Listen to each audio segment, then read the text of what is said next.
We have started streaming, and I need everyone to report to myself as to the quality of our sound, and of course deeply appreciate everyone's patience with this process. This is the worst part of any transmission night. Is this shit. Oh, what fun. Okay.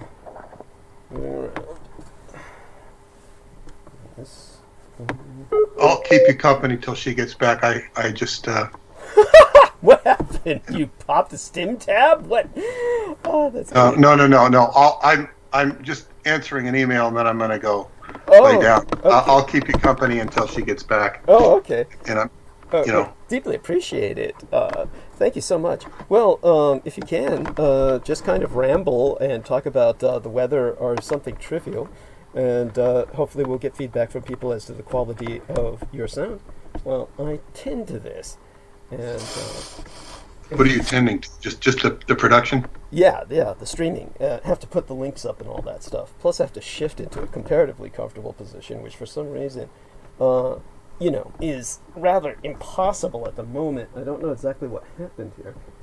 At any rate, the plenty of things have happened where the laptop got unplugged because I have to shift it. All of this is on a stand. People don't realize, of course, I don't have any conventional studio in which to conduct this transmission, or any of my transmissions, and then I have to kind of maneuver all this broken equipment, and all of it is literally on death's door.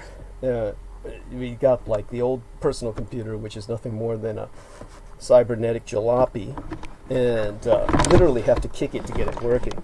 And then we've got the laptop, which of course I told you was sabotaged by my Executrix producer, Laura Lee Solomon, for the most well-intentioned of reasons, based on the technical incompetence of Mike Ringley and his necessity with staying with outmoded forms of Skype. He couldn't get any Skype upgrades, wouldn't allow them, and so the Microsoft upgrades, because Microsoft produces Skype, would not allow for the old Skype, and so we could only stick with Microsoft at a certain level of development. I mean, the whole thing is just the product, the whole ad hoc engine of riggery here is just a product of various forms of insanity on the part of Revolution Radio, and of course the part of other people involved in the quote unquote helping myself out by giving me used computers, and then of course denying me the new ones they were going to give me, as in the case of Robert Lacey, the baseball player, simply because I was affiliated with Laura Lee Solomon, whom he didn't personally like. So it's like, there you go. Life is fun. Alright, so what we're going to do now is finally start putting links up. And we've got 4 people listening. Now we're going to hear some echoing. Alright, if we're lucky. I didn't get to finish the movie, but I could still talk about it. Even if we go in that direction, it's. Okay. Yeah, thank you. I didn't get to finish the movie. Oh, thank God. So I got your echo. Thank God for that. Okay. And now let's see if we can get your echo again. Or my echo. Okay. And now let's see if we can get your echo again. Or my echo. There we are. Good. So we got 2 echoes there. Now I just need to get this set up. Yeah, you can talk. Yeah, I don't know if I have a lot to say just yet, but well, there's plenty of people who talk who have nothing to say, so I don't understand why that would ever be an issue for anyone. I was on the radio or on a podcast for 2 hours today already. Oh, right. Oh, that's right. Lucky you. Tell us about that. No, I don't want to talk about it because it was fine, but it's just I don't want to go in that direction. Okay. It's just talked enough about one thing for one day. Okay. But let me see here. I mean, there are whole diatribes I could go into on various aspects. I was going to tell you one thing you mentioned the other night. You were talking about Kenny O'Donnell, the JFK guy. Yeah. You remember that? Barely. Yes, but go on. Oh, you were talking about how he, used to tell what went on in Camelot and all that. Yeah. I knew his son. Oh. I had stayed with his son in Washington, D.C. Oh. His son was a Scientologist. Wow. And holy shit. I was really good friends with his wife, with Kevin. His name was Kevin, his wife, and I had put her on the job in the Scientology organization in Washington, D.C., where I'd spent a few months. Had a very delightful time in Washington, D.C. I seemed to fit in there really well. Wow. So I came up to visit Washington, D.C., not to visit them per se, but I did visit them, because I was very close with her, and they had they were renting a place in some huge houses like they have there, and I stayed with them in some apartment, and he was a very gracious guy, really nice. He told me that his father basically drank himself to death. He was so despondent over the assassination of his buddies, RFK and JFK. Right. And what happened, of course, when I left Scientology, I completely lost touch with them, but they stayed in. They both stayed in. They eventually got divorced. But his son was a genius, okay? I knew the son when he was like 6 or something. But the son became friends with a guy named Sky Dayton, who was equally brilliant. And Sky is the guy who started Earthlink. Wow. And Earthlink was funded by his father, because his father was, he worked for the Guardian's office. He was financially humble at that point in his life. And what had happened, I heard this from a common friend of ours who told me that he was working a desk job in LA, and the company was a computer company trying to get government contracts. He says, this is easy. He says, I know all these people in the government I grew up with. He went back there and he formed his own company. He knew nothing about computers apparently, but he was able to get government contracts, and he formed his own company, and he made a bundle by supplying the government with computers or whatever. I don't even know the specifics of it, but he made a lot of money, and with that was what he funded Earthlink. Wow. And then that, I think, made even more money. He eventually funded a movie called what is it called? 13 Days with Kevin Costner. And that's the story of his father. It's kind of, he took his father's diaries and he had it turned into a movie, which did well enough. And it sort of gave him a profile as a producer, which I don't really think he is beyond that movie. I don't really know. And then he got involved. He made a lot of money off of Earthlink. And then there was this crazy Scientology guy named Reed Slatkin, who started taking everybody's money in Scientology. Oh yeah, I'll make you more. I'll make you a higher percentage. And he was taking all this money, and he just take the money. You didn't, give him $30,000 to invest or $300,000 to invest. He put it in his own bank account. Sounds like Scientology. No, it wasn't quite like Scientology because he was following. It sounds like Sean David Morton is what it sounds like. Yes, thank you. Yes, yes. Yeah. And what he did was this guy, Reed Slatkin, would, like, if somebody wanted their money back, he'd give them their money back. And this was a big problem. It's called a Ponzi scheme. Right. And if someone wanted their money back and he gave the money back, that doesn't sound like Sean David Morton. But go on. Well, except he had to be visibly credible. Yeah. So, if you don't give your money back, you're not going to get any more coming in. Oh, yeah, you have your money back. He's writing it out of his own checking account. Right. So, this is like Bernie Madoff. Bernie Madoff would give the money back, until crunch day. Right. And and of course he was following no protocol that you learn when you're a registered representative, or any fiduciary principles. He was just putting things in his own account, and living a very high lifestyle. And he was glad-handed by all these Scientologists who wanted to make easy money to pay for their Scientology. And they were obviously very wealthy people. And he ended up going to jail, and he's dead now. But I know that, I think there was a story I read by his wife. She gave him a check for $50 million. I heard she wrote this, and certainly didn't have that kind of money when I knew her. And she said, and then she went back and said, something's wrong. And she went and tried to get the money back. I don't know if she did, but I don't think she did. But anyway, they had apparently got some money back, but then they had to give it back. So everybody had to be paid equally. So if you had invested 20 and got back 20, because you put it in and got it out, all the money you got, you had to pay back into this fund to the SEC, whoever was administering it, to pay back everybody equally. So you might end up getting 50 cents on the dollar, 70 cents, 20 cents. I don't know what it was. And he got caught up in that.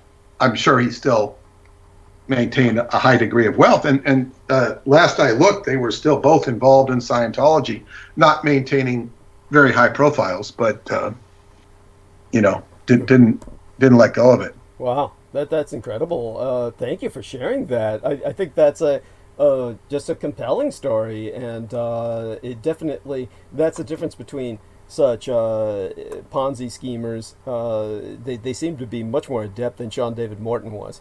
Sean David Morton, of course, didn't have the level of sophistication where he gave money back at all to even maintain a facade of credibility. So he... The way you do it is you say, well, I put it in a losing investment. The investment lost. Right. Well, yeah, that's and you only give it back to the degree you can run, but run it as far as you can. That's what Bernie Madoff did. And that's why these people who got all their money back, or a lot of their money back, were making return on their investment. The Wilpon family, who owns the New York Mets, they made all this. They thought they were making money, and they were paying players off of that money, and then they found out they had to give it back. All the money they made, they had to give back. So or they have to do it on a payment plan. So, they've been they have a horrible reputation in New York for underfunding their team and being generally inept. So, it's just like, it's really bad when you get into the energetic karma of such an operation. Yes. I heard Donald Trump say, because he knew these people, he said these people were bragging that they were getting 14% from Bernie Madoff, and he said they'd walk away like they were graduates of Wharton Business School. They thought they were so smart. And he wouldn't touch it with a 10-foot pole. Well, he recognizes, of all people, he would recognize a criminal when he saw one. Yeah, but you see, the stock market is not his thing in any case. It's not what he does. Yeah. He's not good at it. Yeah. He's good at real estate. Right. Well, he's good at declaring bankruptcy so he can leap ahead of his creditors and stay ahead of them, and then get more loans. But that's how real estate works. Yeah. Yes. Oh yeah. I'm not denying that. Real estate. It certainly is. There's one young lady who's very kind to me, who say hello to her right now. She wants to remain anonymous, but she sent me a care box, and wonderful human being, and she's familiar with that industry.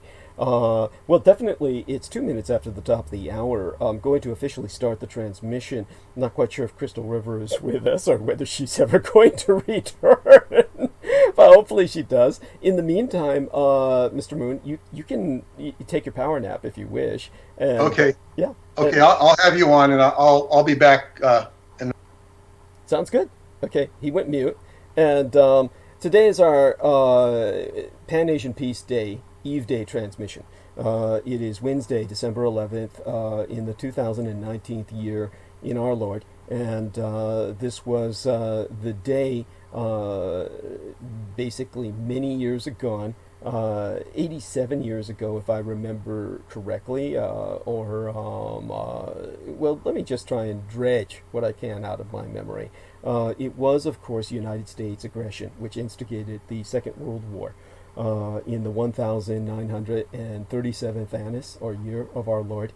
And, of course, this is the 82nd Memorial Day of their doing so. So this is the 82nd Memorial Day of the Communist United States Marine Corps, which I shall elucidate upon and have articulated before.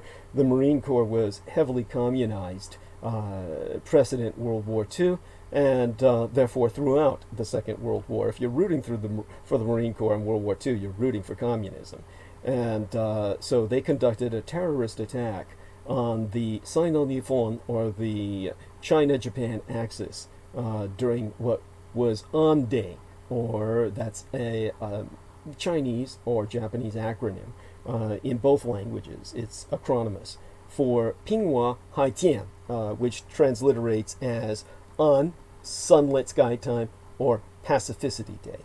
That, of course, was a day for China and Japan to make peace. The United States Marine Corps terrorist attack on that negotiation expanded undeclared state of low-intensity armed conflict, as was extant in theater China Command, per the United States perspective, into full-frontal global war, pending the planned American bombing of the 7,000 islands of the Greater Japanese Empire, which in and of itself prompted the Japanese preemptive surgical strategic strike on Pearl Harbor.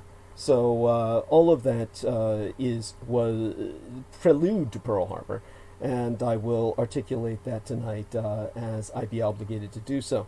Now, of course, this is years before Pearl Harbor was attacked. By the way, we are told that Daniel Larola hears us, and I'm very appreciative of that. Now, I believe Crystal River might have said that she's here now, but I believe she was speaking before. She's, she can tune in later on during the night. And right now it's important for us to, of course, maintain train of thought. I'm going to take an indulgence here, actually, before I go deep into history and what exactly has happened recently that is so poignant, so full of pathos, that it drives me to tears. And so let me refresh some of these screens here, and that will help myself to get an impression of what exactly is going on technically, which apparently everything is working as well as it can, but I always need to make sure, because as people know, I'm working with two computers here in the most ad hoc of rigged situations. It's literally a miracle that I get these transmissions out at all. And I do, of course, want to address the fact that I was deathly sick the other day. That's pretty much on record, and I will bring up some of the morbidly entertaining aspects of that that were shared with myself in a matter of minutes. Maybe I'll do so more or less when we have a roundtable, if and when Peter Moon and Crystal River return. So let me just shrink these screens, leave this screen back on, go to my check of what's on the various timelines, and not really getting, got the feedback there in terms of acknowledgement that people are seeing the timelines. I want to thank everyone for the wonderful things they said while I was sick, and of course I checked into the hospital, and that was an experience in and of itself, which I would prefer to have the roundtable with me when I address it, simply so that there's more of a case of feedback, which is always necessary at such times. Had a wonderful image entered by Jeremy Thomas. Pat Gurniak is a wonderful human being. Danielle Stasiak said, "Be well." Daniel Overola, of course, left what he usually does, and various, a trail. And Nathan Brooks, of course, is going through some hard times. Maintain him in your thoughts and prayers. He says, I think it's needless to say I am forever grateful for the Lord and Master Jesus Christ to prepare myself to handle such a task. pouring out his spirit to provide us with a man of such phenomenal integrity and experience as Sora Aoi, referencing myself, of course, Douglas Dietrich, via the timeline that I have been gifted. And Sarah Shields says, so true, Nathan. And Maria Michaela Gregorich sends her love and prayers, and we should send her those in turn, as well as thoughts and prayers for Zachary Garrett, and of course Brendan Zogit, both young men deeply impacted by their situations. And Michaela Nastasia, who says, so sorry you went through that, hope you're feeling better, God bless her. And okay, those acknowledgments to the people who have sent me well wishes are out. Let me take a look at the live dashboard and see what's in the chat room. And Sarah Shields says, you're coming in clear, Douglas. And God bless her. JMO72 says hello, who will be acknowledged for his donation this month. Maria Grigorich says hello, everyone. And Victoria Emmanuel says good evening. So, and Lena Shea is in chat room. Mwah. Love her dearly. Victoria Emmanuel says, glad you're feeling better. I'm still quite fragile, actually, to tell you the truth. I was severely dehydrated to the point where I could not hold any liquids. I could not even imbibe any liquids. And for that reason, I had to turn myself into the hospital to get an IV. Though I recovered remarkably quickly once I got the IV, it's important to remember that when you go through something like dehydration, it's not innocuous. So I will be suffering the repercussions from that, and hopefully I'll last throughout the night. If I do get dizzy or start to feel nauseous, I'll certainly let people know. We had a very popular episode out of it, which is fine. That's satisfying. And so let's try and get back into the theme of the evening. By the way, one of the things that I want to emphasize is that we, are definitely grateful for Team Dietrich. Team Dietrich has been through quite a bit the last several days, and it's cemented us as a team. There's almost no way to describe what happened. I won't go into it.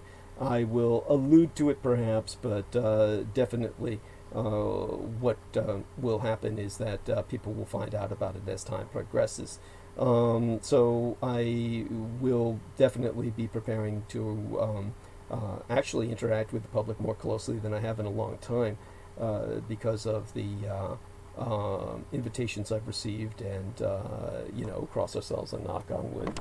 Hopefully everything remains stable between now and then.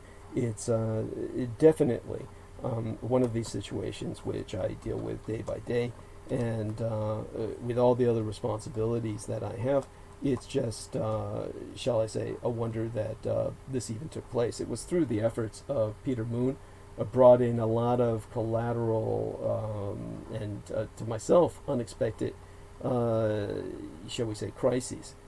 That has, again, cross ourselves and knock on wood, I think stabilized. And let's hope it maintains its stabilized situation.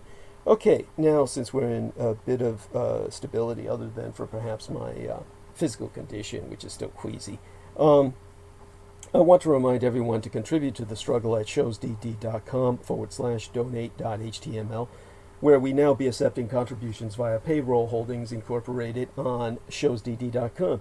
We open this transmission with all due acknowledgement unto mine own personal hero, our dearest English brother in battle, who be Team Dietrich's or Dragon's ultimate post-episodic producer and our final productions archivist at showsdd.com, as well as the YouTube Maggot channel property manager at youtube.com/c/Magator, spelled MAGGOTAUR.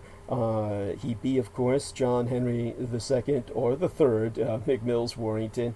You can friend and follow he at his Facebook timeline, facebook.com/John.War. For were it no for he, nigh all my videographic works would have been lost. Let me make a check of this incoming message, and kind of, as I experience another kind of hot flash, exchange into my t-shirt from my sweatshirt. And of course I might be doing this throughout the night.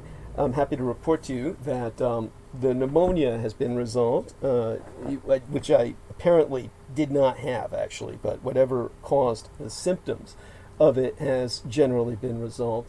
And, of course, I will continue to treat those symptoms. Hello to Vero Reina Barrera, lovely human being. God bless her. Now, in terms of John Warrington, 'twas he who saved nigh all the Douglas Dietrich videos published on platform provided by YouTube that would have otherwise been erased from all free public accessibility and monopolized for privatized monetization via Patreon by the openly sub-satanic, welfare-supported, white trash, Pueblo, Colorado-based amateur sorceress Amber Rose Dio, whose My Stick Warrior channel actively exploited YouTube to promote the Edomite Thelema, or Wheel of Peter Simon Lavinda, the man who wrote the Simon Necronomicon, to children for years prior to her exposure, and via his own so-called Dietrichology YouTube channel by the parentally aided and abetted violent alcoholic Eurotrash Canadian multiple sexual assaults offender Pavel Edward Pravara, who resides in his federally pensioned parents' Toronto domicile and aliases himself as Paul Edward via his Facebook timeline, whereon he hides still behind images of myself to friend underage boys, precepts predation, where you can find direct evidence thereof on the homepage of showsdd.com, where such be linked. And of course, at this point, I am obligated to provide an alert and an Achtung, a warning, demanding the attention of all fans, friends, and followers of myself to spread as far and wide as they can in terms of a public service warning to Bolo to be on the lookout per pedo predator Pavel Edward, or Paul Edward Pravara, which you can find out more about the details behind this in the September 8th episode of this year of Critical Omissions, entitled Deep Web Pedo Predator Hides Behind the Face, a DDD. Now, this public figure, the former executive producer of my program, who was caught red-handed attempting to archive my entire Google account after having hacked it via our co-managed Douglas Dietrich YouTube channel, be a cyber terrorist with a known criminal record of multiple sexual assaults, and be confirmed to still be preying on young boys behind mine own image, even whilst brazenly self-promoting his self-employment expertise as simply JAP, all uppercase J-A-P. Paul Pravara, referencing himself as a data engineer for then producing my program, maketh little sense beyond hyperbole, and the citing of JAP as his employer, or rather his field of employment, as he be presenting himself as self-employed, thereby indirectly but publicly self-asserting his unemployability, maketh no sense at all beyond the intended entendre as ethnic slur against myself, JAP otherwise being acronymous in the uppercase for a software, Java Anon Proxy, which you can find out more about appropriately enough at Fresh Meat. If you link to freshmeat.sourceforge.net/projects/anon, as in, appropriately enough again, anonymous. It's similar to Tor, which all caps be an acronym, TOR, for the onion router, as in multi-layered, which itself be likewise exploitable in hiding or encrypting IP or Internet Protocol addresses by moving through multiple routers. Dark web tool employed throughout the pedopornographic industry precepts pederast predations. JAP being similar thereunto, but JAP itself being relatively new, released in December of 2016, as well as concurrently deployable to hide web browsing.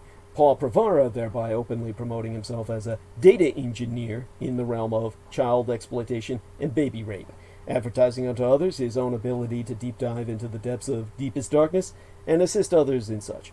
His About section in LinkedIn reads, "My objectives remain the same, resolve data problems through abstraction," which all too obviously makes no sense whatsoever, a silly string of terms comprising a non-sequitorial word salad.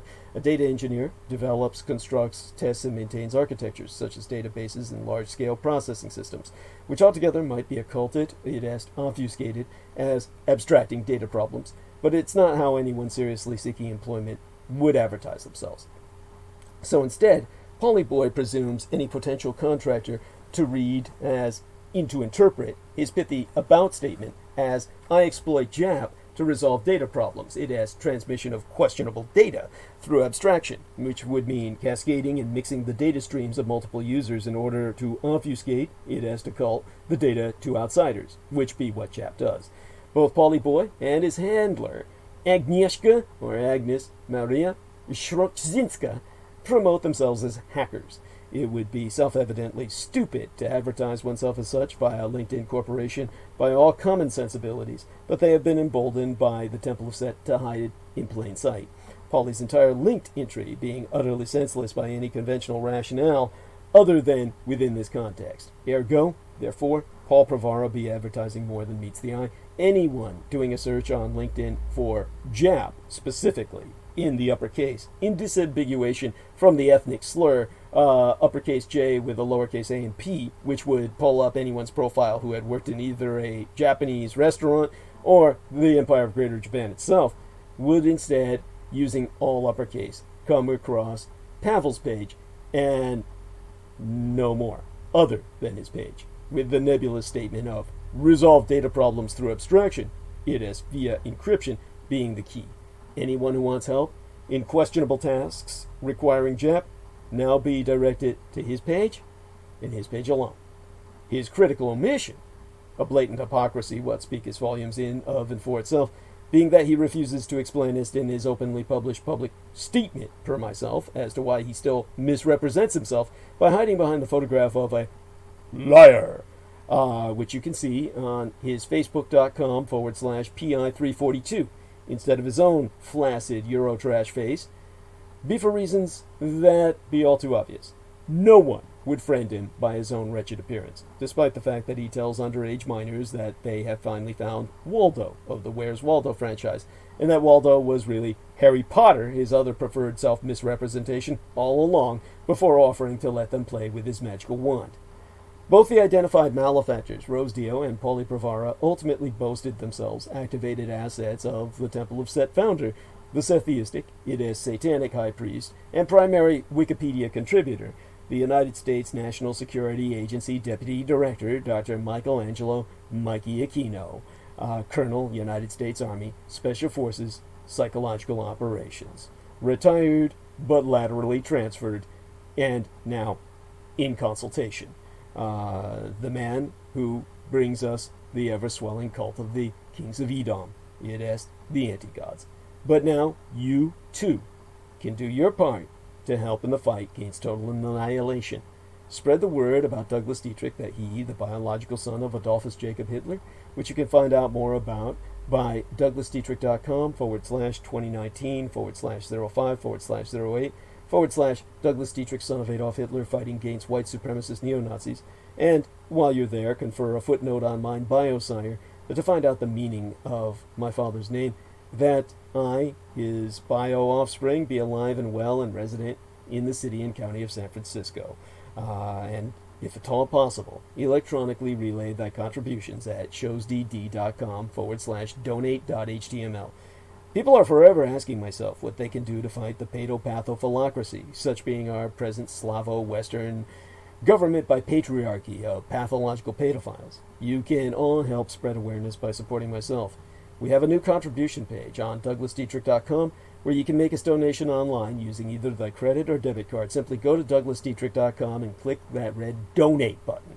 All sponsors will be granted exclusive electronic access to both my videographic and audio recorded archives through to this year, from the 2011 year in our Lord, the very year mine own late and sainted matriarch, the Grand Madame Diana Linzu Chin Takabayashi Hideko Dietrich, was murdered, assassinated nigh immediately aftermath, San Juichi Sensemi, the 3/11 terror attack against the Fukushima Daiichi, or Big One, cluster of nuclear power plant facilities on site the 7,000 islands of the Greater Japanese Empire, when 'twas deemed by much Native American cosmological reckoning that the first rays of the dawning of the sixth world broke upon us, and magics could again be worked conjointly with Mother Earth to redeem the folk upon her.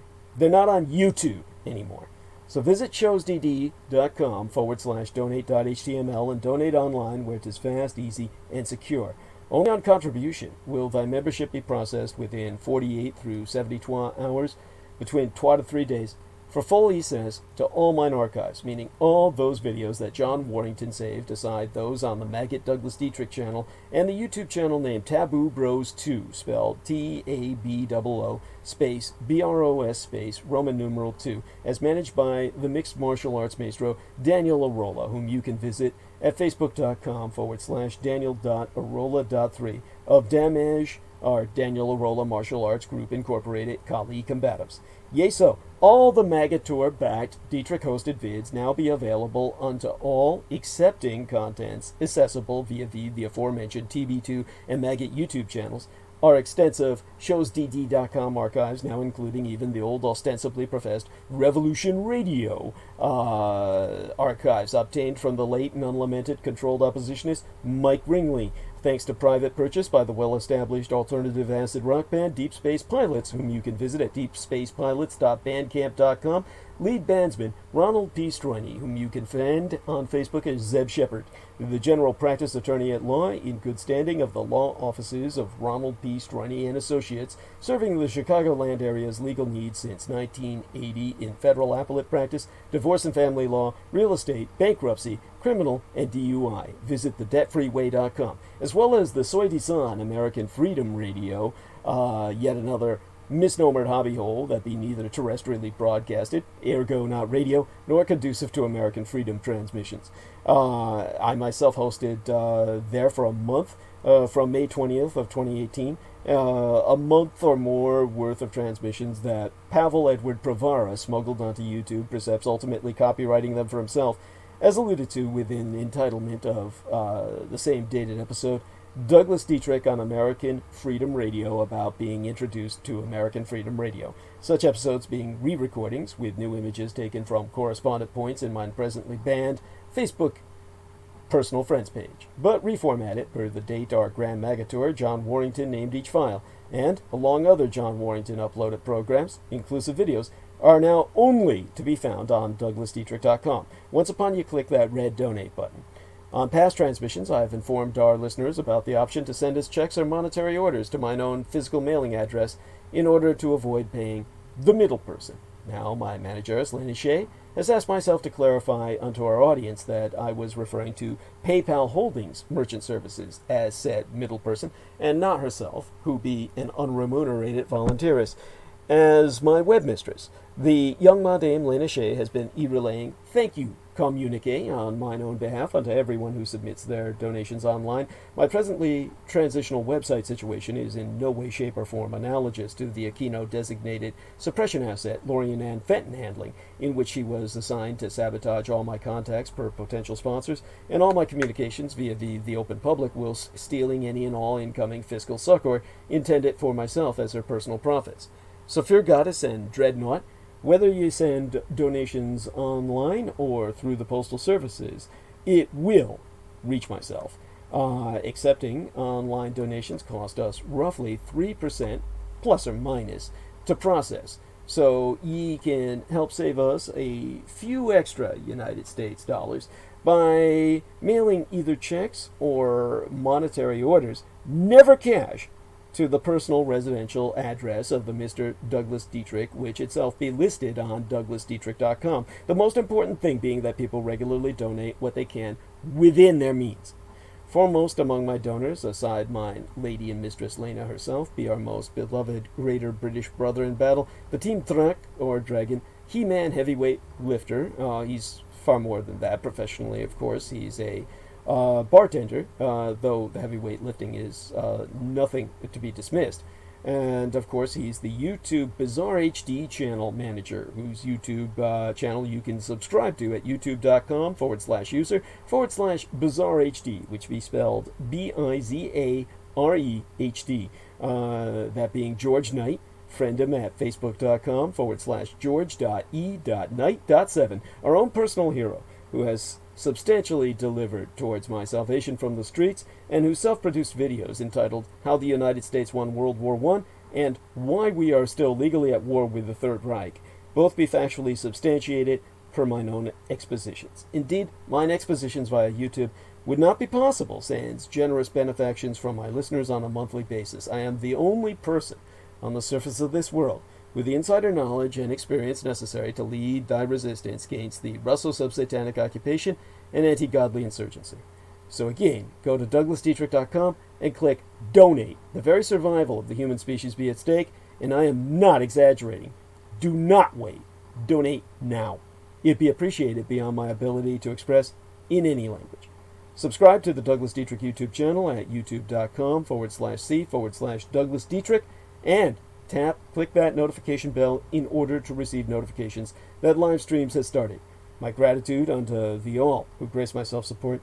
Most blessed be thyselves in all thine own. One of the men to be blessed is J.M.O. Reeves, who also deserves all our thoughts and prayers. He's been through incredible challenges in his life and is overcoming incredible obstacles. And yet still, among all his challenges that he's facing, he has donated to myself this month 25, a quarter of 100 United States dollars. God bless you, dear brother. My hugs, and you are ever in my thoughts. And of course, I want to remind people that when it comes to George Knight, he deals with his own challenges socially, paying the price for supporting myself and spreading the word. It is a challenge that does not go unchallenged. So I'm going to read a FB Dipmess, acronymous for a Facebook Direct Instant Private Message, sent to myself from George Knight about 4 hours ago. He was active about 4 hours ago. This was sent to me very early Tuesday morning, maybe about 4:23 a.m. Pacific Standard Time. Of course, he's 8 hours ahead of us in London. He says, "Bless you, Douglas. Thank you so much. How did that dreadful colonoscopy go?" Well, it didn't go, but it was dreadful. And you can find out more about that by listening to the latest transmission prior to this one. We'll go into that when we got a roundtable going. Or maybe that's why I lost everyone for the roundtable. Probably they're all avoiding it. I can't say I blame them. By the way, let me check some incoming notifications. And Sammy Romero, bless his heart, says, "Hi, Doug. Sounding clear. Hope you're feeling better. Hugs." God bless you, Sammy Romero. Thank you so very much. And to return to our other brother in battle, to maintain my train of thought here, he said, "I really would appreciate your contextualization on the general election here in Britain." And I provided him some information from our man, John Warrington. I hope that John Warrington has given him kind of at least an option. And basically what John Warrington said is that he didn't register to vote. It's just not worth it. There's no fucking choice. But I will go on to articulate my analysis tonight. I swear unto you, I'm obligated to do so, because that election is tomorrow. By our standards, this side of the Atlantic. It's basically fucking today in Britain, and they're already on to it, more than likely, or will be within a matter of minutes, if not, hours at the longest.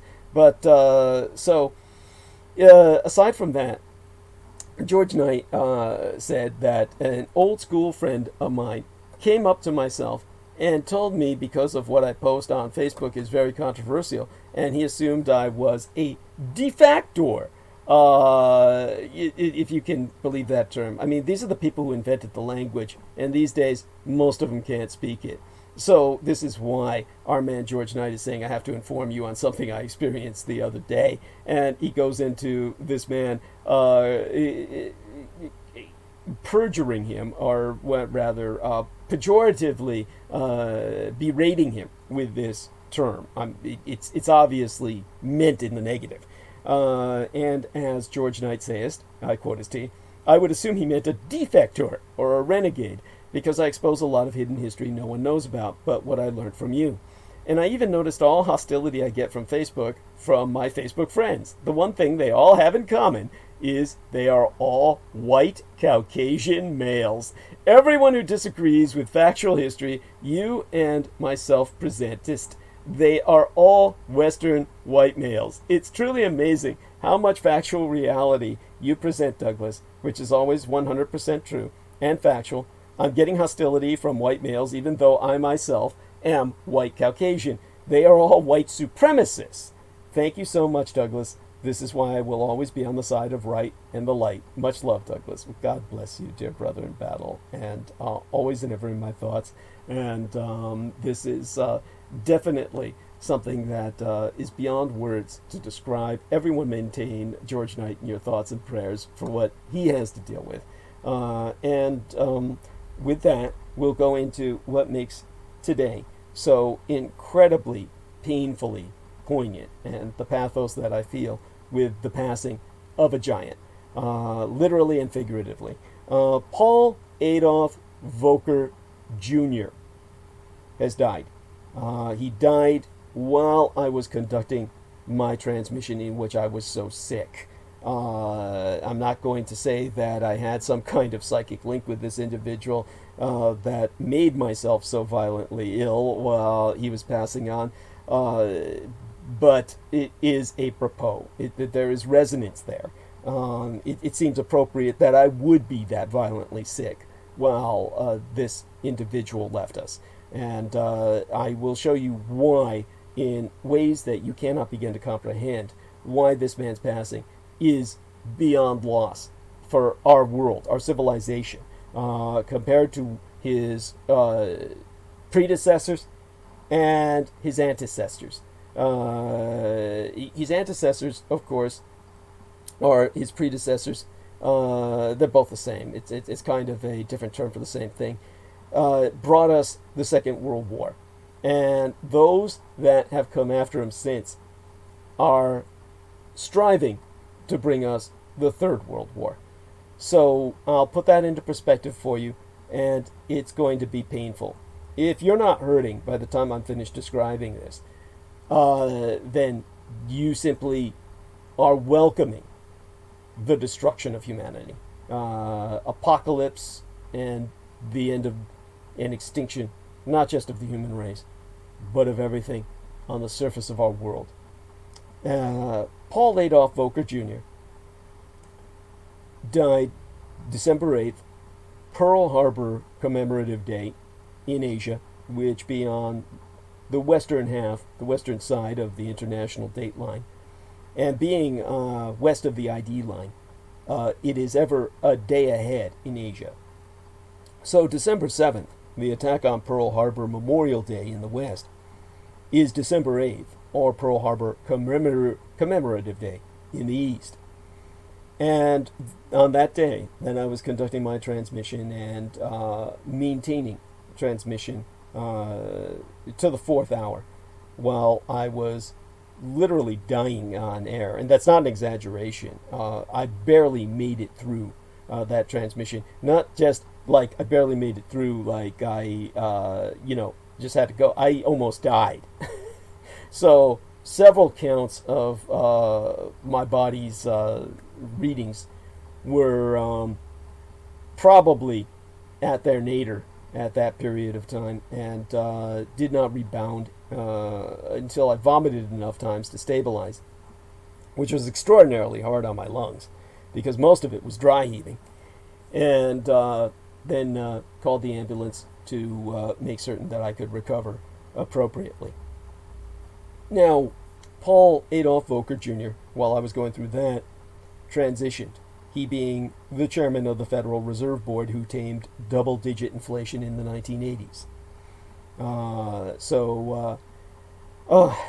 At any rate, it was on Sunday that he left us after 92 years among us. Paul A. Volcker, who studied at Princeton, Harvard, and the London School of Economics, was an American economist, as well as the metaphorical and literal giant he standing, physically, 6 feet 7 inches tall, of central banking, who as chair of the Federal Reserve ended America's period of high inflation by inducing a recession, scientifically engineering what in the olden days of yore would have been deemed depression in the early 1980s. Paul Volcker was the chairman of the Federal Reserve under United States Presidents Jimmy Carter and Ronald Reagan from August of 1979 through August of 1987. Volcker is survived by his wife, who still be among us, Anke Denning, and his son James, as well as his daughter Janice Zima, and 4 grandchildren. Now, I did not learn until Monday of the death of Paul A. Volcker. And believe me when I tell you he was towering, in all senses of the word, especially given that he stood 6'7". And he towered as the chair of the Federal Reserve, as I said, from 1979 to 1987. I recommend reading some of the obituaries that take you through his storied career, which you can look up just by his name, Paul Adolf Volcker Jr., which I simply cannot reiterate in depth tonight in terms of the personal story of this man's life, which in itself be worth biographies, books that would be instructive to us all for generations to come. Succinctly, Michael R. Strain, he put out in a tweet that I'll read to you at 6:21 a.m. on Monday, the 9th of December, this year, of course. He tweeted, "Paul A. Volcker, Fed chairman who waged war on inflation, is dead at 92. And he followed up in his tweet by saying, "Paul Volcker was a giant. He advanced our understanding of monetary policy and macroeconomics, meaning strategic level economics." He tweets, "By taming inflation, he made better the lives of millions of people. Rest in peace." And the article that he linked opens as follows. I'm just going to read the opening of the article he linked. Literally about 12 sentences here. Paul Volcker was the Federal Reserve Chairman circa 1980. He helped shape American economic policy for more than 6 decades. Mr. Volcker helped shape American economic policy for decades, notably by leading the Federal Reserve's brute force campaign to subdue inflation in the 1970s and 80s. None of this does justice. So what I have to do is give you a more personal perspective. Obviously, no one appreciates a creature of history because men like this are no longer creatures of humanity. They're creatures of history. No one can appreciate a creature of history without knowing some of their humanity. I'm not quite sure if what I'll relate is very human, but it's what we were able to see through his interactions with the media. I never knew the man personally. I only knew of him through the television. And at that period of time, when I was actually watching television, reporters in the 1980s, assigned to follow Chairman Volcker whenever he appeared in public, would try, with little success, to get him to say something newsworthy. Once, when the dollar, the United States dollar, was soaring in the mid-1980s, and rumors were rampant that the Fed had intervened in foreign exchange markets, a scrum of reporters chased him through the halls of Congress to his waiting limousine, shouting, "Did the Fed intervene? Did the Fed intervene?" And that towering man ignored them until he got to his car, whereon he turned and said, "We did what we did, we didn't do what we didn't do, and the result was what happened." So transparency was obviously not one of his values. Now, much later, after the recession in 2009, this is after mine own late and sainted sire, George Joseph Henry Dietrich, had passed, 2 years thereafter, Volcker was invited to speak at a Future of Finance conference held by the Wall Street Journal, just south of London. Most of the financiers there were expressing fears that a wave of regulation in the wake of the recession would dampen financial innovation. By the end of the day, Volcker had had his fill, and he stood up, obviously towering over everyone in the room, and told the bankers, "Wake up, gentlemen, your response is inadequate. I can't think of any socially valuable financial innovation since the ATM machine. Now, a veteran bureaucrat in the Treasury Department, and then vice chairman at the Fed, Volcker was appointed to lead the Fed by President Jimmy Carter circa 1979 as core inflation was nearing 10 fucking percent. Unemployment was low but steadily rising. Even a long recession from 1973 through 1975 had not slowed inflation, giving rise to the term stagflation to refer to the unusual combination of price increases and economic sluggishness. In other words, a neologism combinative of stagnation and inflation. Stagflation, which meant you're fucked in both the mouth and up the ass. Now, for years, the Nixon, the Ford, and the Carter administrations had experimented with wage and price controls, in which the federal government directly limited increases in wages and prices in order to tame inflation, sans requiring the Fed to raise interest rates. Ford and Carter favored voluntary measures after Nixon's experiment with mandatory controls failed. President Gerald R. Ford launched a public campaign to whip inflation now, complete with buttons and suggestions for individual action to tame inflation. He pinned a win button on ex-Beatle George Harrison in a desperate bid for the effort to catch on with the public. Now, you can see the primitive marketing tactic here, the acronym, WIN, win, whip inflation now, with the exclamation mark, of course. Win buttons. The satirist Pfeiffer illustrated Gerald R. Ford with a massive hole in his head and a rolled piece of paper sticking out of that hole that said, win! And that's pretty much how everyone viewed the effort. Hollow-headed. None of these efforts sufficed to return inflation to stable low levels. But Mr. Volcker's stiff tightening and forced recessions, however, did. They solidified him as the most influential and arguably most powerful Fed chair in American history, willing to deploy his appointed position to take politically unpopular actions that elected officials never would. To his admirers, he'd be the pinnacle of what the economics profession has to offer.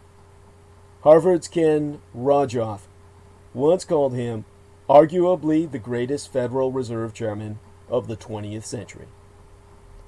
To his detractors, he'd be emblematic of the Fed's undemocratic seizure of power over the economy, who actively worsened conditions for working people in service of technocratic goals, meaning social engineering goals that cost human lives.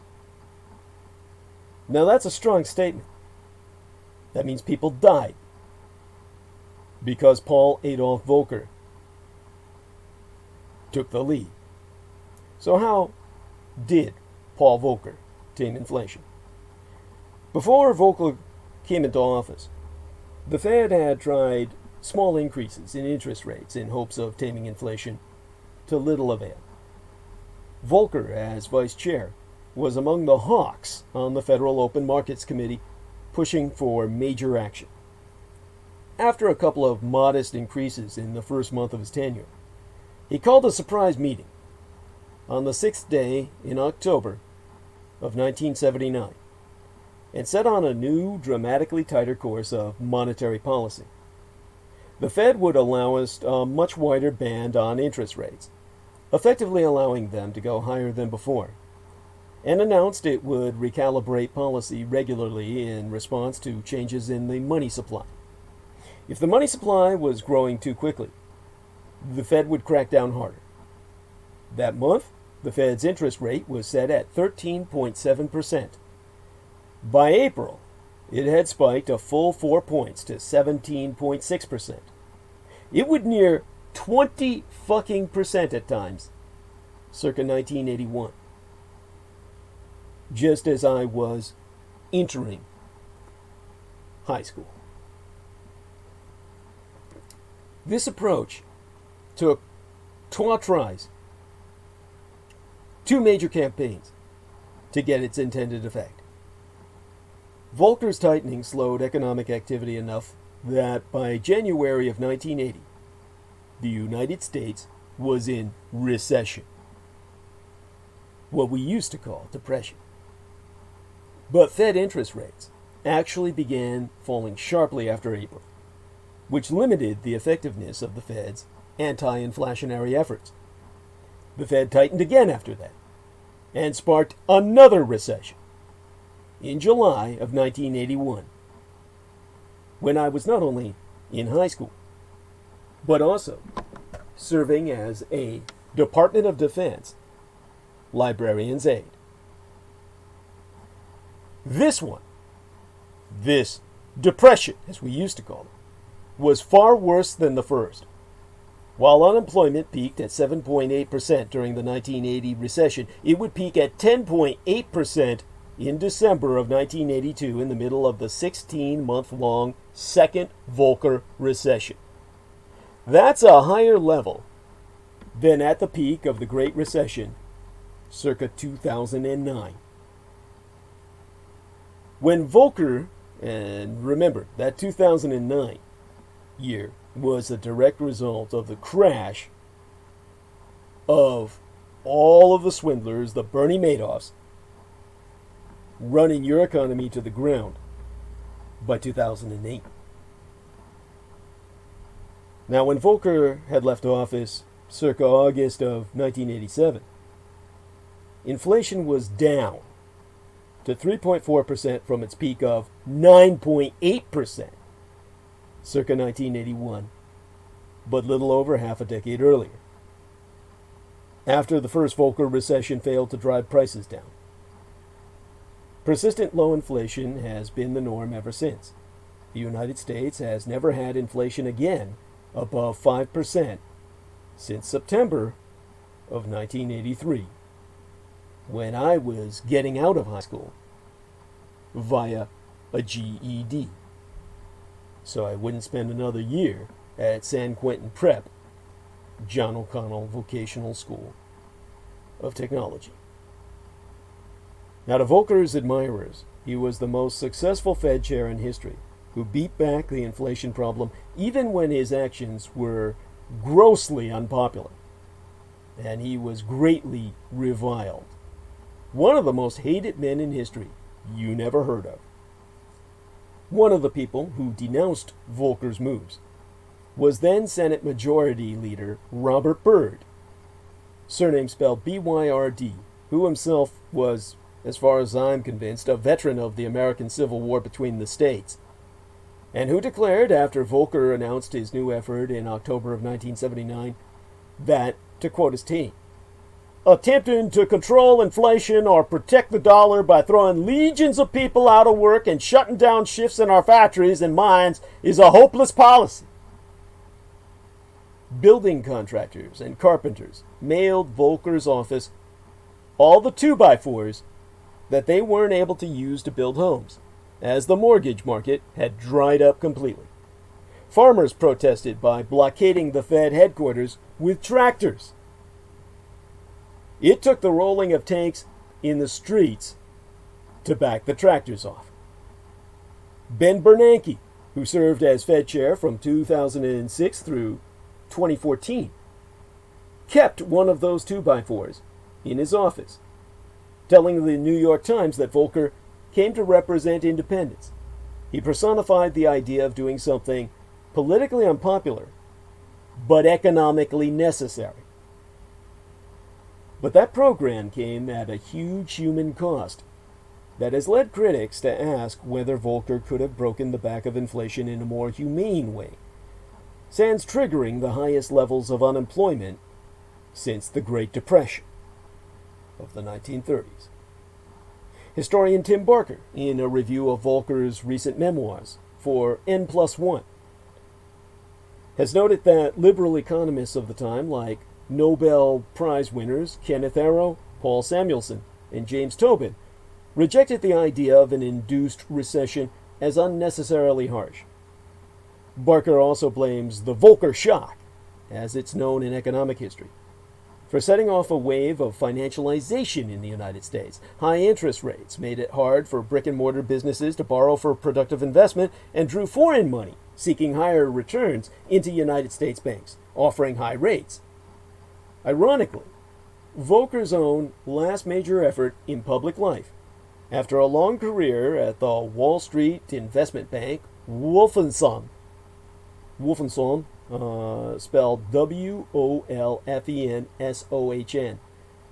son of the Wolfen is what that transliterates from the German, was promoting what he called the Volcker Rule, a strict limitation on commercial banks' ability to gamble with their own money on stocks, bonds, and other commodities. A version of the rule, the Volcker Rule, made it into the 2010 Dodd-Frank Financial Reform Act. The Volcker shock of the early 1980s also set off a debt crisis throughout Latin America. Many Latin American governments had borrowed from United States banks, who now charged far higher interest rates after Volcker's hikes. Debt ballooned, and circa 1982, Mexico defaulted on its debts, with others to follow. The International Monetary Fund, the IMF, stepped in, partially at the urging of Volcker himself and his Fed, as a lender of last resort, bailing out Latin American governments in exchange for promises to lower deficit spending and adopt structural economics reform. Many governments responded by cutting health and other social services, with critics observing that they worsened the economic plight of recipients of such health and social services and even cost human lives by weakening the health systems in totality. So people did die to save the world economy. And yet Paul A. Volcker's career still has lessons for today's central bankers.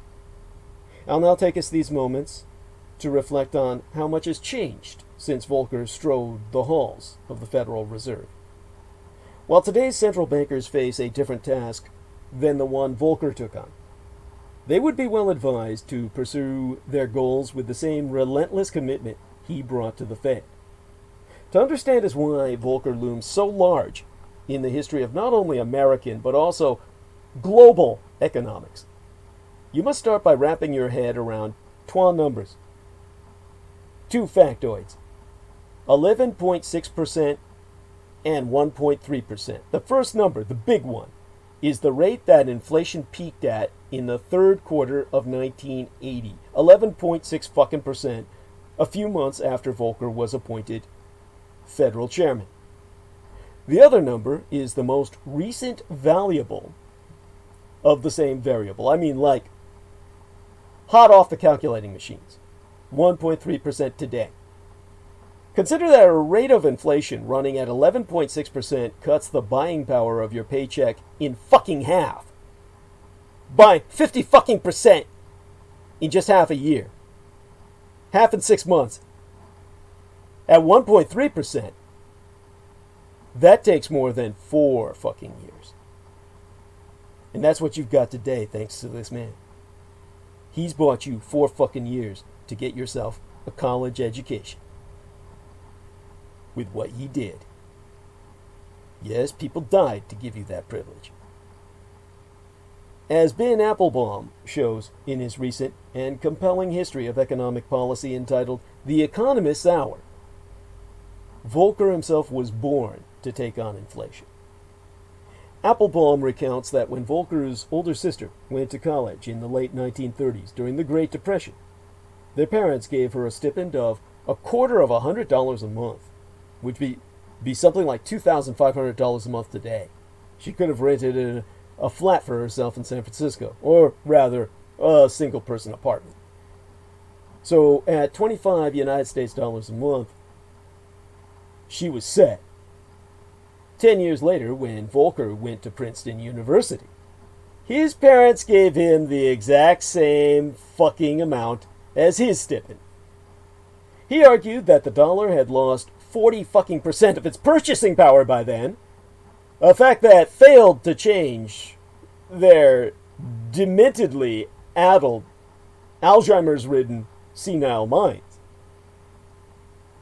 But as the story reveals, the extent to which inflation erodes buying power was always personal to him. Later, at grad school at Harvard, Applebaum reports that Volcker got a full dose of Keynesianism. According to Keynesian economic theory, of course, brought to you by the economist of that same name, Keynes, the central economic problem is not inflation but weak demand, too few jobs, and persistent unemployment. Those lessons did not resonate with Volcker, who claimed that while his professors were opining that a bit of inflation helps grease the wheels, the word that went through his mind was bullshit. Volcker made no secret of these feelings. So when President Jimmy Carter appointed Volcker to chair the Fed, the president knew what he was getting. In fact, when Volcker warned him that, what he was about to do, about spiraling inflation, I'll just give you Volcker's own words, to quote his tea. He said, "Mr. President, what I'm about to do to beat stagflation is not going to be popular at all." To which President James Carter fatefully responded, "I need to get somebody in here who will take care of the economy. Let me take care of the politics." Volcker did just that, by deploying the tools of the Fed to generate an increase in interest rates that would be unimaginable today.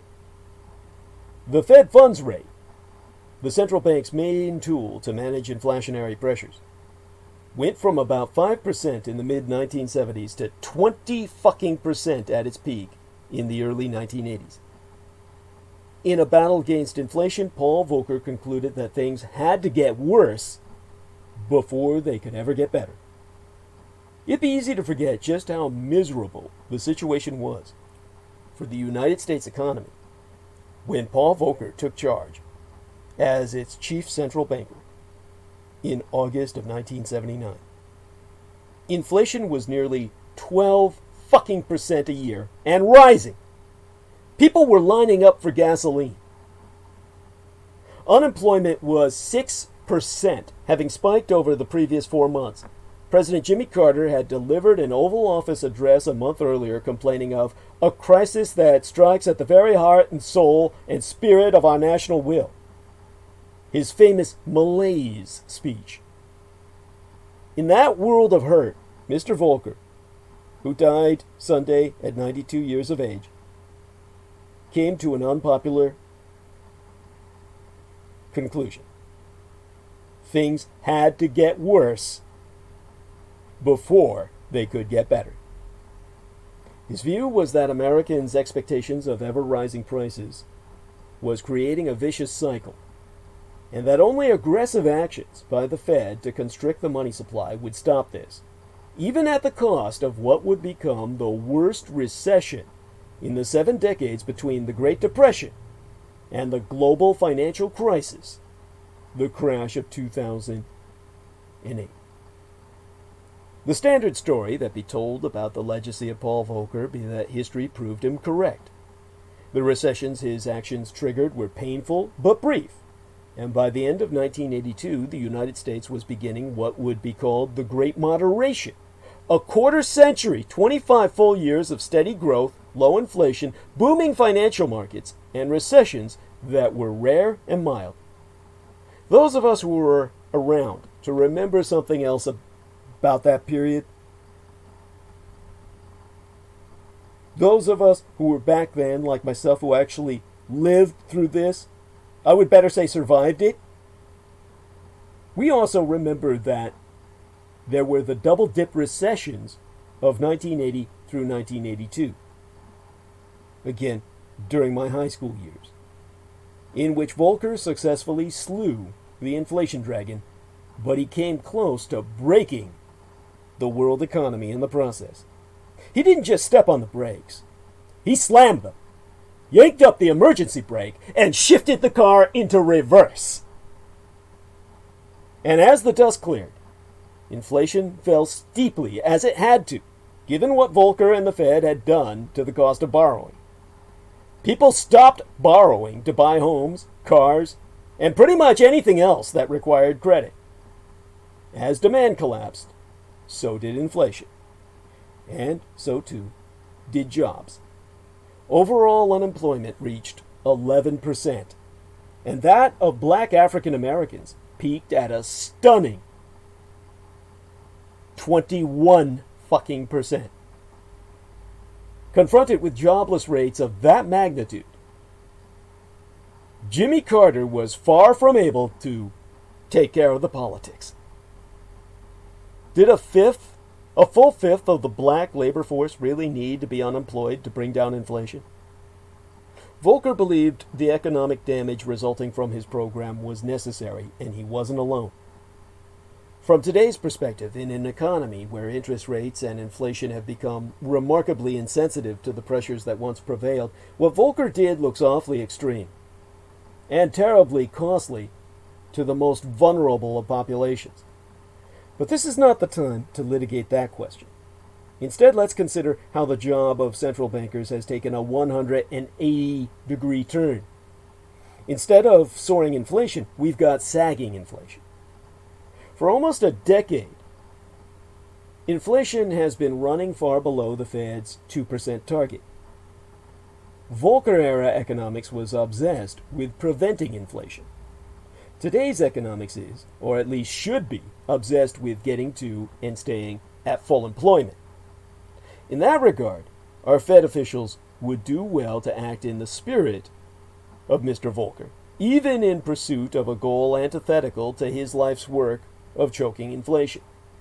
Remember, today low inflation is occurring even as the jobless rate has fallen to lows, 3.5% last month, that predate Volcker's reign.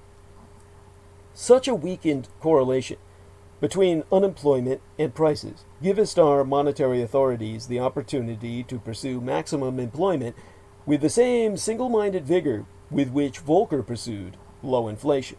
And they should do so with the unyielding spirit of the big man, the big white man we just lost. Ergo, therefore, 4 decades and on, today, 40 years after this man did his thing on Earth, there be reasons for some historical reevaluation. This being in disambiguation from historical revisionism. We're not here to fabricate history. We're here to reassess it, particularly given what has happened to inflation and living standards since. For one thing, inflation has fallen since the 1980s, my high school years, across the advanced world. Not just in countries where a Volcker-esque central banker engineered a severe recession to break inflationary expectations.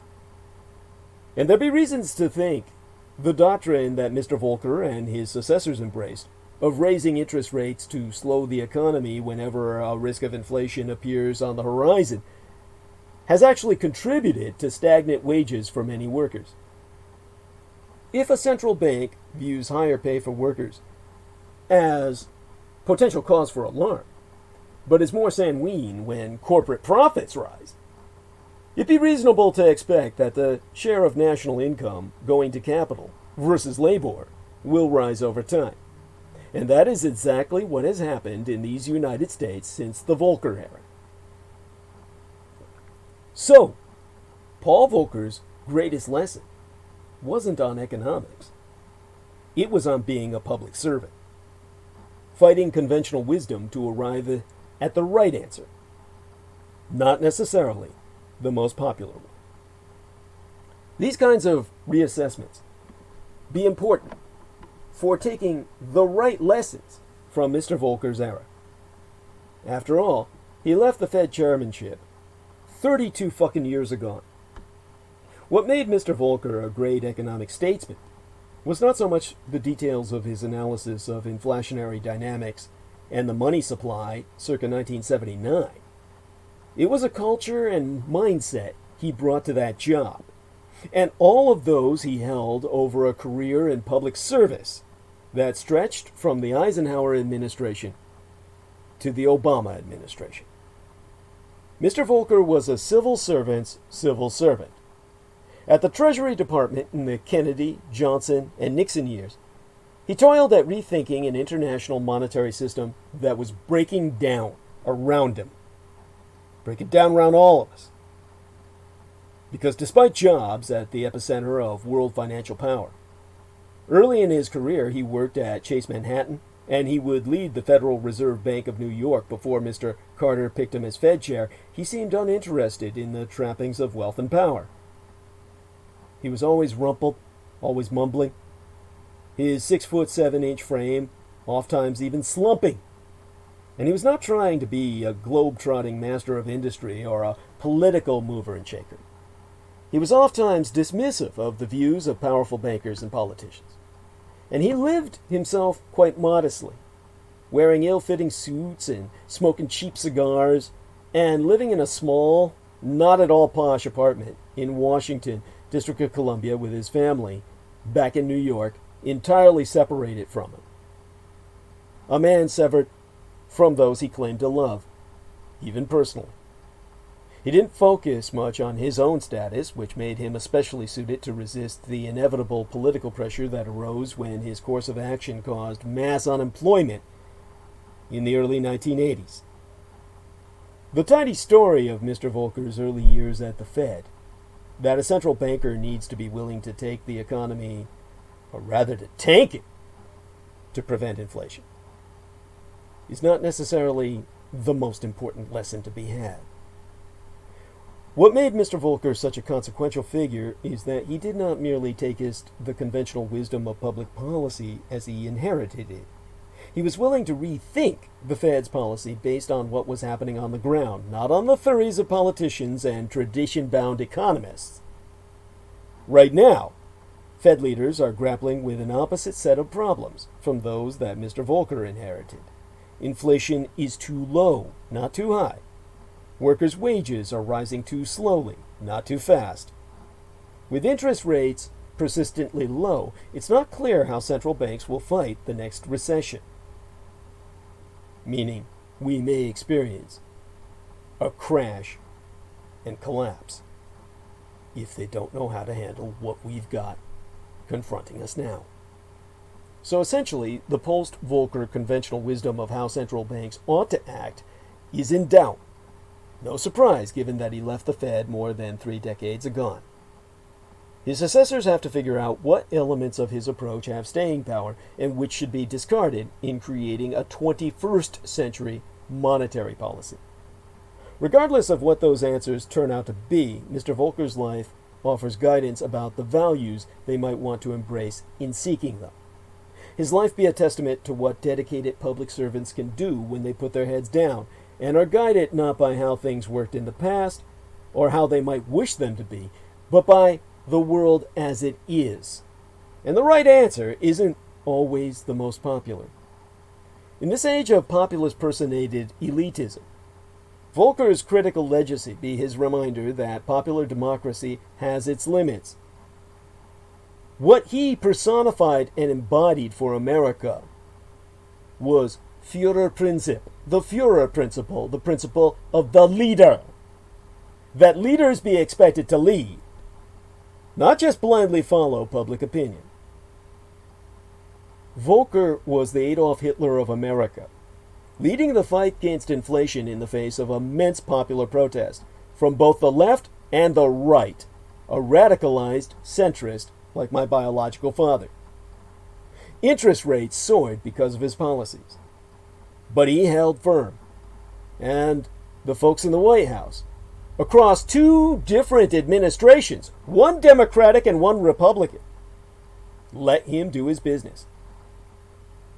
In later years, Volcker became a powerful symbol of the fight against global corruption.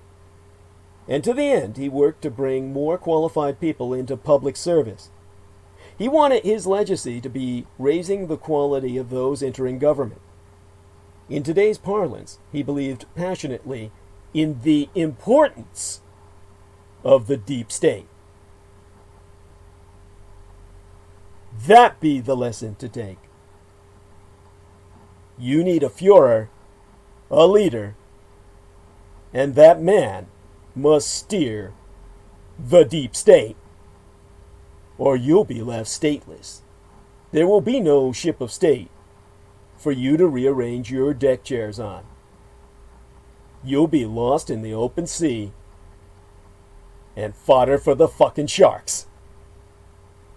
Without your Führer and that goddamn deep state, the engine that runs that ship of state, in which you sit and bitch.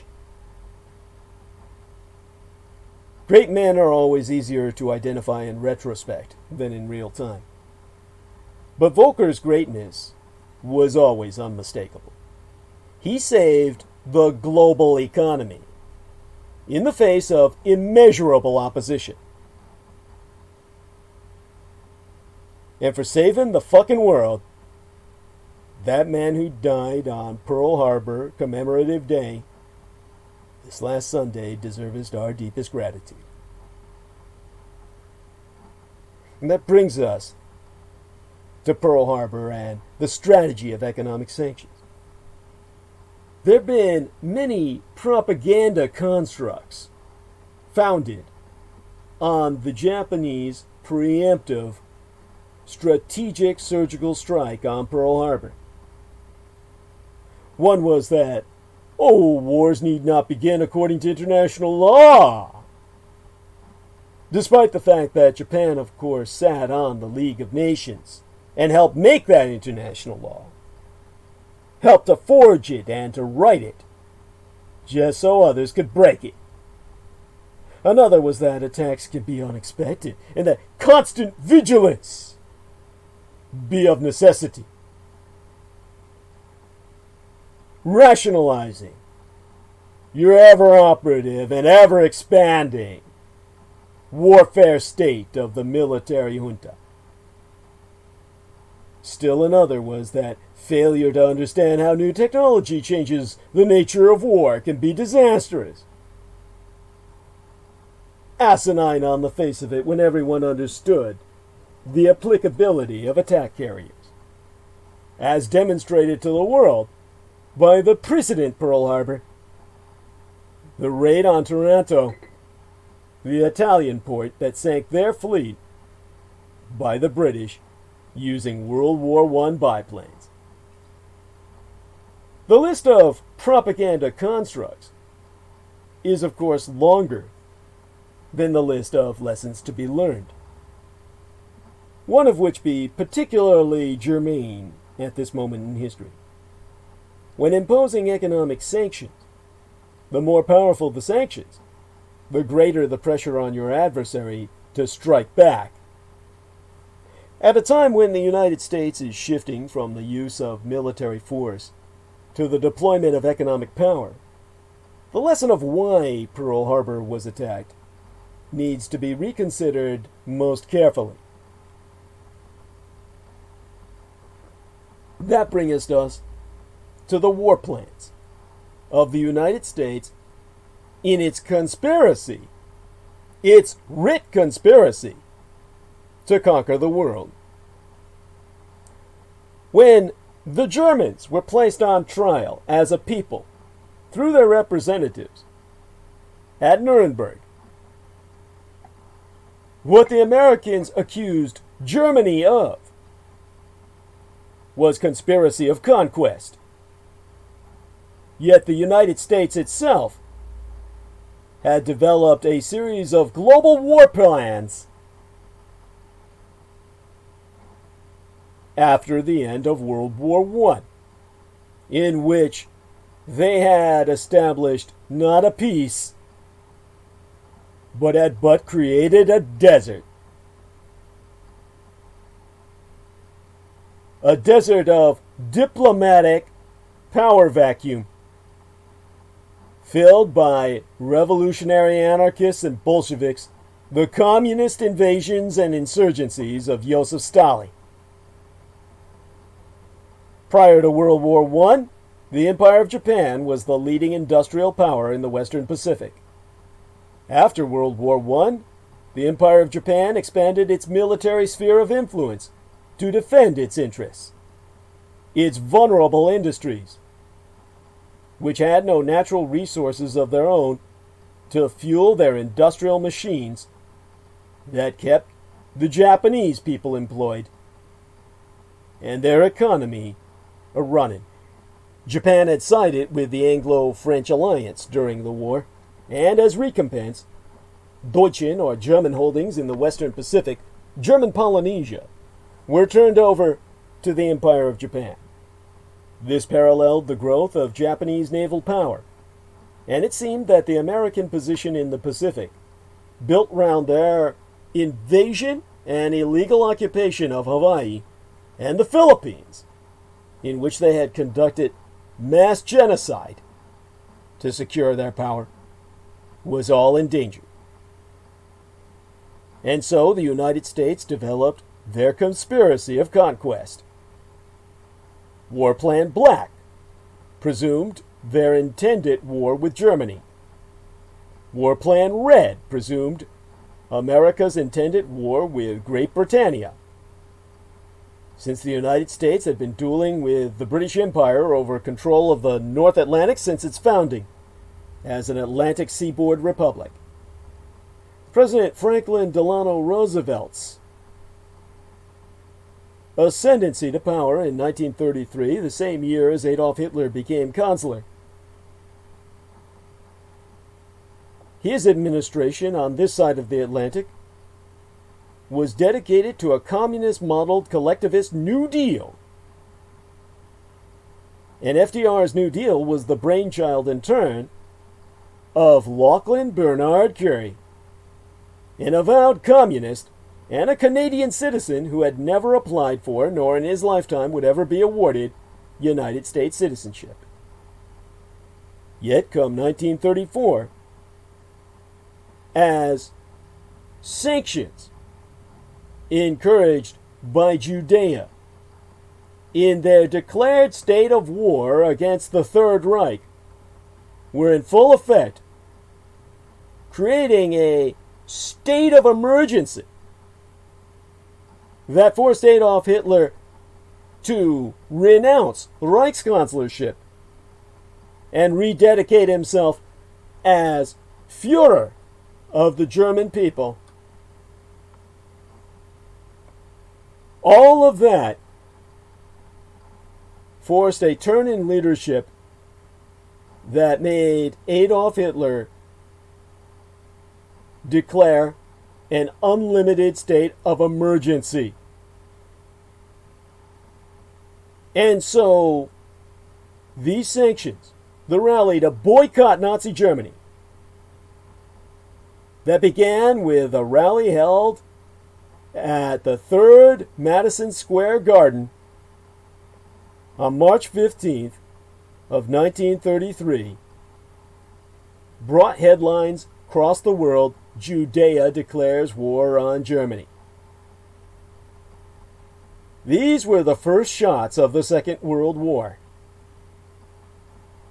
A front-page headline in the London Daily Express, dated March 24th, 1933, printed those very words: Judea declares war on Germany, meaning Jews the world over.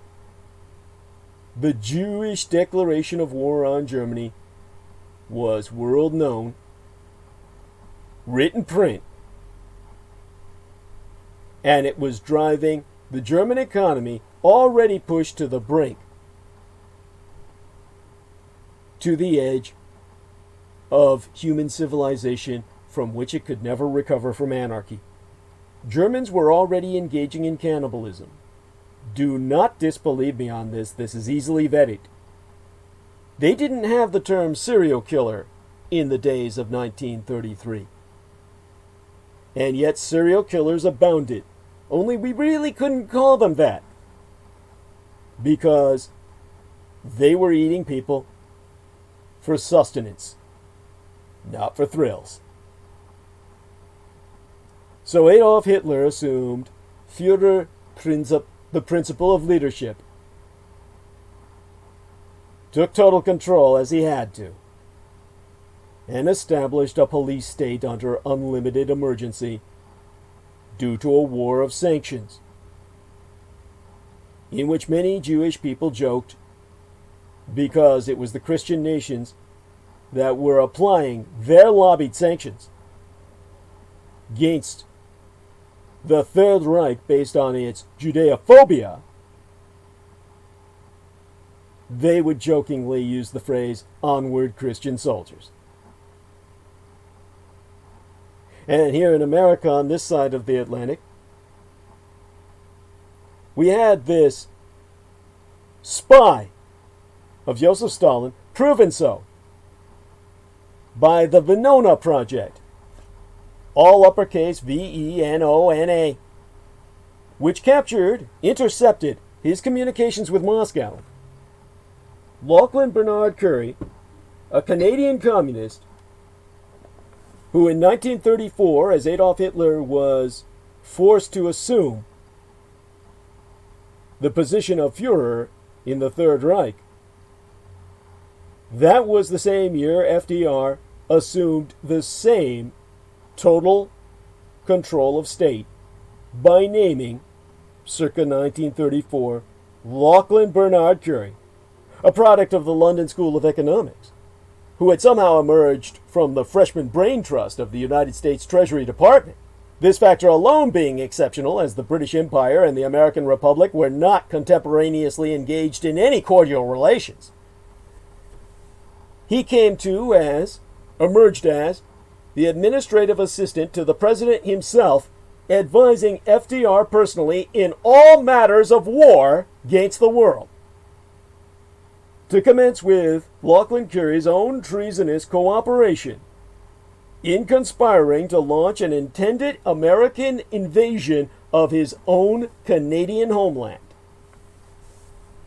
Now this traitor to the crown, known as Mr. Inside by the American press, drafted the Banking Act of 1935, reorganizing the Federal Reserve and strengthening its powers. Simultaneously, Lachlan Curry was also appointed as the White House economist to advise on taxation, Social Security, United States Treasury affairs, and, most tellingly, the speeding up of wartime production. In this role, just as Adolf Hitler was running a war economy in response to the war of sanctions launched by the Jewish diaspora throughout the Western world,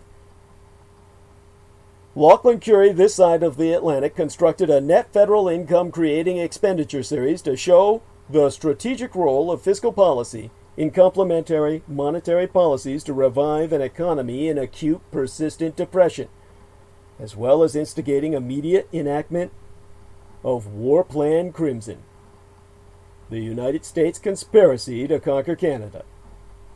War Plan Crimson was originally conceptualized by the Executive Commander-in-Chief Franklin Delano Roosevelt himself, while still Assistant Secretary of the Navy, from 1913 through 1920 during World War I.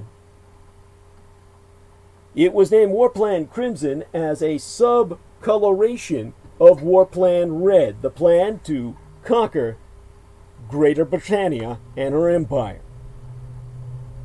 And it's centered on both the unrestricted deployments of poison gas and the strategic bombing of Halifax, as proven by documents that I didn't even have to destroy. You can access them from the United States Military History Collection at Carlisle Barracks in Pennsylvania, coded AWC2-1936 through 1938, G2 number 19A is an atom. The strategic priorities of the actual plan submitted by President Roosevelt to American military commanders in 1934 through 1935 recommended the United States' invasion of Canada and the seizing of Halifax and Montreal in a lightning campaign before Great Britain could intervene decisively. Now, in February of 1935, the United States Department of War arranged congressional appropriations of 57 million World War II-era United States dollars, what would be equivalent to something like $57 billion today. And this approximated $60 billion was employed to construct 3 border air bases in all haste for express purposes of preemptive surprise strikes, aerial attacks on Canadian airfields without warning. The base in the Great Lakes region was perfidiously camouflaged as a civilian airport, but was marketed as capable of dominating the industrial heartland of Canada, the Ontario Peninsula. References accessible via microfiche through the United States National Archives. Now, even sans the expected aid to the British throne from the Japanese Empire, a fellow monarchy threatened by a United States which has always promoted democracy in the same manner that the Soviet Union has always promoted communism by violence of force majeure, right of force. The powerful British Royal Navy would threaten United States interests in and control of the Philippines, Alaska, Hawaii, Guam, Samoa, Cuba, and Puerto Rico, as well as the Panama Canal, and in exchange for all these losses that were to be expected, painful losses, the loss of limbs. In exchange for these losses, President Roosevelt planned to conquer Canada as American Lebensraum. This prize would become an arsenal to manifest destiny, and an industrial platform from which to rebuild and eventually regain all that would be lost elsewhere. And this was the plan emulated by Emperor Hirohito in sacrificing the Pacific through painful losses so that he could draw America into the maw of Mother Asia to be devoured, where they'd be forced to sue for peace when they realized the hopelessness of their situation when confronted with Japanese biocidals. Emperor Hirohito studied War Plan Crimson front to back, top to bottom. And he knew that Canada would be invaded even if neutral. The Canadian government would be abolished and the conquest held in perpetuity. It would be made clear to Canada that she would suffer grievously for resistance. But the British people were seen as tough adversaries capable of fighting against odds to the finish. Therefore, use of poison gas was authorized by Franklin Delano Roosevelt himself. From inception of impending hostilities, it would be the opening deployed weapon of mass destruction. It would launch the fucking campaign as if it were a nuclear first strike. This was to be, under direct orders of FDR himself, a war against humanity, where populations themselves would intentionally become the front lines. But imperial experience had indicated to the British and inculcated into their very DNA the advantage of naval control.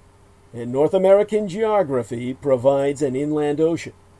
The Great Lakes would be the shield of Canadian dominion and another sword by which to cut and bleed the United States of America.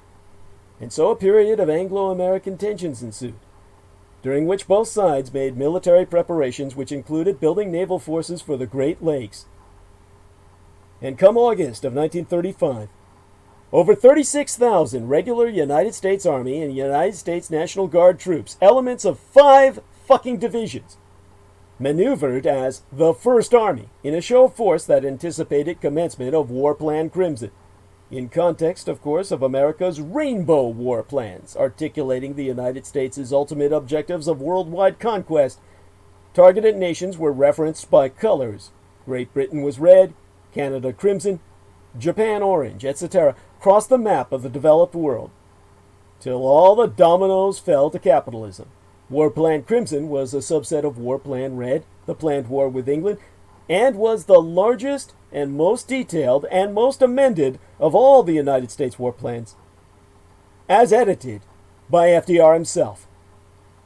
The projected war with Great Britain and the British Commonwealth would be a worldwide conflict, easily rendering the term Second World War more than appropriate.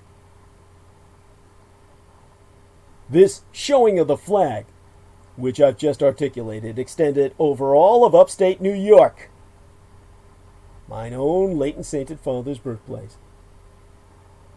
He was but a young man at that time, who had seen his share of combat in China theater, overseas on the gunboat patrols, while back here on the North American continent, FDR marched to war, backed up by 15,000 more United States National Guardsmen, conducting Corps-level operations in Pennsylvania, a threat of invasion that would have deprived the British royal family of Canada as its optimal relocation site in advent of National Socialistic invasion of the British Isles. It was this threat of imminent conflict with the Third Reich that forced the Royal Crown to stave off American aggression against their Commonwealth by forfeiting the lucrative opium trade of China to America's Socialist Roosevelt administration, a truly red, revolutionary administration that was collectivizing America, was now a greater threat to Britannia than the Soviet Union.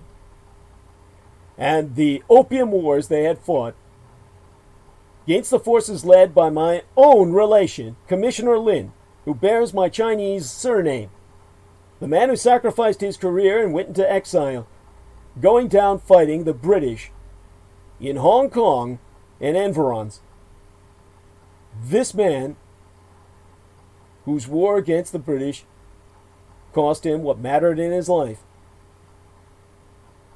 His loss was China's loss, not only in the Hong Kong, which still today protests and the Chinese dare not strike back thus far, due to the fact that Hong Kong is still their financial hub for all the world. Their access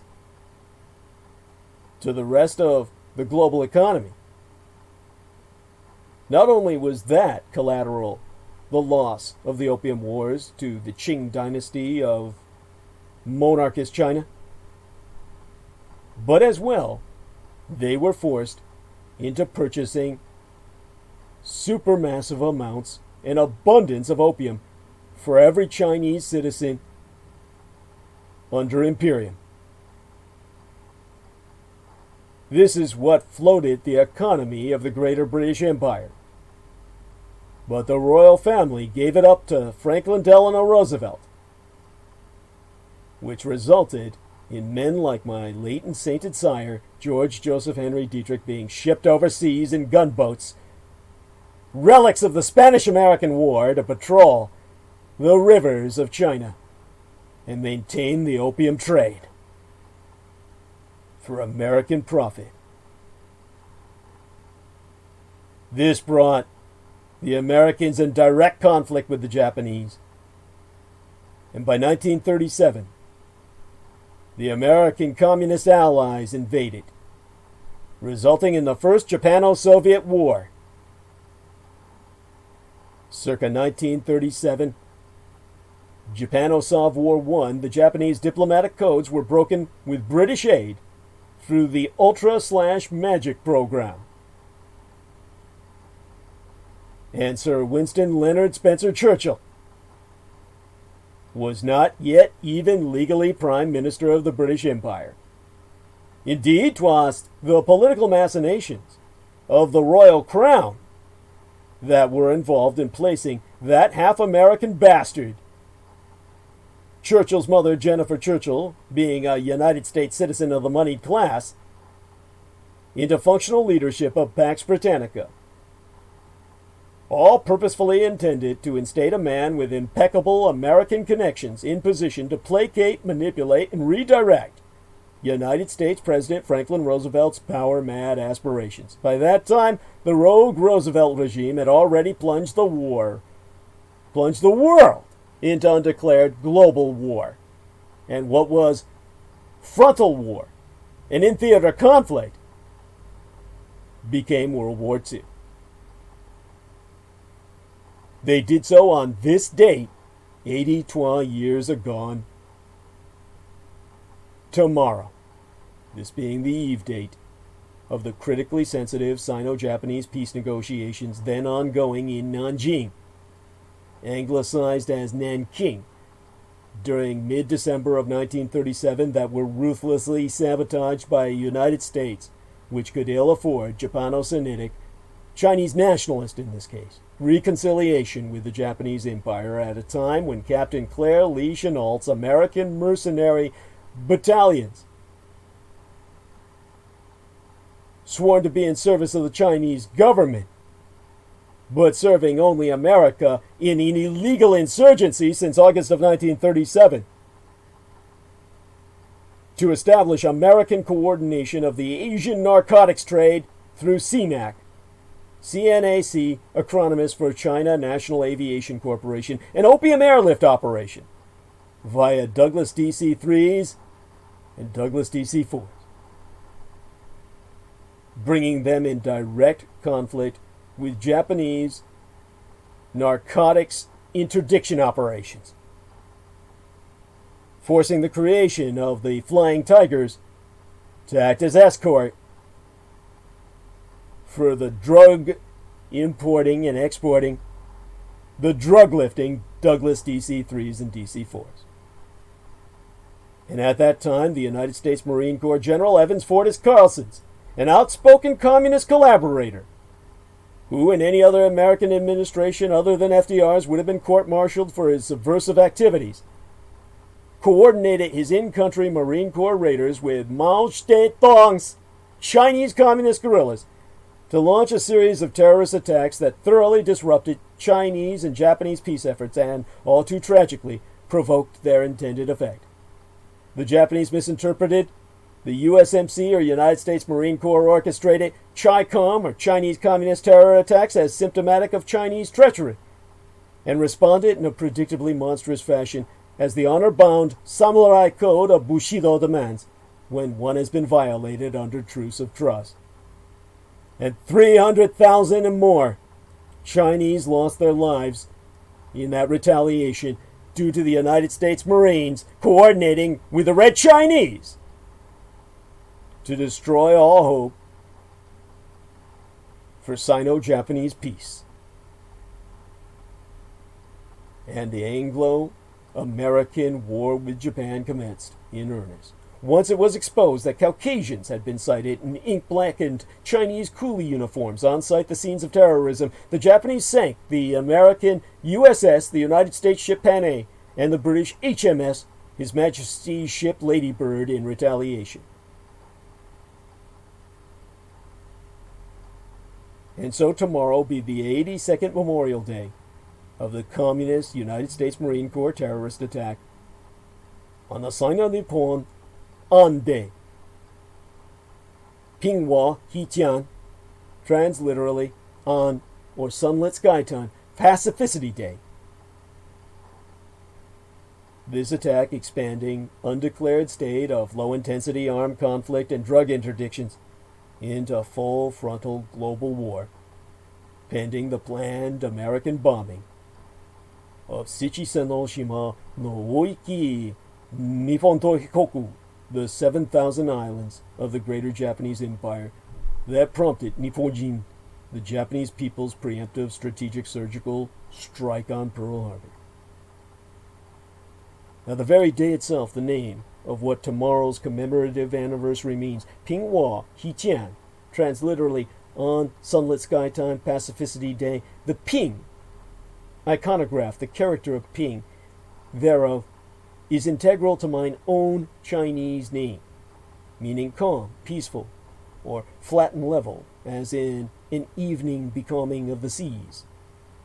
The Wa itself, the very name of ancient Nippon, or Japan, the land of harmonious balance. It is the inner peace, while comest of enlightenment, meaning perfect equilibrium, with the twain together implying grand serenity, or the external manifestation of the interpersonal tranquility, what sources from reflection, whilst the Hai representeth Sol, the sun, what makest our day, and the alternatively employed Tiān represented the sky, or the heavens, representing in turn the concept of time, either iconograph of which, when phrased with PÍNG-WÂ, conveys on day, an annal-dated manifestation of historically significant worldly security, as was scheduled for Concord per establishment of the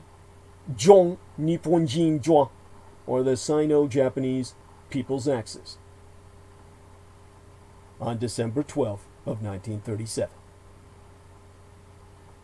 Roosevelt's ill-gotten inheritance of Great Britain's opium empire unbalanced the world into undeclared commitment to total global war on the following day thereafter, the 13th of December, circa 1937. Now, the United States and the Empire of Japan were at war long before December 7th of 1941. And the Eurocentric fallacy that World War II commenced in September of 1939 be sheer revisionism.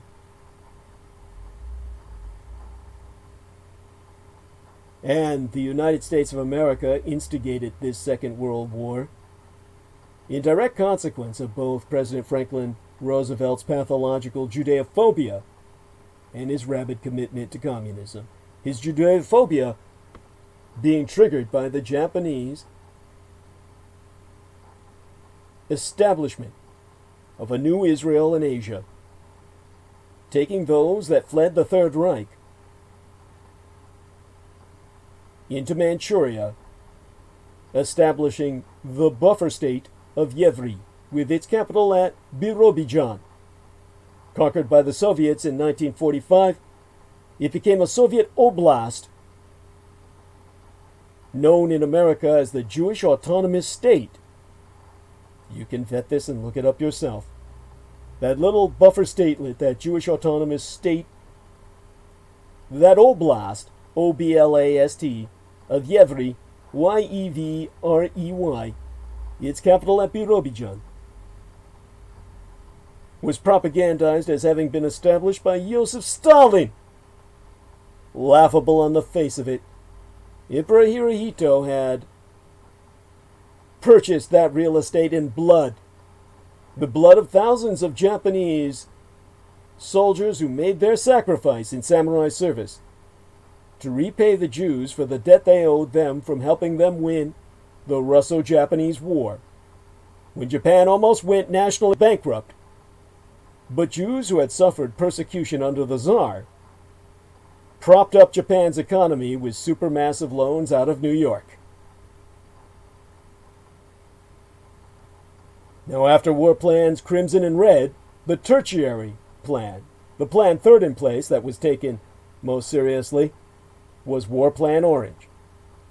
And for the United States Navy, War Plan Orange was the basis of all planning between 1920 and 1941. Over 20 fucking years, 12 decades, it assumed that the Japanese would move against the Philippines in order to take its control of the resources in present-day Indonesia and Southeast Asia.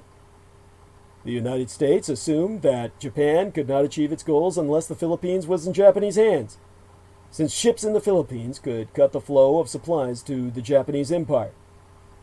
The United States plan was to accept the conquest of the Philippines and then send the United States Pacific Fleet, a supermassive force built round super battleships, westward to force the Japanese Navy into a decisive battle that the United States fleet was convinced it would win by sheer superiority in numbers and production.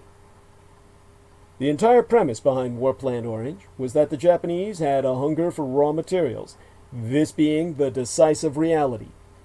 The Empire of Japan was a significant industrial power, but was bereft of any mineral resources at home. They had to import nearly all of the raw materials needed for their domestic industry and defense. The United States assumed that at some point Japan would move south and intervene in China to undermine such a move. The United States national defense strategy was built not on Europe, but on Asia, and on the assumption that Japan would move south. The Japanese did not move beyond Japan till 1940. They had treaties with both the Netherlands and the French to supply a wide range of raw materials through the Dutch East Indies and French Indochina. But the collapse of both France and the Netherlands under the Blitzkrieg of the Third Reich put in question the value of those treaties and posed an existential problem for the Japanese Empire. Japan saw Indochina as unable to guarantee compliance with their treaties, and so it moved into Indochina. The United States believed that if it simply accepted the move, it would guarantee Japanese control of China and open the door for their expansion into the South Pacific and the Indian Ocean basin. The United States' solution to this was actions they regarded as what they could propagandize as means short of war. They halted all sale of United States oil and scrap metal to Japan, from which Japan sourced nigh 100% of its petroleum. The United States at that time being the Saudi Arabia to the world. And America had United States agents buy up all Indonesian oil, not for shipment to these United States, but to prevent Japan from having access to it. The Americans demanded that Japan withdraw not only from Indochina, but from China as a whole. The United States sought to put Japan in the impossible spot on the presumption that an aggressive Japanese response would trigger War Plan Orange, force confrontation with the Japanese fleet somewhere between mine own native Taiwan and Borneo, and finish the Japanese on the high seas and starve them into slavery. The Japanese were more than familiar with the concepts behind War Plan Orange due to numerous naval war games that simulated it. The danger of peacetime readiness is that it reveals the kind of war you expect to fight. The Japanese knew that if they failed to comply with American demands, United States sanctions would cripple them at best, but if they did comply with American demands, they would be reduced to an American vassal state like the Philippines. Their third option was war, but knowing the specifics of United States war plans, they would have to fight the war in a way that would deny the United States the opportunity to bring its fleet of battleships to bear. They knew that the United States expected to lose the Philippines, but that the Americans intended the loss to lead to the destruction of the Japanese Navy. The Japanese understood the threat that resisting or complying with American sanctions posed, and that war waged as the United States expected it to be waged would lead to defeat. The Japanese had hoped to avoid war with the United States, but American sanctions convinced them that the United States intended to break Japan. What the United States propagandized as an alternative to war, the Japanese experienced as forcing their hand. Most important, they would not fight as War Plan Orange expected. They would not engage the American fleet in a surface battle. Rather than serving as the culmination of war, they decided they had to engage the United States fleet as the first act of war. Thus, they chose to deploy aircraft carriers as the main strike force that would approach from what was deemed would be a completely unexpected direction, from the northwest, and attempt to conduct the decisive battle not with a surface fleet against a surface fleet, but with naval air power against a surface fleet in port, as had been demonstrated by the British themselves using World War I biplanes to destroy the modern Italian fleet in port at Taranto. To emphasize, the Japanese did not intend war with these United States until the United States of America put sanctions upon them. Japan saw itself as maintaining access to raw materials guaranteed by treaty. It experienced United States sanctions as an overt attempt to compel Japan to capitulate sans engaging in war, and knew said capitulation would be permanent subordination to these United States. Under this pressure, they chose war, but deliberately avoided the war as the United States had planned. They ultimately won by calculating the recuperative power of these United States, and they understood that their core geopolitical problem was lack of resources, which compelled them to capture Southeast Asia and maintain it throughout the war. It was never retaken. by America or any allied power. But that brings us back to the economic warfare. The Japanese could not back off. They had to be aggressive. The United States saw the challenge posed to American security by Japan's imperative as requiring the imposition of pressure that challenged Japan's fundamental interests, its very survival. Rather than capitulating, the Japanese chose to launch a war in what was deemed to be the most effective manner. The United States had constantly signaled how they would wage a war with Japan, and the Japanese adjusted their own war plan in ways the United States would not have normally expected. The Japanese were aware of the extremely high risk of the war, but understood the necessity of ultimately forcing the United States to negotiate rather than even attempt to invade the sacred soil of the Japanese home islands themselves, which of course the Americans would never dare to do throughout World War II and never did. Japan viewed war as less risky than sanctions. They proved themselves right and the Americans to be wrong. But in one area, both sides were right. The Americans knowingly anticipated the Japanese response to sanctions directed at fundamental Japanese interests, their very survival as a race, whereas the Japanese understood that after Pearl Harbor, the United States would wage a genocidal war of racial extermination, giving no quarter, whilst asking for much, thereby guaranteeing their own eventual American surrender. American strategy during and especially after the Cold War has depended heavily on the deployment of sanctions. Over the past decade, the United States has shifted its posture away from military action toward economic warfare. In Red China, Iran, mulacratic Iran of Islamic fundamentalism, and neo-Stalinist Russia of Vladimir Putin, or the geopolitical extremism of revanchist Turkey, and numerous other countries. The first American response to divergent interests is not to wage war, but to take what be promoted as a less threatening step of imposing sanctions. The United States produces nearly 25% of the world's gross domestic product, and is the largest importer in the world. This gives it significant options and forces other countries to consider whether complying with American demands be less harmful than the risk of resisting those demands. The Japanese example is a classic case in which sanctions deliberately targeted against a country's core interests cause that country to choose a military option rather than to duel economically. Hirohito realized his people would lose the latter and had a chance with the former. The very point of Pearl Harbor was not that economic pressures aren't a valuable tool, but that any assumption that the adversary so targeted will not choose a military response be preposterous. The more effective the sanctions, the greater the chance of military response. The assumption that the adversary has no military options may be true given expectations of capabilities, but as with Japan, effective sanctions can compel the other side to develop innovative and painful solutions, painful to themselves, but fatal to America. The danger of War Plan Orange was that it drilled into a generation of naval officers a perception of how a war would be fought.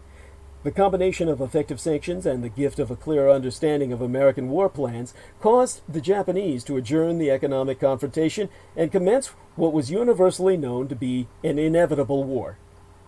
In undertaking economic sanctions, there must also be parallel and unexpected military options on the table. The predictability of United States operational principles allows the enemy to innovate unexpectedly. The assumption that the economic dimension will remain economic because we wish it to betrays the American junta's insider comprehension per one of the main propaganda constructs of Pearl Harbor. This is not an argument against economic sanctions in and of themselves. They have been used for decades. It be a warning to carefully select who they be directed against and how they be applied. They can create a situation where the sanctions be so effective that war becomes an attractive alternative. If such sanctions be required, the United States should not expect the enemy to go to war in a way that be most advantageous to these United States. As with Pearl Harbor, the enemy will strike as hard as possible where it be deemed to be least expected. The more desperate the adversary becomes, the more the military must anticipate an unexpected response. So everything hinges on military intelligence, which is what made Michael Aquino the dominant factor in the American empire and ultimately the world. The Americans broke the Japanese code, so they knew they were going to attack Pearl Harbor, and they knew how. They set up an ambush, and once the Japanese realized they were in a trap, and the enemy refused to cooperate with the Americans, the Japanese withdrew, leaving the Americans to look like fools and covering their ass with the total surprise attack, despite the fact that we broke all the Japanese codes bullshit. Yet, demonstrably, even then, 'twas proven that the underestimation of the enemy be catastrophic above all else. The Japanese won because they were better. Better at practically everything. And now America's in that same position with the Communist Chinese Empire. Because based on the collectivized principles of the Stalinist Franklin Delano Roosevelt, the Americans have forsaken free trade. Trump's anti-China trade advisor invented a fake economist to sell his protectionist views. Think back on what I said about Paul Volcker, and now think on where we're at today in context of what Lachlan Curie, a Soviet spy, brought us to by World War II. World War II, in which the Japanese Battle of the Savo Sea, the Battle of Savo Strait within the Solomon Sea, resulted in a division of Marines cannibalizing each other, feeding off each other's flesh, in a situation beyond defeat. What was ignominy for America, but calumny for the Marines personally involved in the hunting and devouring of each the other. And now today, in the pages of a book entitled Death by China, published the same year my mother was murdered, 2011, and co-authored by Peter Navarro, a Mr. Ron Vara, surname spelled V-A-R-A, warns, and I'll quote it from the work itself, "Only the Chinese can turn a leather sofa into an acid bath, a baby crib into a lethal weapon, and a cell phone battery into heart-piercing shrapnel." The same kind of dehumanization struck against the Japanese on the road to ruin known as World War II. And later in same said book, the same book that historically convinced Jared Kushner, the transgender faggot who married Donald Trump's daughter as a beard, as the gay community calls it in San Francisco, to cover his queer ass, all their children being from in vitro fertilization. Jared Kushner, lover of Peter Thiel, the man who helped get Trump elected. That Jared Kushner asked Peter Navarro, co-author with Ron Vara of the book Death by China, to become Trump's top economic advisor on the campaign trail when the Russians hacked him into power back in 2016. Yes, that same book that I cite. I will source the following quote, in which that Ron Vara opines, "The manufacturing dragon is voracious. The colonial dragon be relentless. The American eagle is asleep at the wheel." And now Peter Navarro, co-author of that same book, filled with that same kind of anti-Asian vitriol, be director of the White House's National Trade Council. And Ron Vara, what of he? He, of course, is a military veteran. That's what gives him all of the credibility to make him a minor demigod in economics. He's a military vet, yay, who became a xenophobic stockbroker. Xenophobia, of course, being the fear and loathing of Chinese. Anti-Semitism being the racism of today. Beyond that, this military veteran who became this xenophobic stockbroker be a Harvard alum, just like Joseph Patrick Farrell, claiming he graduated from Oxford. Why don't you call Harvard up and ask them if there be a Ron Vara? I found out when I called up Harvard, Ron Vara is not an alumni of said Ivy League institution. Ron Vara never attended. Is Ron Vara lying? He pops up in several of Peter Navarro's supposedly non-fiction books, dating back at least to the 1990s, when I was serving in Operation Desert Storm. And, of course, he's not really a liar, this Ron Vara, because, you see, he doesn't fucking exist. There is no Ron Vara. He's not a real person. As Peter Navarro admitted, mid-Menses, mid-month, the Ides of October, this year, in mid-October, when he boasted such to Tom Bartlett, a senior writer at the Chronicle of Higher Education. Tom Bartlett discovered this after getting a tip from the Australian economist of Japanese descent, Tessa Morris Suzuki. A hyphenated name? Because she be female and married to a Japanese man. She be Japanese by injection, you might say. So the Australian lady, Tessa Morris Suzuki, noticed some inconsistencies in Ron Vara's story and emailed some colleagues at Harvard herself to see if Ron Vara ever studied there. And so when she tipped off Tom Bartlett and he went to interview Peter Navarro in his position as the man who runs our economy, he boasted in a statement to the Chronicle of Higher Education that Ron Vara be naught but an anagram of Navarro, his own surname. His own surname taken, split in half, and reversed in satanic inversion, like a backward masking on a spell that be cast to damn your soul.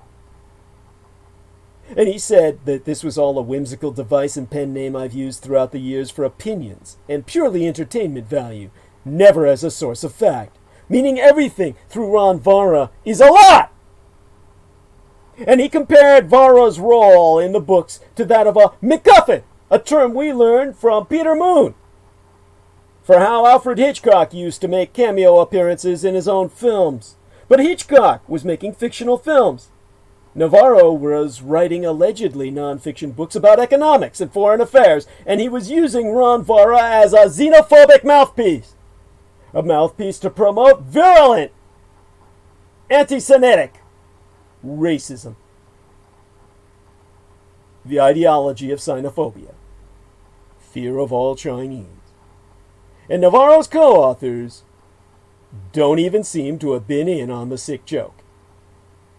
When contacted by the Chronicle of Higher Education, 12 people who worked with Navarro on books in which Ron Vara appears asserted they had no idea he was not a real person.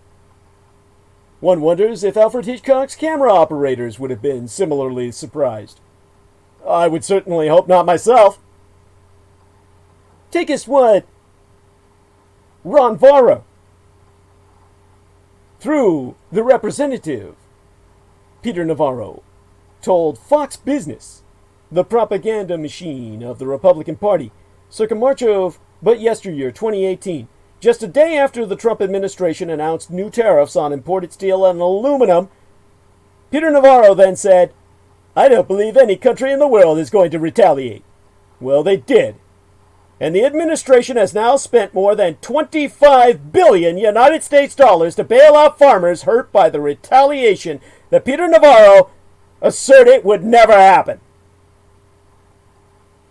Now thinkest about Peter Navarro's oft-repeated claims that Americans are not paying the cost of these tariffs. That's simply a lie. Study after study after study after study have confirmed that yes, of course, Americans are paying for these tariffs. Because tariffs are a tax on imports, and their singular purpose is to make it more expensive to purchase imported items.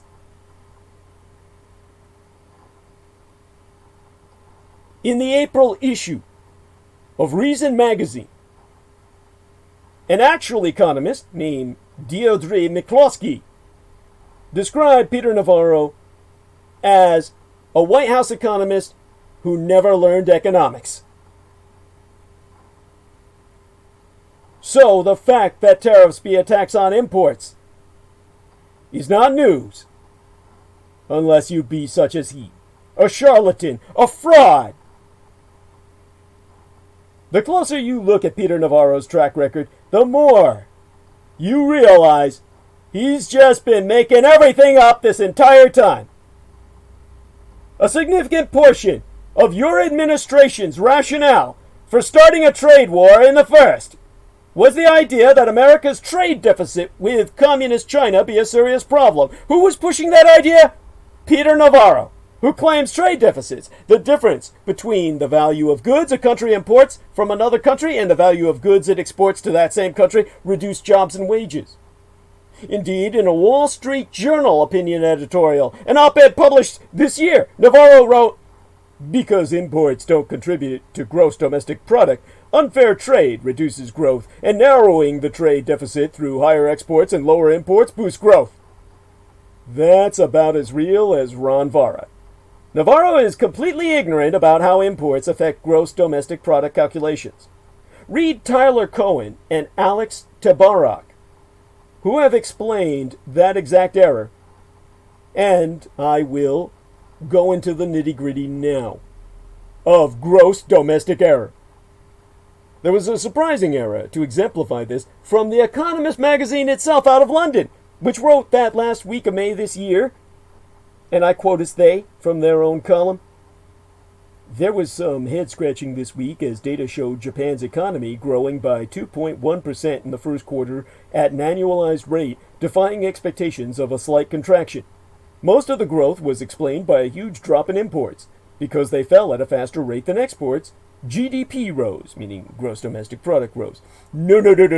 No. Imports do not influence gross domestic product, at least not in the mechanical way suggested by The Economist magazine out of London. Now here's how Tyler Cohen and Alex Tabarrok explain it in their book, which I shall quote from, entitled Modern Principles. So, give me a second here to find the page from the book Modern Principles. Here it is. I quote as they at length and verbatim now. It's important to remember the domestic in gross domestic product. When we add C plus I plus G, we are adding up all national spending, but some of that spending was on imports, goods that were not produced domestically. So we subtract imports from national spending to get national spending on domestically produced goods. C plus I plus G minus imports. Now, because most of you aren't trained in economics, the parts of the formula are simple. C equals total spending by consumers. I equals total investment, spending on goods and services by businesses. G equals total spending by government, federal, state, and local. So, the next set, net exports, exports minus imports, all of that is covered by this equation. This approach, calculated using the formula for GDP. In other words, in order to get GDP, you do the C plus G plus I plus NX, or consumption plus government spending plus investment. The aggregate demand composed of the various factors C, I, G, X, etc. The investment, by the way, think gross fixed capital formation. All of this consumption, investment, government spending. Think SIG, all uppercase like cigarette. An acronym for cigarette. SIG, C-I-G. Consumption, investment, and government spending. And then you can start calculating your gross domestic product, which be a monetary measure of the market value of all the final goods. So the NX is net exports, the EX is the exports, the foreign spending on domestic goods. So the equation becomes rather self-explanatory at that point, I would hope. Or at least I hope you understand this a little better than you did before. So, once again, this paragraph. Important to remember the domestic in gross domestic product. When we add C plus I plus G, we're at the consumption, the investment, the government spending, we're adding up all the national spending, but some of that spending was on imports, goods that were not produced domestically. So we subtract the imports from national spending to get national spending on domestically produced goods by C plus I plus G, the consumption plus investment plus government spending minus imports. Now, to go on to the next paragraph that strikes myself as significant, and I'll just turn a page here. Now, just remember, you're back in school, and you do have to learn this. And the consumer spending you've been doing all your life is a part of this equation. So think on happy thoughts of spending, okay? So with this next paragraph, I read verbatim. Here is a mistake to avoid. The national spending approach to calculating GDP, the gross domestic product, requires a step where we subtract imports. But that doesn't mean that imports are bad for GDP. And they even put an exclamation mark there. Let's consider a simple economy where I, G, and exports, investment, government spending, and exports are all zero, and C, consumer spending, equals 100 billion United States dollars. Our only imports come as from a container ship that once a year delivers 10 billion United States dollars worth of iPhones. Thus, when we calculate GDP, we add up national spending and subtract $10 billion for the imports. 100 billion United States dollars minus 10 billion United States dollars equals 90 billion United States dollars. But suppose that this year the container ship sinks before it reaches New York. So this year, when we calculate GDP, there be no imports to subtract. But GDP does not change. Why not? Remember that part of the 100 billion United States dollars of national spending was 10 billion United States dollars spent on iPhones. So this year, when we calculate GDP, we will calculate 90 billion United States dollars minus 0 US dollars equals 90 billion US dollars. GDP doesn't change, and that should not be surprising since GDP be about domestic production, and the sinking of the container ship does not change domestic production. And to turn a few pages forward, further into the book, they continue as follows, and this will be the last paragraph I read from them, so you can take a breather after this. But verbatim, if we want to understand the role of imports and exports on GDP and national welfare, we have to go beyond accounting to think about economics. If we permanently stopped all the container ships from delivering iPhones, for example, then domestic producers would start producing more cell phones, and that would add to GDP, but producing more cell phones would require producing less of other goods. If we were buying cell phones from abroad, because producing them requires fewer resources, then GDP would actually fall. This is the standard argument for trade that you've learned in your microeconomics class.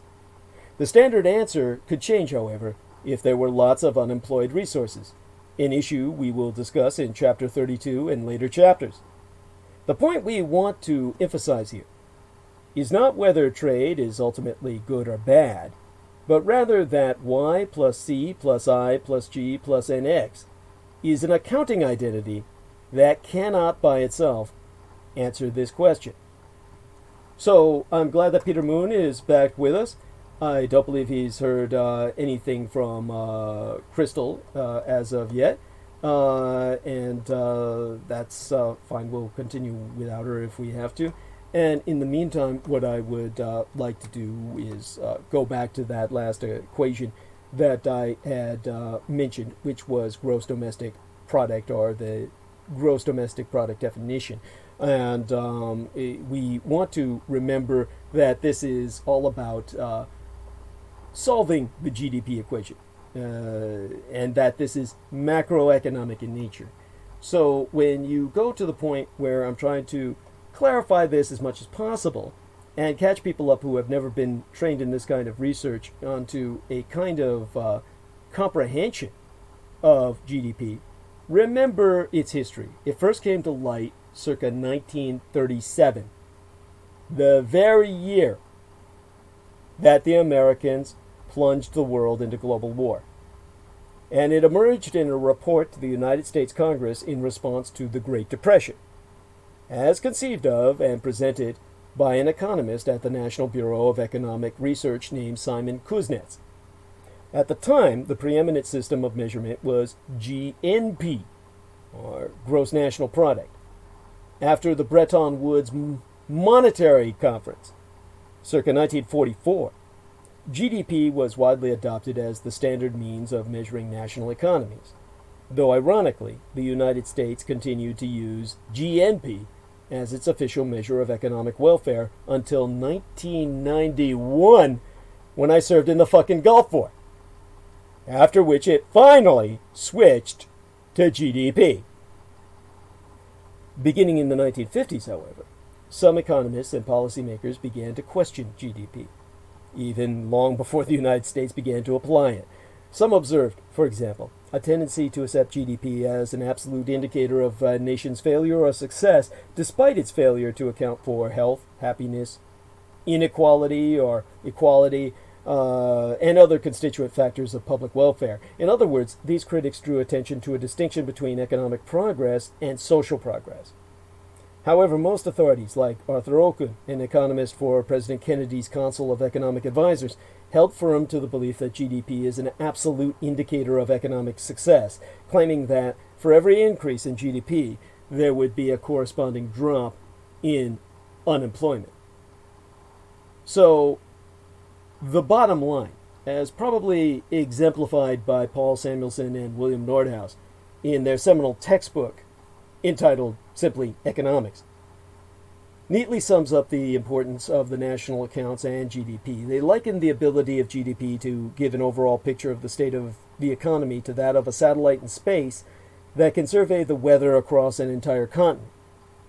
GDP enables policymakers and central banks to judge whether the economy is contracting or expanding, whether it needs a boost or restraint, and if a threat such as a recession or inflation looms on the horizon. Now, like any measure, GDP has its imperfections. In recent decades, governments have created various nuanced modifications in attempts to increase GDP accuracy and specificity. Means of calculating GDP have also evolved continually since its conception so as to keep up with evolving measurements of industrial activity and the generation and consumption of new emerging forms of intangible assets. So, there you have that for now. In order to return to the immediate impact of the fraud economist who is drawing us into a third world war based on a total and complete lie so bold, so brazen, as to be unbelievable outside of the work of fiction. Peter Navarro, in his Alienists, as Ron Vara, is also employing a correlation where none exists, other than everything I've just articulated. That the size of a country's trade deficit, or its surplus, has no connection to how quickly or slowly that country's economy grows. Even when Navarro isn't making all this shit up, he has a tendency to get sloppy. National Review's Kevin Williamson called him out circa 2017, but the year before yesteryear, over a history of plagiarism and misleading citations. Among the problems, Kevin Williamson identified was that Peter Navarro had cited a 25-year-old study, a quarter of a fucking century old, that claimed Red China was helping Iran develop nuclear weapons without noticing that the study was 25 fucking years old, issued over a quarter of a century ago, or that subsequent studies by the same authors had concluded Red China was no longer engaged with Iran's nuclear ambitions. The revelation that I've exposed to you this night, that Peter Navarro planted his very own Tyler Durden. Now, Tyler Durden be a reference to the lead character in Fight Club, which was all about schizophrenic psychosis and made it the favorite film of all time of my Aquino-assigned suppression handler, Lorian Ann Fenton, in which Tyler Durden is the narrator's split personality, while the narrator himself be a fictional character, appearing as both the central protagonist and antagonist of the 1996 Chuck Palahniuk novel Fight Club, and its 1999 film adaptation of the same name, and the comic book Fight Club 2. He was created by the perfect storm of the narrator's insomnia-induced insanity and his frustration with a hollow life of wage slavery and consumerism. He be the manifestation of the completely free person the narrator wishes he could be. It's taken from the pseudonym for Zero Hedge's key authors used to hide their identities. The Zero Hedge investment fund fuckers. That's where Tyler Durden comes from, who winds up taking down skyscrapers with controlled demolitions in 100 9/11s that kill a city. So, Peter Navarro planted his very own Tyler Durden inside his entire line of books that he claimed to be fact that were all fiction, to take down the American empire and the world economy with planted charges in the same fucking manner, so that people like Lorian Ann Fenton could get off in the same way they got off on Max Spears when he was burning alive from the inside out when the doctors injected that detox formula and he was altered into his 3-year-old persona so that Lorian Ann Fenton could orgasm while she watched a 3-year-old boy burn alive. This is where you're at now. Aquino's doing that, while free trade's dead and the world divides into autarkic regional power blocks destined for conflict over resources because free trade has been killed by a man who made up a fiction that all of you allowed to become the basis for your fucking economy.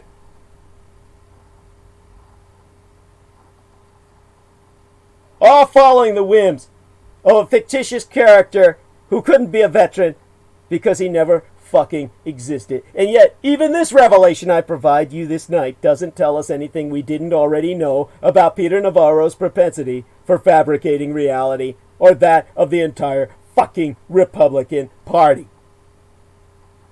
But it does provide another excellent reason not to take any of them seriously. Even if inventing a fictional alter ego did not, on its own, disqualify Peter Navarro from being Trump's top economic advisor, all other things he's done while serving in that capacity certainly should. The White House might as well replace Peter Navarro with Ron Vera. Ron Vera may be fictional, but his understanding of economics couldn't be any worse. Now, with that, I'll bring on Peter Moon in but a moment. After reminding us all that one among the creepiest true crime tours in America is the Tucson Murders True Crime Tours. The Tucson Murders True Crime Tours provide us historic crime investigation into forgotten lost crimes in Tucson, Arizona.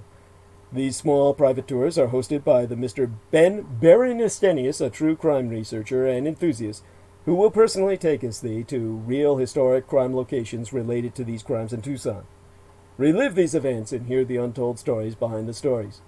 The Baron Ben specializes in the seemingly ever-developing case of the late serial rape killer Charles Howard Smitty Schmid Jr., alias the Pied Piper of Tucson, an aftermath tour, which you can find out more about in terms of this individual at theunfinishedman.com, wherein you'll find excerpts from the book writ by Ben Estenius himself, and see films or snippets thereof, splices from what the Baron has been working on as documentary footage.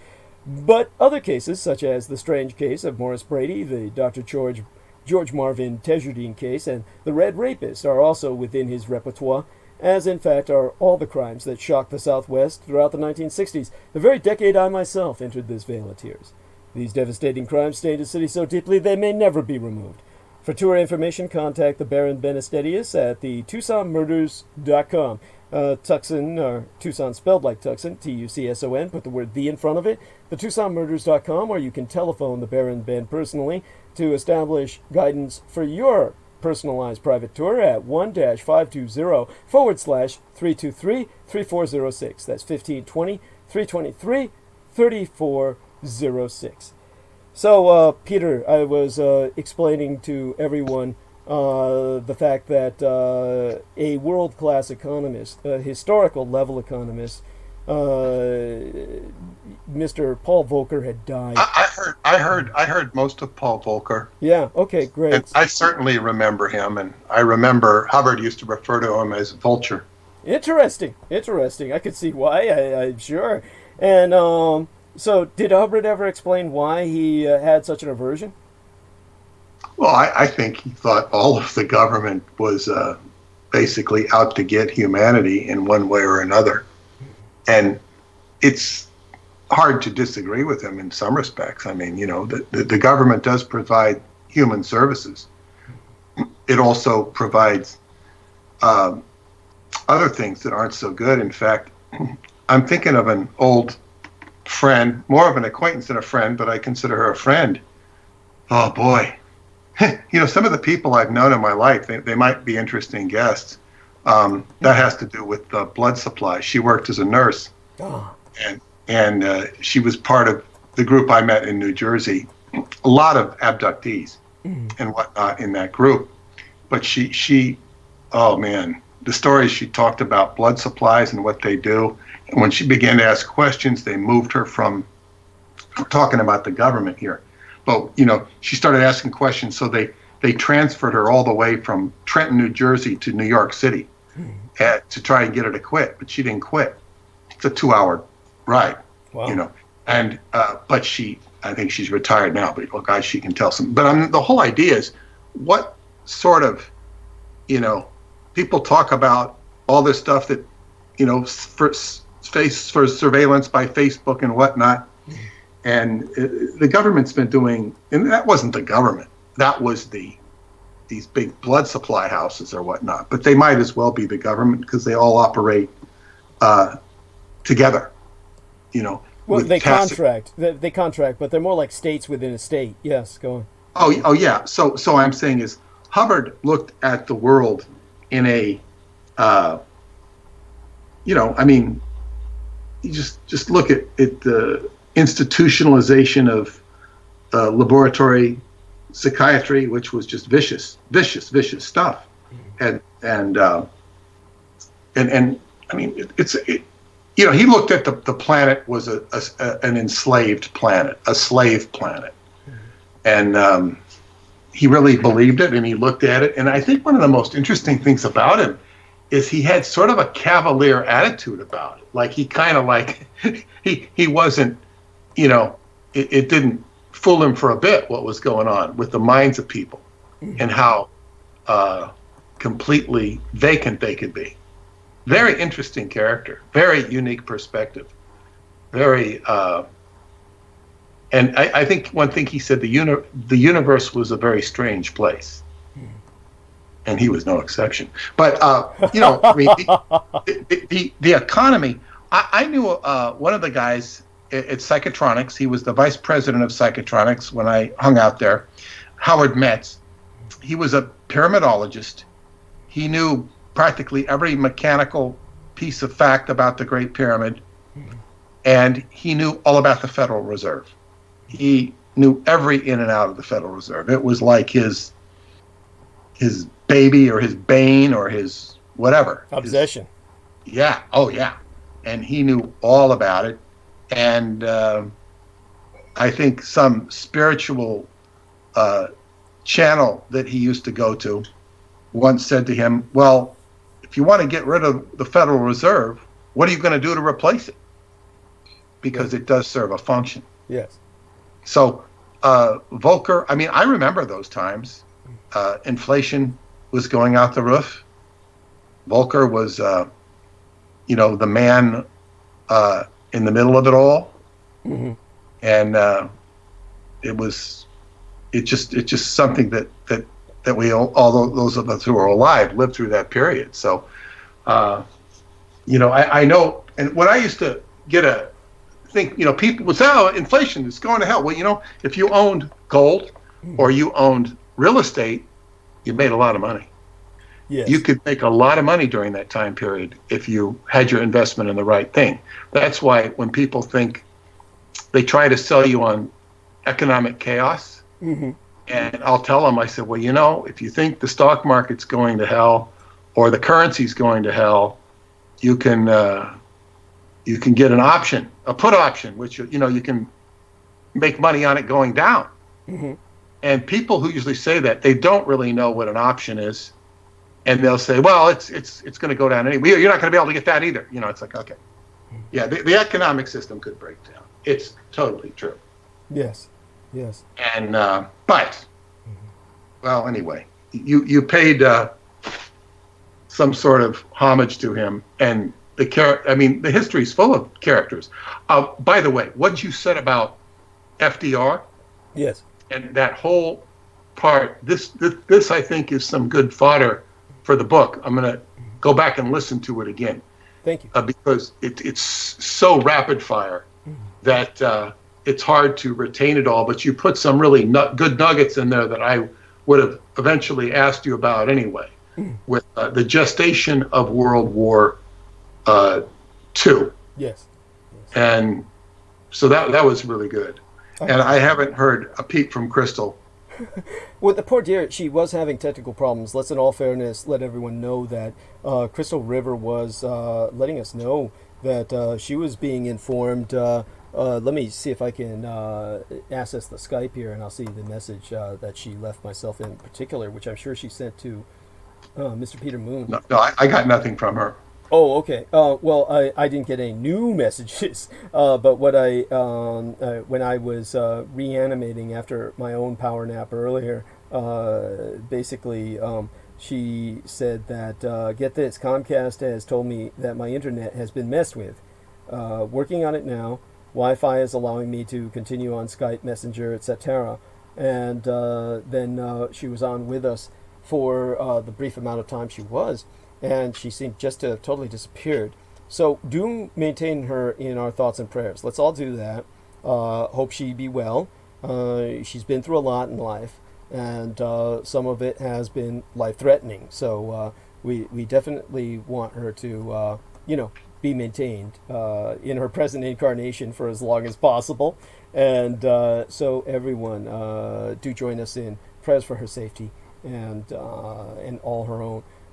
Definitely, we're very glad and privileged to have Mr. Moon with us, of course. And we're not going to go into any depth or detail, but Mr. Moon has been witness to Crystal River and myself as part of Team D-Track, which he is a part of. We've all been through some incredible crises the past few days that we've come out of much stronger as a team, and things look good. They look like they're going forward in the most positive fashion. And so at some point, probably in the near future or in due time, we'll be outlining the details of some of what we've been through lately that will explain to people why the three of us, Crystal River, Mr. Moon, and myself, have been together as a team over past transmissions, the past several transmissions.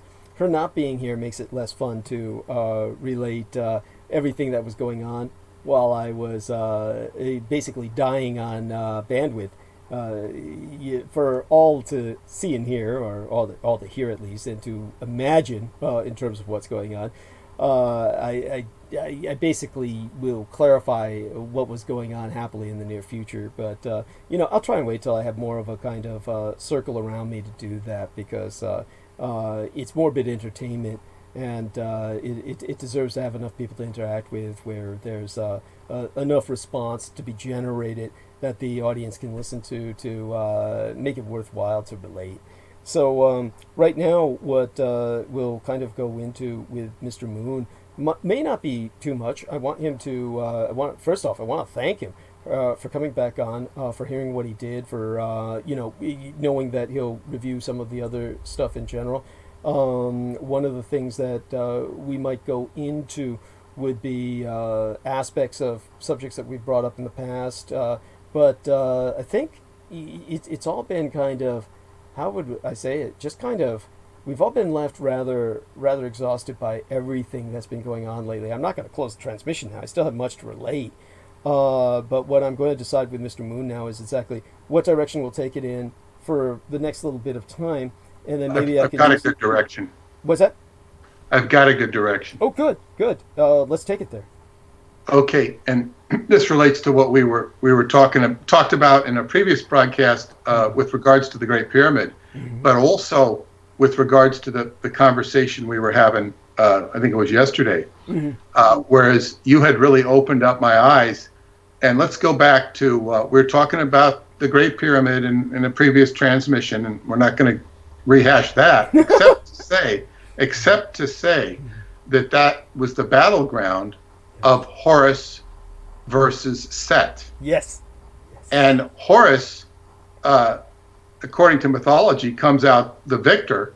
He destroys all of Set's armies, but in the end, Set escapes, because the corpse that he thinks he's dragging back to Ra is not indeed Set. It's an imposter corpse, and what he has is, and Set has turned into a snake and escapes.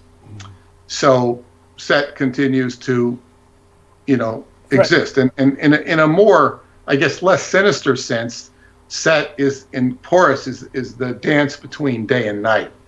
However, some people choose to, or some entities choose to exemplify the dark in a very negative way.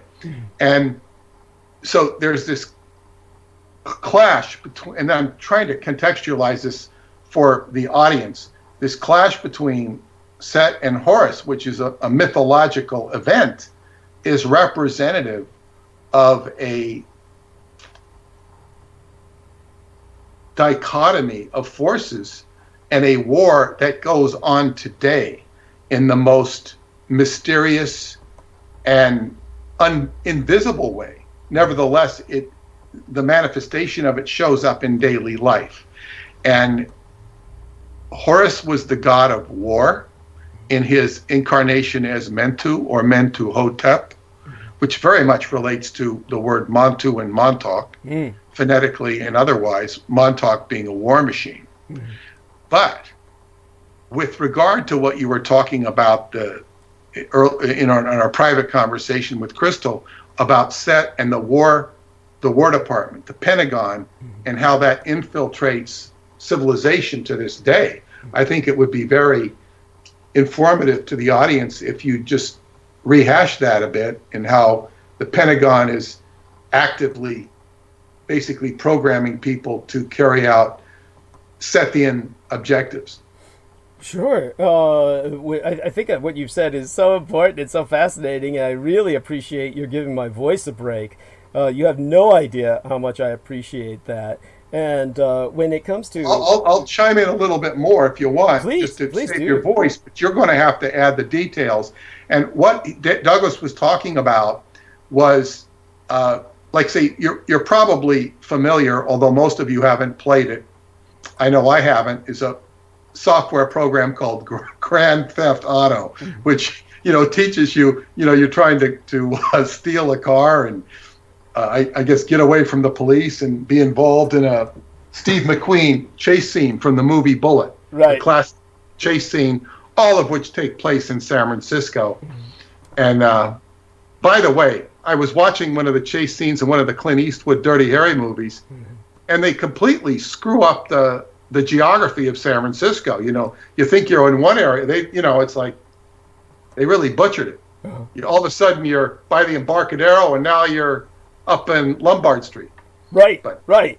They're counting on the ignorance of the rest of the world of San Francisco geography, of course. Well, of course, who's going to know that? But it's like you can't really blame them. They've got to edit and get their product out. But in any case, so there's this Grand Theft Auto. It's super popular, and it's like, what kind of crazy dynamics is this going to get your kid interested? I know I had a daughter growing up during that era. She was not interested in. She played video games, but not Grand Theft Auto. That seems more of a boys' game. But and she wasn't. And I would also say, on the subject of video games, I have this friend many friends in Romania, but one of them, she was a Qigong student, and very beautiful girl. I mean, all across the boards, a very beautiful girl. And she had this boyfriend. And when she came back to the island to visit me and to get some more instruction in Qigong and whatnot. And I said, what happened to Kevin? She says, oh, I'm no longer with him. He has a video game addiction. Oh, shit. Now, this is a guy who had, the most beautiful girl you could imagine, right. Very beautiful. Right. And these women in Romania they have a pure essence to them that is just beautiful. I mean, they're just beautiful, loving creatures as human beings. So to have a wife, I mean, I know what it's like to have a Romanian wife. It's a very beautiful experience. But, the video games were, I don't know if he's going to ever find such a beautiful person like that again. And of course, I don't know. I don't think he was addicted to it. It was like an actual condition. Yeah. Yeah. And, so that's, the video games are very destructive to people. And of course you hear that the whole challenge of like people who are really good at video games are very valuable assets. Yes. They have this new statistic in baseball. I don't fully understand it, but I find out nobody really fully understands these new baseball statistics except the statisticians. And it's called WAR, WAR, wins above replacement. It has something to do with how much better this player is. He'll win 6 more games than the average player would at that position. WAR. Well, these people in the Pentagon, or the Pentagon hires, these kids have a war asset. In other words, I'm using a pun here, right. But they're an asset to war, because if they can play video games really good, they can operate the manifolds or whatever they use in actual warfare. They can press the button or the mouses to elicit smart bombs or whatever the hell they're doing. So a warrior is now somebody behind a computer and a mouse and probably a headset too. Right. And this is sort of a madness. So so they're putting out these video games, which are all Douglas was talking about, on a total warrior mentality, which is a form of breeding insanity and breeding people to, kill in cyberspace, and then it can transfer out into the real world. And this is a sort of a Sethian agenda. That's sort of my overview of it. You can give more detail and accuracy to it. Oh yeah, I definitely appreciate your overview, and of course, Peter Moon is completely right in so many respects. It just requires some qualifications as he was looking for, and so I thank him for giving myself a break, a much-needed break, which without someone here, people I know enjoy listening to me, and they can listen to me. I'm happy to report for hours, and this, of course, is very flattering and deeply appreciated. It's wonderful. God love them. Of course, when I can, it's just so wonderful to have someone come here and just kind of spell me so I can take a break and then kind of regather myself. And this is a good topic with which to do that. So here's some of the, I'll try and remember the name of the stupid company that's involved that I was bringing up with Crystal River and our man Peter Moon in a private conversation. So give me just a second here, and it's a British company, as a matter of fact, and so I got it now. I got the name now, and what I'll do is go into qualifying what Peter was discussing. And first off, let's get some qualifications concerning video games. And they are, how would I say it? I am a person who was raised in such an impoverished environment, so incredibly impoverished. There's no exaggeration for the impoverishment that I grew up in. There's no amount of cheap one-liners that would ever do it justice in a Rodney Dangerfield sense or some kind of Henny Youngman sense. There's no way to comedically convey it because there's nothing funny about it. It was indescribable. It was horrific, kind of like how I felt in my latest transmission when I suffered that poisoning from that goddamn laxative. And so when it comes back to what I had access to, that normal children in the United States had access to, everything was looked at detachedly. I had to detach myself completely from what other people my age were experiencing. There was no concept of ever owning or driving an automobile, for instance. No concept in my life of ever experiencing anything a normal American would ever experience. That level of poverty, which most people can never understand. So, with my detached perspective, I got everything I gained in terms of knowledge about such phenomena through government documentations and studies, and what I became familiar with most intimately was the internal mechanisms and machinations of that which comprises your actual government, your military junta. Now, the Americans lost the war, but the military won the propaganda campaign with the American public. And the military maintained its survival by the propagandization of the greatest loss in recorded human history, by converting it into the greatest victory in recorded human history, a feat that would be deemed impossible in any world where rationality or sanity prevailed. But there is no rationality or sanity in the West that enabled genocidal cultures like the Soviet Union and the United States to prevail in Europe, where they were resisted by the Third Reich, whose genocide it committed to was deemed to be in self-defense in the circumstances that it faced.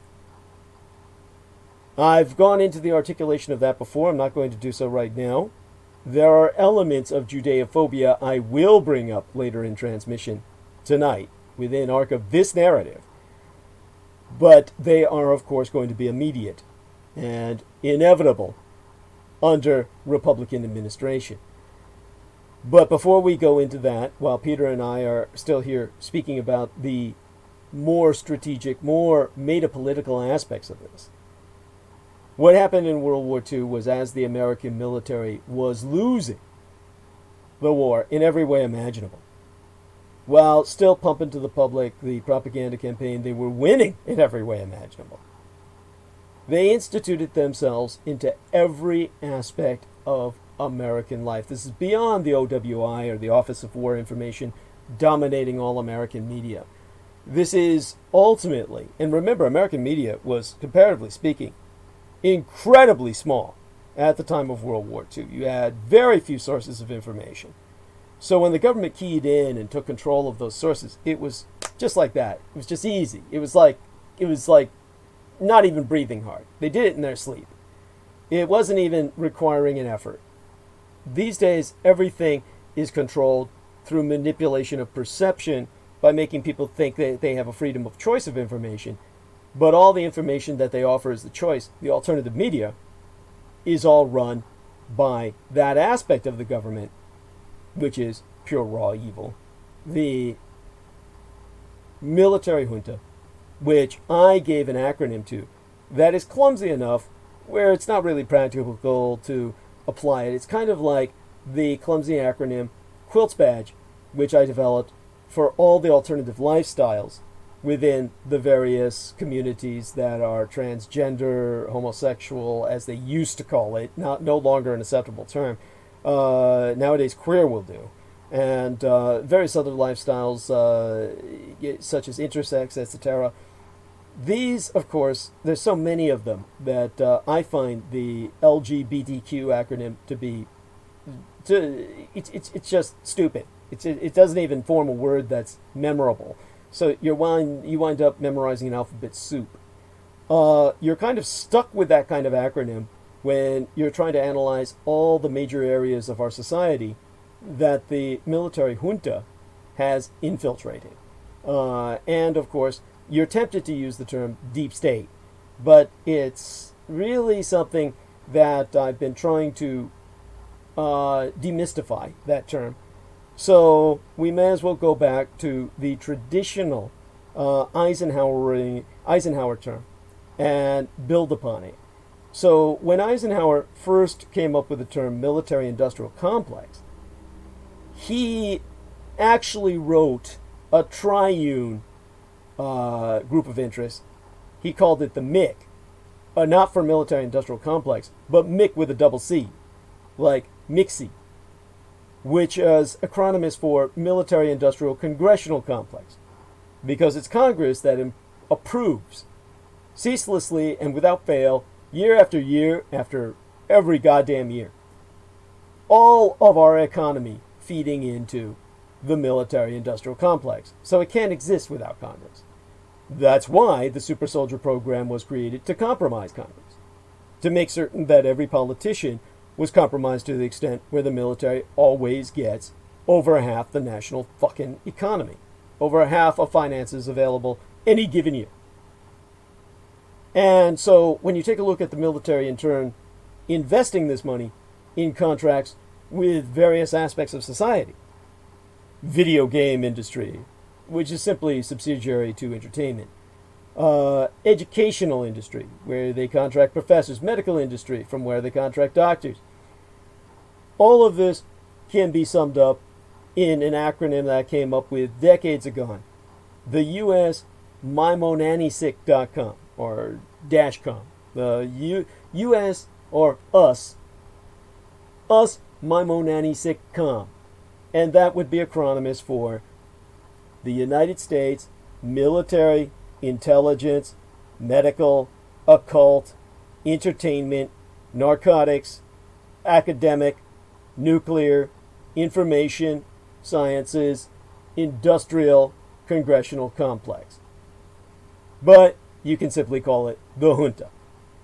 It comprises the actual government of the United States, not the politicians who just exist to pump all your money into the United States military, intelligence, medical, occult, entertainment, narcotics, academic, nuclear, information, sciences, industrial, congressional complex. So this is the primary threat to all humanity, this entity. And this entity, obviously, by the very acronym, is pervasive. It saturates your world. It is your society. Just as the former Soviet Union, far more blatantly, far more brazenly, far more brutally and unsophisticatedly, far more primitively, did not have a military-industrial complex at all, because it was a military-industrial complex. There was no economy in the Soviet Union. There was nothing but the fucking military. That was it. And it's still that. Everything else is subsidiary. So too the United States is like that, and becoming ever more so. And under Trump, blatantly so, And they celebrate it. So we're at the end of the road, which is why Trump only bothers, as my manageress Lena Shea confirmed in recent investigations of her own. She confirmed by much of her research that Trump's campaign now is focusing only on the elderly, not even bothering to reach out to the young. Thank the gods of our ancestors. He's leaving us the future because he's married to the past, all based on the lies that I've articulated, to the point where they even have to lie about military threats with economists that don't exist.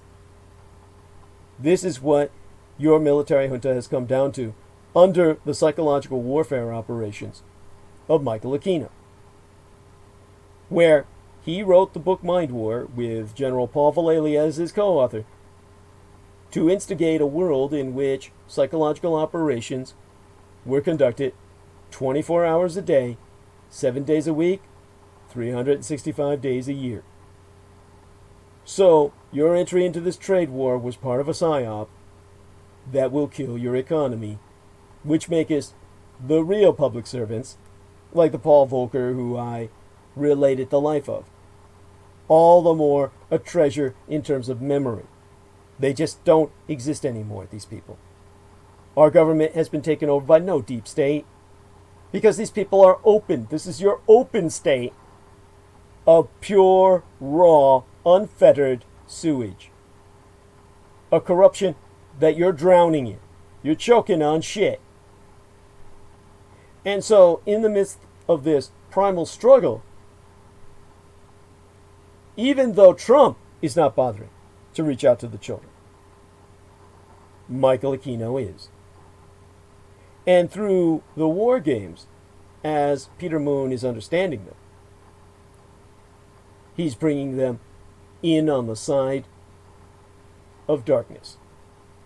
Now, when it comes to the video games, because I was never able to afford to even put coins into a video arcade, because I was never able to afford ever owning any of those things that made it possible to play a video game back in the day when they were just pixelated fucking boxes, like Space Invaders. Back in the days of Atari. The Japanese toast, by the way, is what that game company was named after. Like in Japanese, when they raise the glass, instead of saying something you would say like, oh, salud, they would say kampai, or Atari, like the finishing off of Go game, or their version of chess. It's kind of like a sign of a victory at the end of a game. That's why Atari took that Japanese word up. That's how influential Japanese were in your culture, and you don't even know it. Atari no longer exists. And then you had Sega, and then you have the rest of the video games that older people like Peter Moon and I remember. And since then, the new companies that have taken over. Now, when it comes to the video games that produce them, not all bad. There's plenty of video games that I dare say are educational. And the other video games, like Grand Theft Auto, are indeed pure shit. Now, of course, I could go to town on why they're pure shit. I mean, Grand Theft Auto is a lot worse than Peter Moon even describes. It's bad not just because it's violent. It's bad because there's no repercussions to the violence that you're committing. It's bad because when you're dealing with what you're dealing with in Grand Theft Auto, you've got a video character that you're gifted that you can punch out tanks with. I mean, literally, Grand Theft Auto, you can jump from a plane without a parachute. You can land on top of cars and they crumple beneath you. And then you jump up again and you use your bare hands to pummel tanks. Okay, this is the kind of insanity that promotes true madmen if they believe they can do this in real life. Now, of course, there's an advantage to this in that it's Darwinian selection. They kill themselves attempting to punch out tanks with their bare hands or stuff like that. But unfortunately, they can take out a lot of people with the firearms that they're expending ammunition from, that they got into the habit of fantasizing about because they were doing this in Grand Theft Auto. Okay, this is the horror of these computer games, is that there's no repercussions for the violence. That's the true mistake of them. So the reality is, they're useless for combat. And what Peter Moon is describing is that they might be useful to desensitize people so that they can be exploited in drone warfare. So what they're creating is a generation of drone warriors. Now, these people, of course, are not conducting any real combat, which requires you get kissing close to the enemy. They're not seeing any real blood. These are just the ultimate successors to jet fighter pilots, who are becoming increasingly obsolete because why do you need to expend hundreds of millions, literally billions of dollars on a single mobile platform that can go several times the speed of sound, and you have to maintain a pressurized cabinet, you've got to maintain a life support suit, you've got to have a guy who's trained to use his lightning reflexes to maneuver this, and they still are never going to beat a drone, because a drone can take the shock of multiple gravities, and there's no body inside of it to be crushed into pulp. So the drone is the wave of the future, and the fighter pilots are on their way out, so long as we continue in our arc of technological progress we're in now. So the idea is to desensitize people to drone deployment so they can take out anything, not just planes, but people they see on the cameras. And because they feel there's no repercussions to the violence, they'll kill anybody. Man, woman, child, an entire population, an entire village, an entire city. So that is what's valuable in terms of the type of war that Michael Aquino always wanted. The war of no conscience. The war of total annihilation. The war of the anti-gods. Now, in order to introduce kids into this mentation process in such a way that they would not just serve the anti-gods, but worship them, the contract was made between the United States Department of Defense and Games Workshop in England. This was done as Michael Aquino was establishing what he called pylons, or branch churches of the Temple of Set in the United Kingdom.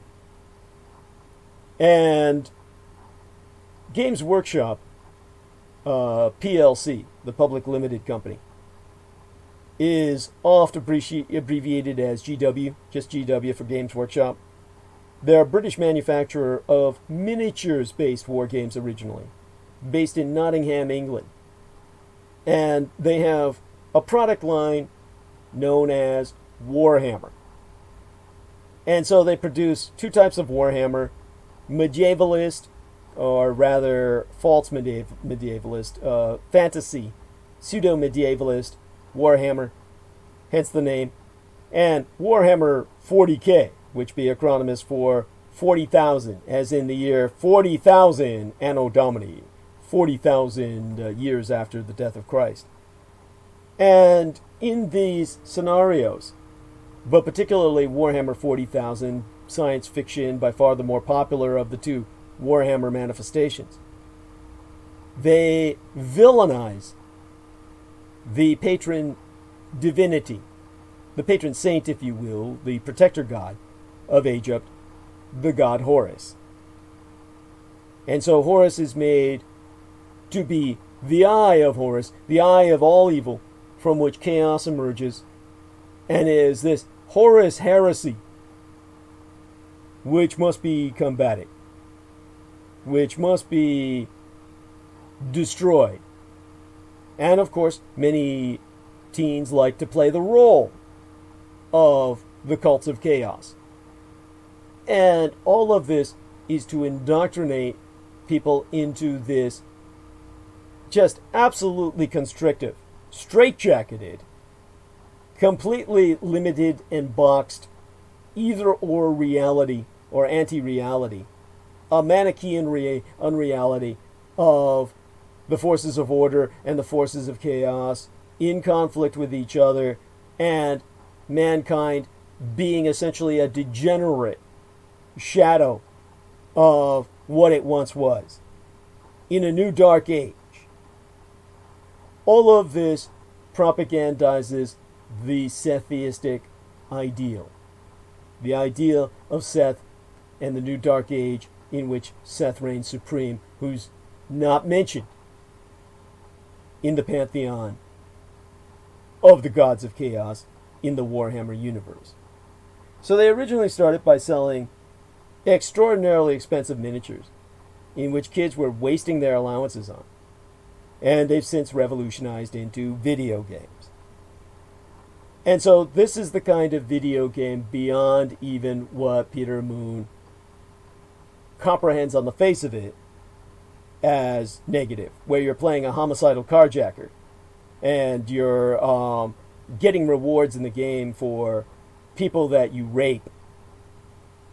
This is more to the level where your entire paradigm of civilization becomes infected and imprinted with concepts of the anti-gods, to the point where it is their church, it is their cult. These days, you hear these kids who are indoctrinated in this mythos. You see them all over the internet. These people, like, reflexively will utilize asinine types of vocabulary, a kind of vernacular, a kind of in-game language with each other.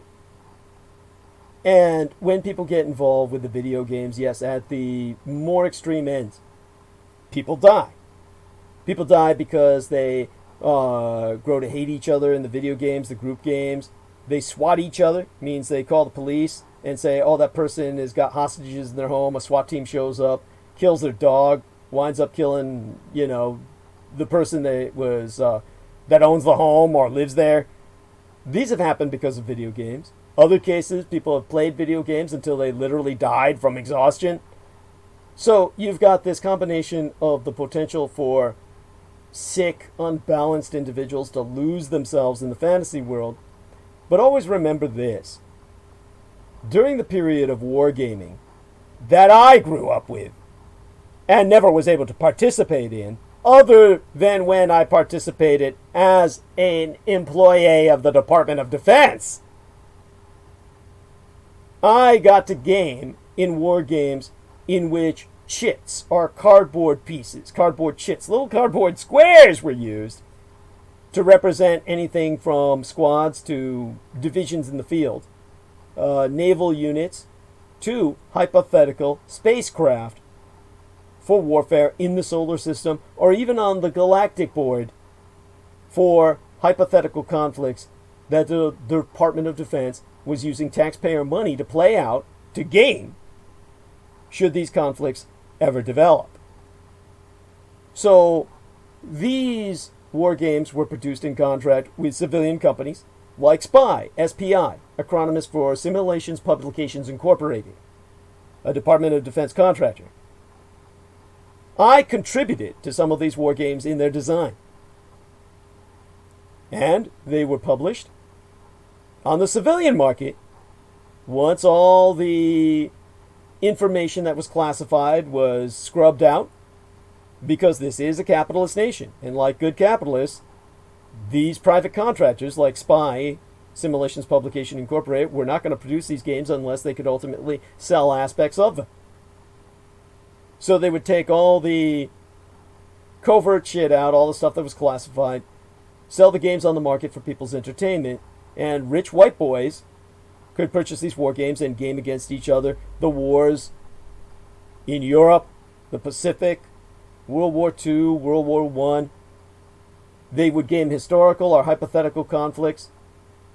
One of the games released that I personally participated in the design of, not the original design, mind you, but in its expansion, was War in the Ice, about war in Antarctica, where I was specifically ordered to develop an expansion that would regame the original conflicts between the United States and the Thousand-Year Reich in exile in its exodus as it evacuated through the Antarctic continent into Unterland. Now, with these kinds of war games, they catered to the intellect. The modern war games the video games cater to the reflexes. Whereas when you had a past generation of board war games on the board, using cardboard chits, people had to use their mind to interpret the symbols on the chits. They had to do accounting. They had to keep account of the deployment, the adds and losses of various units in conflict with each other. Computers do all of that for you in modern war games. You throw your mind out the fucking door of the moving car. You throw it out the window of the moving car at 100 miles per hour. You're stuck with nothing but driving in such a manner that you avoid the crash. So, the modern video games are not a threat because you cannot build a functional force from a generation of first-person shooters. There's only so much you can do with a first-person shooter. And it ain't much. So, there's no real threat there, other than the chaos. That's where the ideology of Warhammer comes in. And so, to rope these people into an ideology that unifies them, they've gone still with the miniatures, but they've complemented them with the invasion, the infestation, the infection into the war games arena of videos. And you can just find them all over YouTube looking up Warhammer. So these people are a church. They're not gamers. They're a cult. They literally live, eat, shit, breathe this stuff. And it is shit. The overwhelming majority of it. And it's this universe that is offered as the ideal vision of the future. A world of never-ending threat, war, monstrosity, and darkness, where everyone is perverted, stapled, and pierced, and deformed. This is the new aesthetic promoted by the cult of the Kings of Edom through the chaos cults of the war games they promote. And their villains. Ever and again, the villainization of the defender of Aegyptus, one of the foundations of world civilization. Horus, while ever upholding the glory, the splendors of darkness, the Seth that slithers on his belly as a snake. This is what I was asking both Crystal River and Peter Moon to review through the film that was produced by my great instructor in graphic illustration, Enki Balil, who directed Immortel, spelled in the French sense of immortal with an E, as opposed to immortal with an A. So when it comes to Enki Balil and his film Immortel, he was showing the reality of the divinity Horus, the protector of Aegyptus, the known civilization of the world, one of the first civilizations, along with Ethiopia and China. Let me interrupt you for a second and tell people that they can watch this movie on YouTube. Well, all they need to do is go to DouglasDietrich.com. Go to DouglasDietrich.com and you just look up my interrupted episode with Peter Moon and you'll find the link to YouTube. If you go to YouTube, you're not going to find it. You'll find all kinds of crap that when you look up Immortal, you're not going to find the film. The easiest way to find it is to go to DouglasDietrich.com. And when you go to DouglasDietrich.com, all you need to do is go to the interrupted episode of Peter Moon and myself. Don't find us on the Douglas Dietrich channel on YouTube because you're not going to get the link to the film Immortal. So you have to go to DouglasDietrich.com and you go to the episode before my mother's birthday episode, before Diana Dietrich's Solar Return episode. That would be the 1st of December. So if you go to December 1st, the interrupted episode of Peter Moon and Douglas Dietrich, just click on that, and that will take you to the link on my website, douglasdietrich.com, to the film, the only passable upload of Immortel on the net. And we have to keep uploading this almost twice a year, my 3D graphics modeler and I, because it's completely scrubbed from the internet every few months.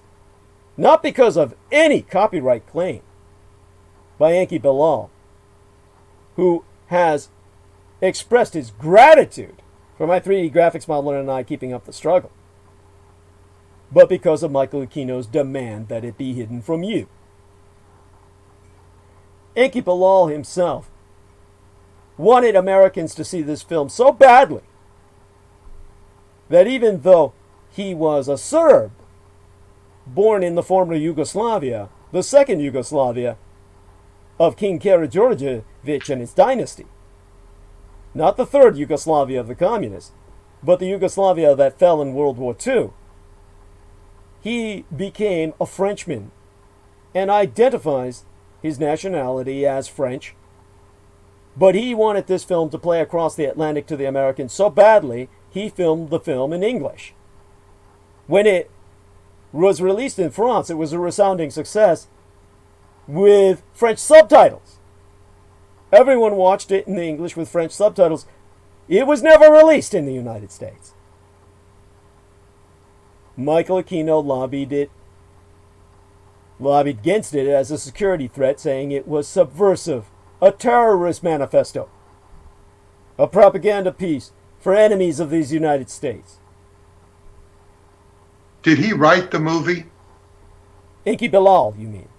You said he produced it, but did he write it too? Oh, absolutely. He wrote it in a series of graphic novels first, over a period of many years. Then he directed the film based on his own graphic novels, himself providing all of the storyboards that were the foundation for the computer-generated images that you see throughout the film. Those are simply CGI, three-dimensional interpretations of his original illustrations. Right, I got you. Yeah. It would be an interesting project for you to do that with your own life story, is do it in the graphic novel. Well, we could do something. I'm sure it'll work out either way. Definitely things like that can be done in the future. The more important thing is to get the message out first, of course. Then we can worry about presentation or representation thereof.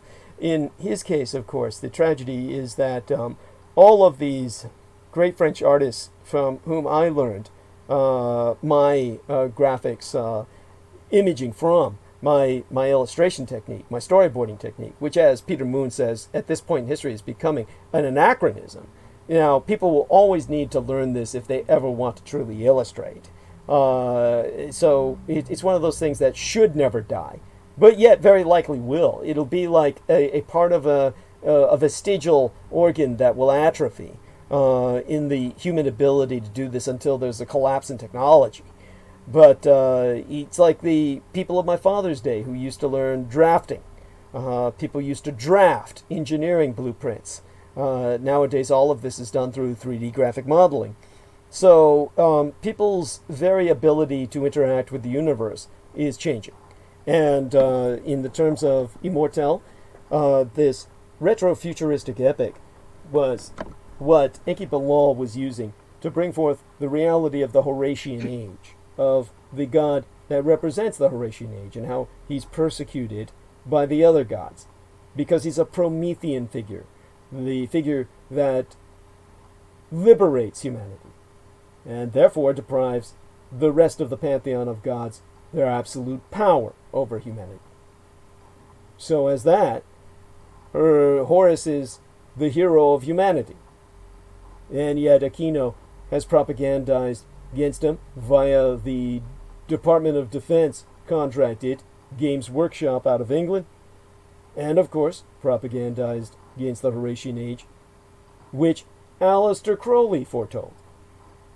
And of course Aleister Crowley is someone whose knowledge was vast, and just because Aleister Crowley foresaw a phenomenon doesn't condemn that phenomena as being tainted by Aleister Crowley.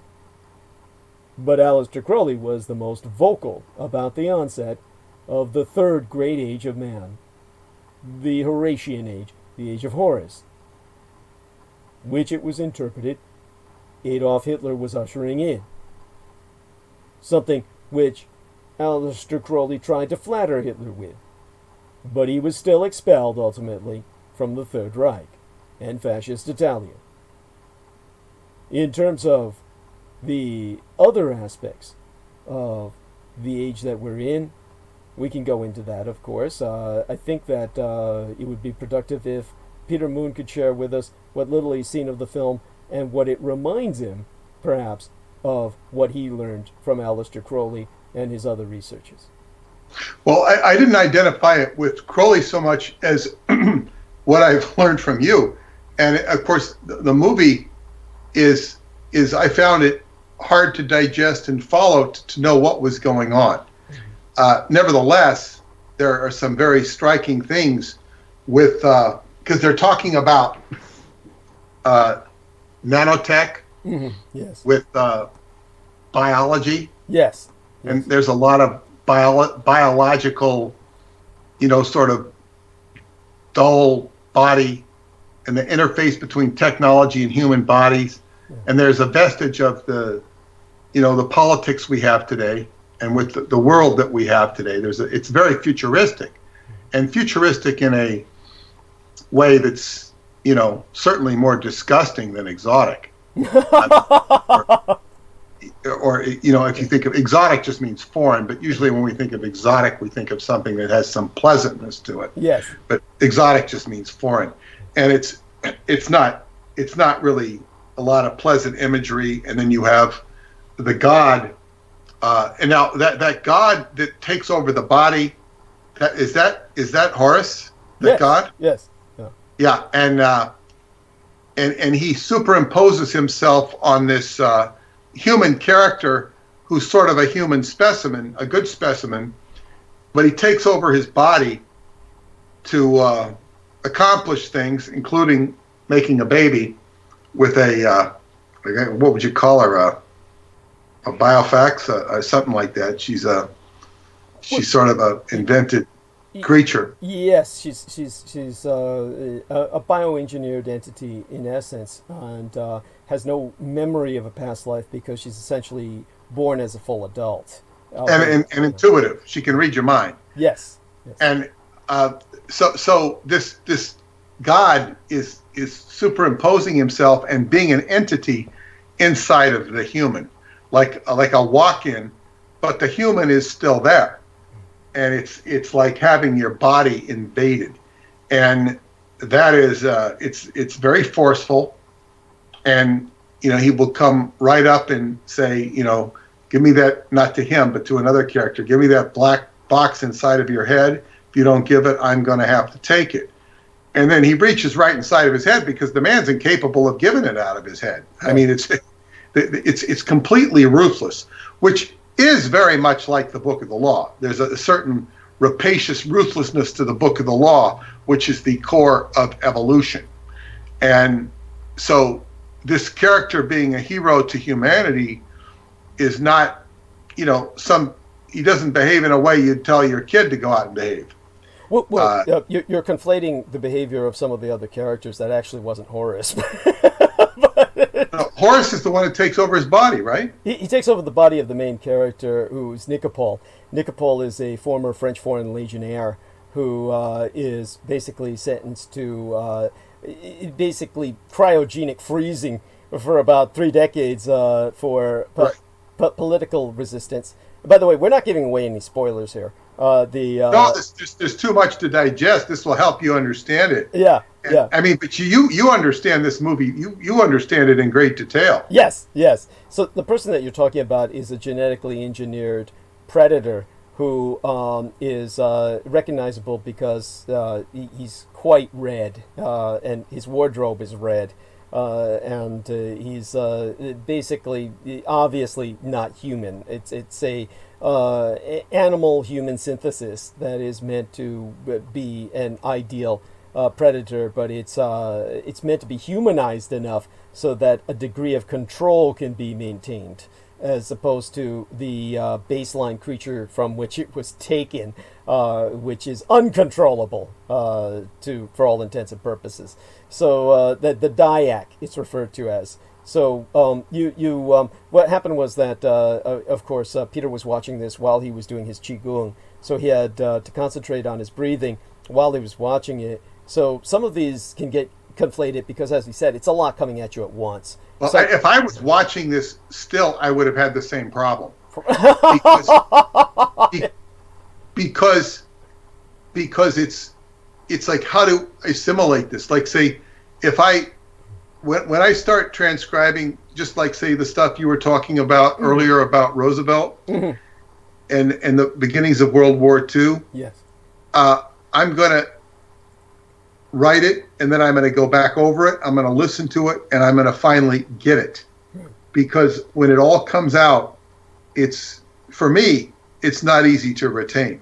Right. Just like blah, blah, blah, blah, blah, blah, blah, blah, blah. Like I'm a, slow, methodical reader and digester of information. Yes. And this movie is a movie you're going to need to see more than once to appreciate it. Yes. And just to kind of get what's really going on. Yes. Because the author of the graphic novels, of course, produced a series of graphic novels over a decade, and it's something that, with that level of detail, it's impossible to put it in the frame of less than 2 hours without radically altering the story in terms of compression. So there's much that's compressed. And so, therefore, it's impossible not to be throwing an enormous amount of information out at people. So Peter Moon is right, yes. And this does not detract from the quality of the film. No, it could be retold. In fact, it could be retold as a series. Yes. Where he spends much more time with each 15-minute vignette could be turned into an hour episode. Yes, and at least. And so that's always important to remember. And do remember that these artists, just a few years ago, literally the year before yesteryear or so, a film was released in the United States that failed miserably, entitled Valerian, City of a Thousand Worlds.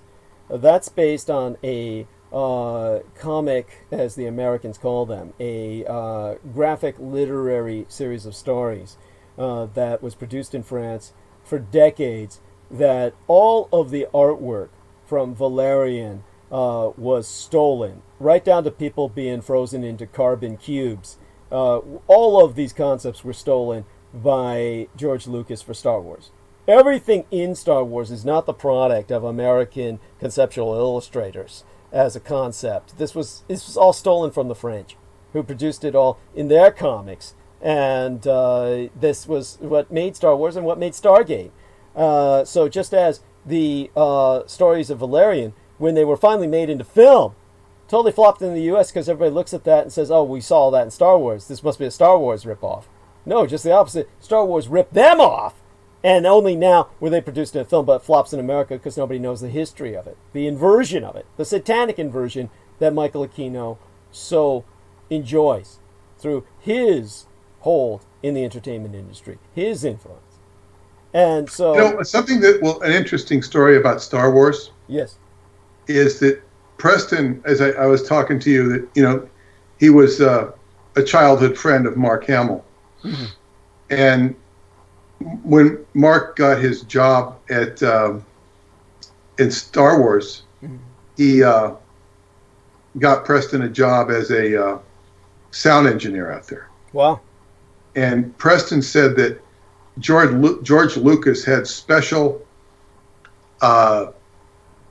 technology with the cameras, right? And that he was actually, I think he had psychics. He was beaming, like some sort of projection for people to come back and watch this movie again and again and again.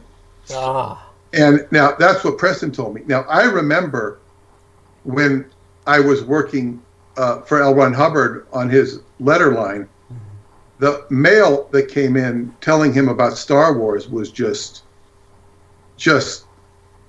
again and again and again. People were going back to see it multiple times. Right. My sister wrote to me and told me how much she liked Star Wars. And she didn't write to me now and then, but she went out of her way to write to me about Star Wars. She's not a science fiction fan. Okay. And she was saying how she kept going to see it again and again. Later in life, she didn't really remember that. Well, so it was like almost like that adds to the psychological operations factor. There is that this is what happens to victims of psyops. Oftentimes they don't remember this sort of thing. It's like the missing time from quote unquote alien abductees. Yeah. Well, it was a popular thing, and people were going to see it, and I didn't want to see it. I mean, when I see everybody raving about it, I didn't really want to see it. And then some, younger guy talked me into going, and we went on a day off, and some guy showed up, some young guy in it was almost a jalopy. He says, "Oh, come on, we'll go." I mean, I had a car, but we got in his car and we went and saw it, and he was seeing it for the second or third time. The kid was, and I saw it, and I couldn't relate to the movie at all till they had the little midgets, bartering to sell him C-3PO and R2D2, and I thought that the midgets were cute. I got the Jawas. Yeah, and then I bought into the movie. Pygmies. They were pygmies. But God, yeah. Well, years later, in fact, I remember taking my daughter to see the movie in 1990, probably 6 or 7. She was 5 or 6, and up in Lake Placid. And it was snowy, and I went in there and I was like, God, this movie, because she'd heard so much about it, she wanted to watch it, and it was really. I said, how could people get so interested in this movie? I suppose for its time it was really super cutting edge, but as the years go by, it's a very boring, slow-paced movie now. If you watch it now, it's long, it's slow-paced, but certainly Star Wars was, and then Preston had a whole, I guess he said, fight with George Lucas, and said that George Lucas was involved with Montauk and whatnot. And I could never verify this story, but said he owned the Montauk Manor at one point. I don't know if that's true or if he ordered through a corporation, but there was a relationship between George Lucas and Joseph Campbell, the great mythologist. Right. That's right. And Joseph Campbell had filmed those interviews, those classical interviews you don't see anymore, right, on PBS, and he filmed them by Mystic Fire Video in Montauk at the Montauk Manor, and so that might have been, I don't know if that was there was a connection there. I don't know if he actually owned stuff out there, but and then you had pointed out in one of your previous transmissions many years ago how George Lucas, before he had done his Star Wars and was a big name, he was able to get access to the BART system, which is the subway system in San Francisco, and get access to those tunnels to film his THX movie, which he said he must have had some super connections to be able to do that. Yes. They gave him total run of the BART underground rail system before they even opened it to the general public, where at the time that it was considered the most advanced transportation system in the fucking world, or at least marketed as such. And this clown, this film student, is given total access with an entire, he brings in a population of people. Thousands of people were cast in that film. Most of them, the overwhelming majority, being extras. The most famous among them being Donald Pleasance, not as an extra, but as a subordinate character. And that's probably the only socially relevant film that was ever produced as a statement by George Lucas. But in terms of all of that aside, what it does bring, along with Joseph Campbell, it brings us back to Immortel as the film, because it brings us back to us, because one of the things that the film emphasizes is that myths are history. Now, what's interesting about that is that there's a Facebook timeline that stole that very fact, and they name themselves Myths Are History, and of course they've got a total scumbag running them that essentially was convinced he was going to marry the handler of my former producer, who was assigned to myself by Michael Aquino, who presented himself as soon as I got rid of Rose Dio, and he showed up to take her place, all the while that Rose Dio was planning to steal all of my videos and put them on Patreon.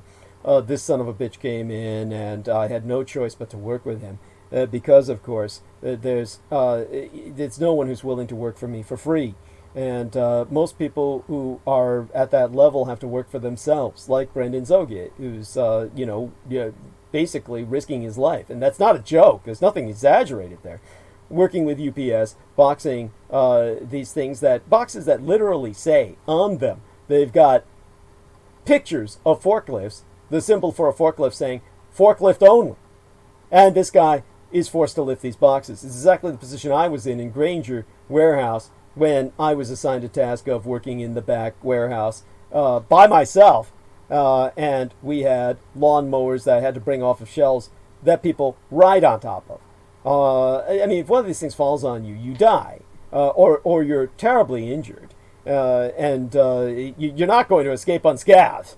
There's nothing innocuous about this, and of course, this is what he's forced to deal with because he has to earn a living. Now, Douglas, I want to finish that. I want to take you back to something. Yeah. Let me finish this. Yes. When it comes to these people, what do you notice about these producers sent my way? None of them worked, and yet they had all the time in the world to produce. When it came to Rose Dio, she never worked a day in her goddamn life. When it came to Pavel Pravara, he never worked a day in his goddamn life. And yet these people are able to sit around and I'll just go produce for Douglas. And of course, inevitably, they try to steal everything because they get activated and they say, it's time. Now it's time because he's totally dependent on, Douglas Dietrich is totally dependent on this person. Now's the time to destroy everything he's got. Take it all. Now each time, because I knew this was going to happen, I did the opposite and fucked them over. And the Dietrichology channel, which Paul Pravara had smuggled everything onto, our man John Warrington went in there and stole everything from him and shut his channel down. So we were able to rip off the thieves and get back to where we were. But one of the people affiliated with Pavel Pravara, who put out the name of myself, the name of Judith Ager, the name of Lena Shea, everyone around me, including variants on their names, like Judith Ager was also called Judy Ager. Her name was up there. Lena Shea also had a different name she used on email. That was up there. Laura Lee Solomon had 2 accounts because she was locked out of one. It was mentioned she had 2 accounts. This was a hit list put out by this Facebook timeline called Myths Are History. And the only name I didn't recognize was this weird-ass name, Mila Kali. I said, who the fuck is that? And that's when Judith Ager explained, that's that girl who was helping me produce jewelry. So you had some chick who was helping Judith Ager produce jewelry in Hawaii, who I had no contact with my entire life, that was on this hit list, a character assassination list, identifying us all as a neo-Nazi cult under Douglas Dietrich, the son of Adolf Hitler. Therefore, this is a neo-Nazi cult, by that logic. And Peter Moon is listed as co-author, mind you, co-author of the Montauk Project series of novels. Co-author of the Montauk Project series of novels. Saying someone else wrote it. They're implying someone else wrote it. Even. Well, a co-author, I am a co-author of the book with Preston Nichols, so that's it, but it's not a novel. Right. But let me see, I was going to say something about the George Lucas and the theft. He's stealing this French work, you're saying. Yes. Yeah. Well, I was told by Joe Matheny, who was very astute, student of arcane information, including the Ark of the Covenant. He told me that Lucas was watching all of this research that was being done by I don't know if he was involved in the research, but he was privy to it. And so Lucas was like according to him, was like look on the outside looking in, and he was trying, like he was very voyeuristic in this regards, and rather than doing anything on his own, so to speak. And what is this willingness or ability to steal other people's information, and how is it correlated with them becoming successful, and I mean not just successful but mega successful? Like, how does it work? How does it work? I mean, is there a relationship between him and Aquino, you think? We can only speculate, but obviously I would say there is, based on the fact that he was basically, he was able to work through Senator Philip Burton, the man who they named the federal building after in San Francisco. And Philip Burton, or Richard Burton was the man's name. I'd have to look it up again, but it's been so many years. He was responsible for the transition of the Presidio into, quote-unquote, a parkland. It was Philip Burton, and he was a member of the United States Senate. He was the United States representative from California from 1964, the year after my late sister was born, until his death in San Francisco in 1983. And he was a Democrat, and he was instrumental in creating the Golden Gate National Recreational Area. And this is what they began to call the Presidio military base. So as the Presidio military base began to transition into civilian-owned property, this guy, Philip Burton, was the man who made it a national park. Only it's the only national park in the United States that leases its property to private business. So every other national park, like Yosemite or you just name it, Yellowstone.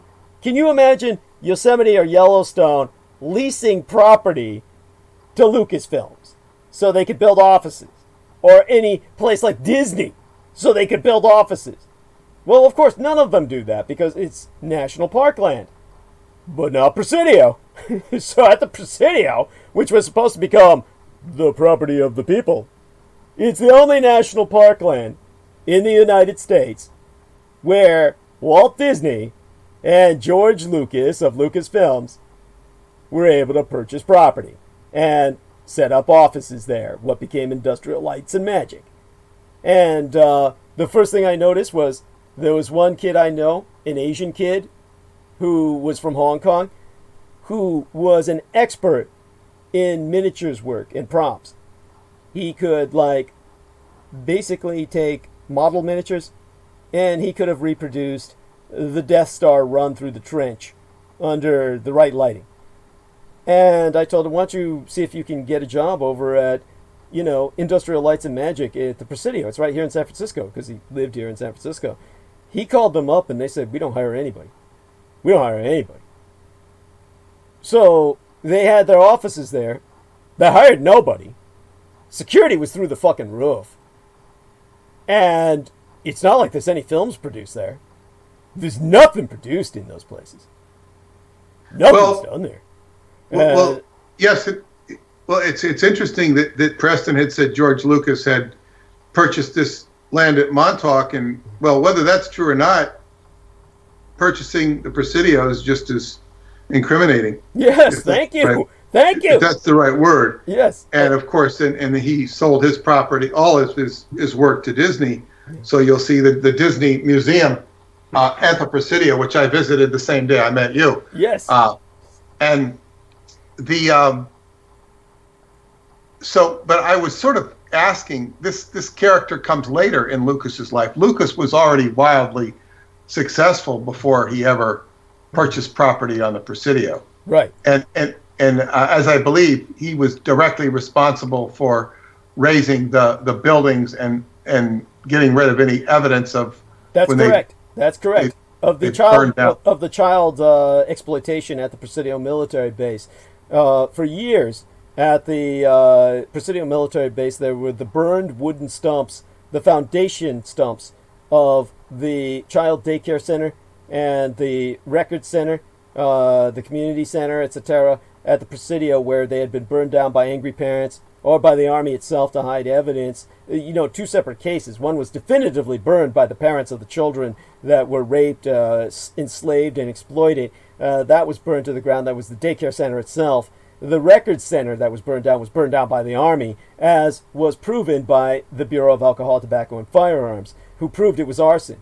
But because they were on the property of the United States Army, and it was United States Army 6th Army headquarters at the Presidio, the United States Army overruled them and said, we have jurisdiction, and said, your forensics analysis evidence will not be accepted. Simple as that. We say it's accident. And but those burned stumps of either of those buildings sat around for decades as mute testimony to what had happened. When George Lucas came in and purchased property, all of that was destroyed. All of that was uprooted, so there would be no evidence, no mute physical testimony to this ever existing.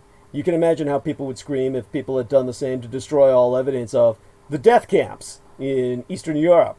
This is what was done at the Presidio, right in the heart of a major city, in what was formerly the largest base in the United States outside of the Pentagon. So, yes, all of this is incriminating. George Lucas is obviously involved. And so all of this bespeaketh what Star Wars was intended to bring about, but at the same time, beyond that, when we go back to the film Immortel, what is the main point of the film? The main point of the film is myths are history.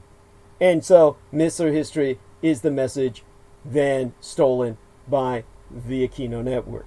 And therefore, they produce this, I could always publish the screenshots. We have them, and of course people know it's real. People have seen it before. We published them before. And in which the handler of Pavel Pravara, Agnieszka Shrokniczka, published this character assassination hit list of myself and pretty much everyone I know that the public be aware of as members of quote-unquote a neo-Nazi cult. Well, as the biological son of Adolf Hitler, I can tell you this is a counter-cult. And the whole movement is counter-cultic. And this is essentially what we're dealing with is the cult of the kings of Edom, that very cult of the anti-gods, the cult of chaos that is popularized through the war games that your kids pay your money for when they play with military miniatures produced out of England that have the science fiction or fantasy medievalist thematic. So definitely we will come back to this theme again after Peter Moon has watched the film in its entirety, or after he's watched it twice perhaps. Either way, he'll be back again very shortly, and we'll be on again with Crystal River. Cross ourselves and knock on wood that she be fine. And so hopefully she'll contact us and reassure us. And hopefully what's going on is simply a continuity of her technical problems. And we will try to update people with what we find out. Definitely, Peter Moon brought up some wonderful points that I was glad to go into. I'm going to cover some other issues tonight and then check out, so I might have some time to go to a restaurant before they close and buy myself a decent meal. So unfortunately, everything closes so early in San Francisco. The city is so dangerous, nobody stays up past a certain hour. Restaurants effectively close at 10 p.m. It's just wretched, and we're already only got an hour before that. But I might be able to find something open that I can go to or purchase a meal from. So what else? Right, then I'll sign off and say good night. I appreciate that. I'll finish up the arc of narrative for tonight, but definitely, I am so thrilled at the happy news you did report. I appreciate it more and more as the night has progressed, and I got over my initial sadness over aspects of this crisis that we were confronted with. But nevertheless, it's always just sad that such a thing had to happen in the first. But you and I will discuss that more in the future. I certainly appreciated your GIF with the dancing lemon drop or whatever that was. It was actually kind of the attitude that they had. And you were wonderful as always. And my love to both yourself and Paula and all people in your life that you care about. What is it that you'd like to remind people of that they should check out, aside from skybooks.com. As a matter of fact, let me try and... SkyBooksUSA.com. Thank you.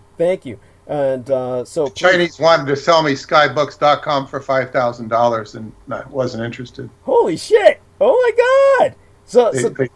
They sold it to somebody, but not me. Okay. So yeah, go on. Tell us what else you want to bring attention to, the Time Travel Education Center and the like. Time Travel Education Center, and of course the books. I've been having a lot of book sales lately, and I don't know if it's coincident with my appearance here or not. It's hard to imagine, but nevertheless, Thanks for your faith. No, but I'm saying it's like, we're talking to, a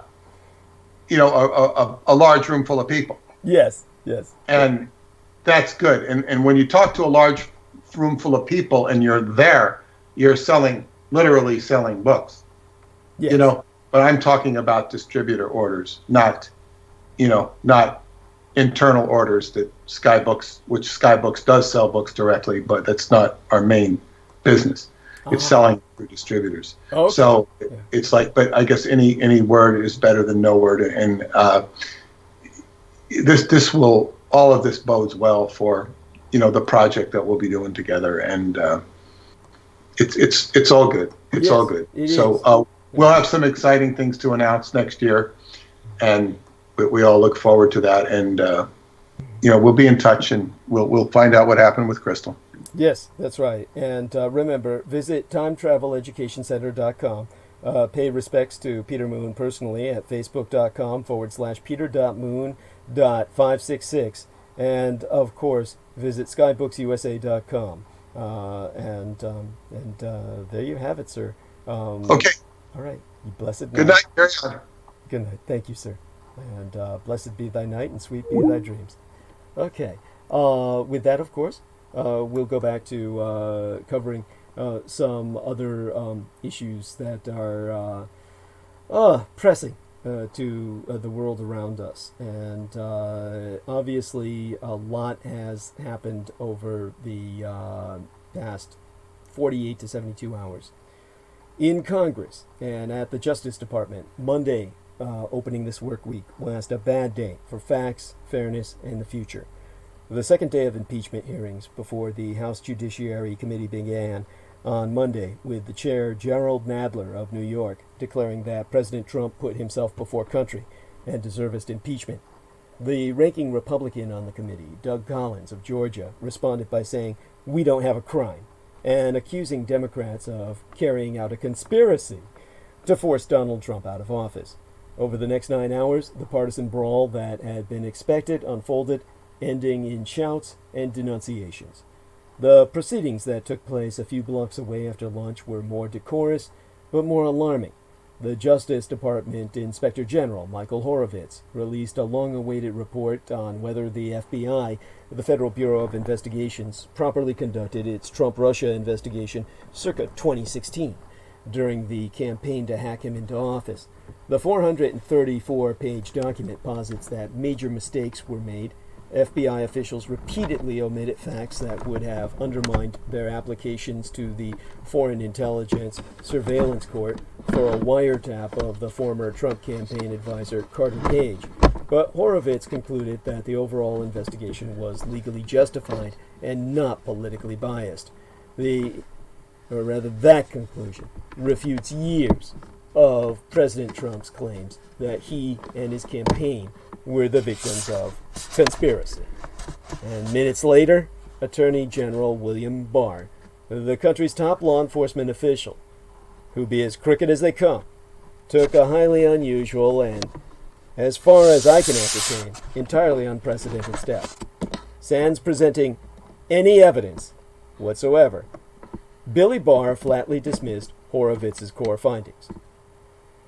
In a statement, Billy Barr said, "The Inspector General's report now makes clear that the FBI launched an intrusive investigation of a U.S. presidential campaign on the thinnest of suspicions that, in my view, were insufficient to justify the steps taken." And in an even more unorthodox step, John Durham, a federal prosecutor whom Billy Barr had appointed to carry out a separate investigation of the FBI's work, chimed in with his own public statement. Now, Durham, who has not yet concluded his probe, but had seen a draft of the Inspector General's report, also criticized Horowitz, saying, "Last month we advised the Inspector General that we do not agree with some of the report's conclusions as to prediction and how the FBI case was opened. Throughout the day, the procedures, norms, and practices that govern 12 the most serious processes carried out by government, impeaching a president and reviewing a federal investigation, were shredded. Members of Congress talked past one another. So did the country's top law enforcement officials. The public was not served. So when I spraketh on Paul Volcker and his passing as a loss to us all because of the death of a public servant's public servant, a man dedicated to public service, what we've come down to in terms of the economics is the falsification of an individual, the creation of a paper person, as we used to call them in intelligence, a virtual individual, a virtual identity that be attached to no one ever born. A Ranvara to decide our economy, to decide our wars, trade wars that lead ultimately to military conflicts. We have that on the economic scale and on the scale of the home front. We have this. And in neither case is the public served at all. These people are out to kill you. One thing that was clear was that the practice of American politics and criminal justice is changing before our very eyes. Trump, through his facts be damned statements and take no prisoners tweets, has led the charge on behalf of motherfucking Russia to kill you. And his approach to politics is catching rapidly and rampantly among Republicans who be the source of all evil in this world. The cult of the kings of Edom extended via a front, a facade, a sponsored insurgency, and even more gradually among Democrats. Democrats arguably are cutting corners as they push ahead with their plans for a House impeachment vote by the end of next week. Republicans are demonstrating that they will dismiss any finding, evidence, or fact that does not fit their cult leader's political narrative, that of the Putinist puppet president Donald Trump. Last week, Jonathan Turley, a constitutional law expert whom the Republicans on the House Judiciary Committee called as a witness, testified that Trump's attempt to pressure Ukraine's president into launching a criminal investigation of the Biden family was improper. But Turley also argued that it was not an impeachable offense. Will Hurd, a moderate Republican on the House Intelligence Committee, adopted that stance as well. On Monday, Republican after Republican on the committee said that the president had done nothing wrong. He had not committed a single questionable act. Stephen Castor, a Republican attorney for the committee, dismissed the impeachment proceedings as baloney and a lot of hyperbole and hysteria. A similar dynamic defined the response to the Inspector General's report. The product of 12 years of investigation and hundreds of interviews, Horowitz's conclusions were not merely questioned by Republicans, they were derided. Senator Lindsey Graham said the FBI's Trump-Russia investigation had itself become a criminal enterprise. James Baker, who served as the FBI's general counsel when the Bureau conducted the investigation, welcomed Horowitz's refutation of Trump's long-running intimations of an FBI coup. To quote his Baker, on the major question that has been vexing the country and been the subject of many of the president's pronouncements, yes, I feel vindicated. There was no hoax. There was no plot. There was no coup. Baker said that the mistakes and omissions committed by agents were completely unacceptable, and that the Bureau officials who were involved should be held accountable. He feared that the announcements from Barr and Durham could easily sow confusion in the public's mind, adding, it doesn't help the public to understand the IG report because their statements are conclusory and not supported by meaningful facts. They just come forward with innuendo and generalization. James Clapper, whose work as the Director of National Intelligence circa 2016 is being investigated by Durham, predicted that Durham's investigation would drag on through the 2020 election because of its political value to the president. He'd been quoted as saying, "This investigation will go on in some form for as long as the Trump administration is in office." As for Horowitz's report, he concludes that there's something in it for everyone. It won't resolve anything. The distance between the parties is growing. The anger is real and palpable. The danger in the short term is that the public throws up its hands and tunes out the process. The danger in the long term is that a Russian asset, a puppet president of a hostile foreign empire, gets away with subverting our system under Russian dominance. So we have articles of impeachment officially out on the table. To be pedantic about it, 2 impeachment articles and 1 trade deal. What a difference a single hour makes. In that span on Tuesday, House Democrats moved to impeach President Trump, then handed him his biggest legislative win of the year by agreeing to a long-stalled trade deal.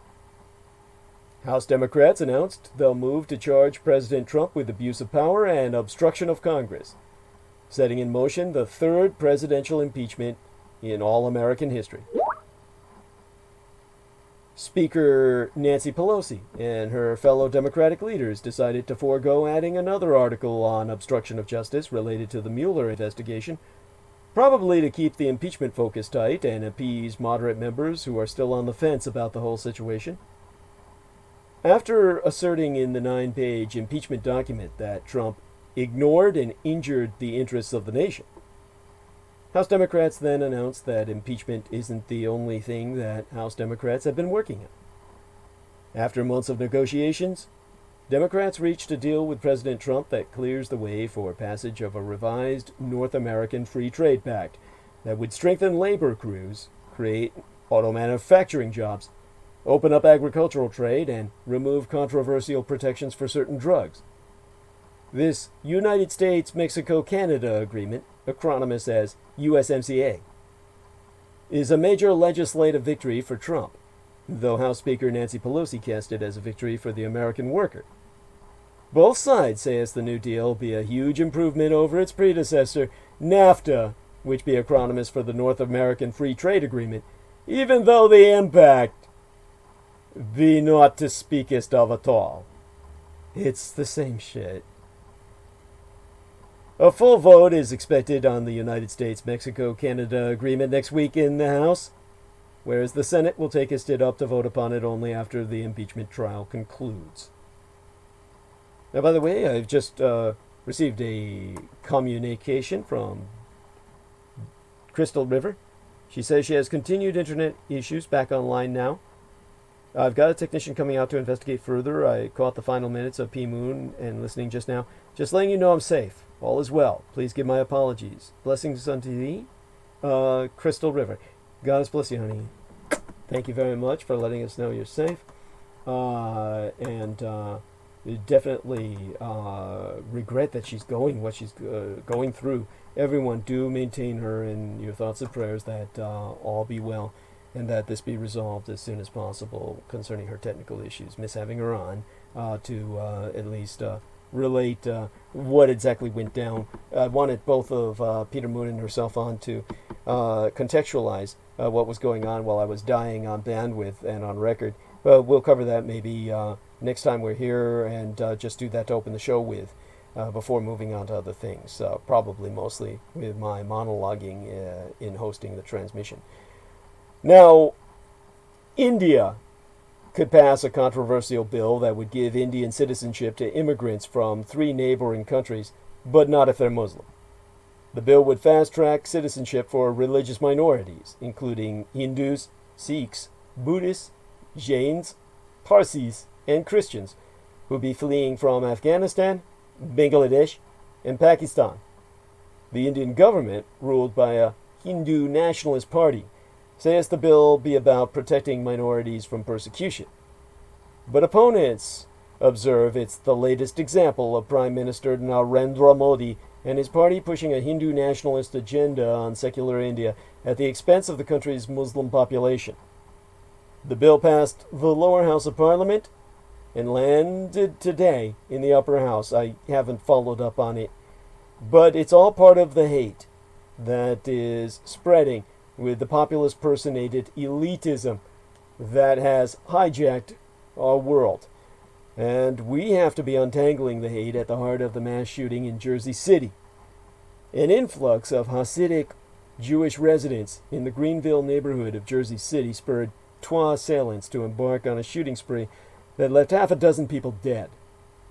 Around noon on Tuesday, Joseph Seals, a detective in the Jersey City Police Department, approached two homicide suspects, a man and a woman, who were sitting inside a U-Haul van in Bayview Cemetery. According to the Times, the suspects shot and killed Seals, then drove directly to a nearby kosher grocery store in the neighborhood of Greenville. Officers from the Jersey City Police Department, sheriffs from at least 3 counties, and the New Jersey State Police, as well as the New York City Police Department, the Port Authority, the Bureau of Alcohol, Tobacco, and Firearms, and the FBI were soon on scene. They ran through the streets in formation, heavily armed, and wearing jeans and hoodies, police uniforms, and olive drab, the uniform of combat from World War II. The suspects reportedly had long rifles as well.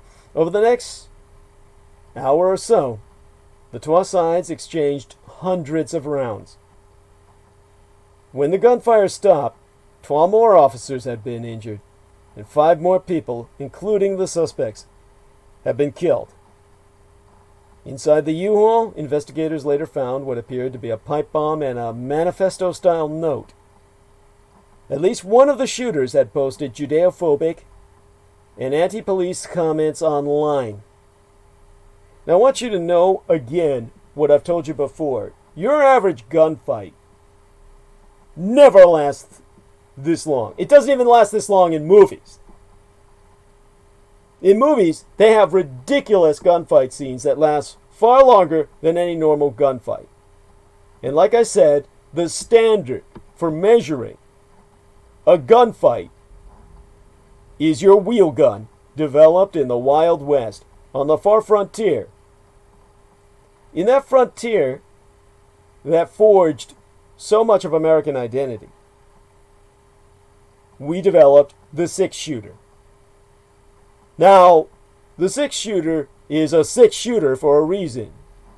Wheel guns can be made to a different degree of output. You could have a 5-shooter. You could have a 7-shooter. There are 8 and 9 shooters out there, and other variations on the theme. Why did we stabilize as the baseline, the norm, a 6-shooter for the wheeled gun? Because your average firefight does not last past 6 shots.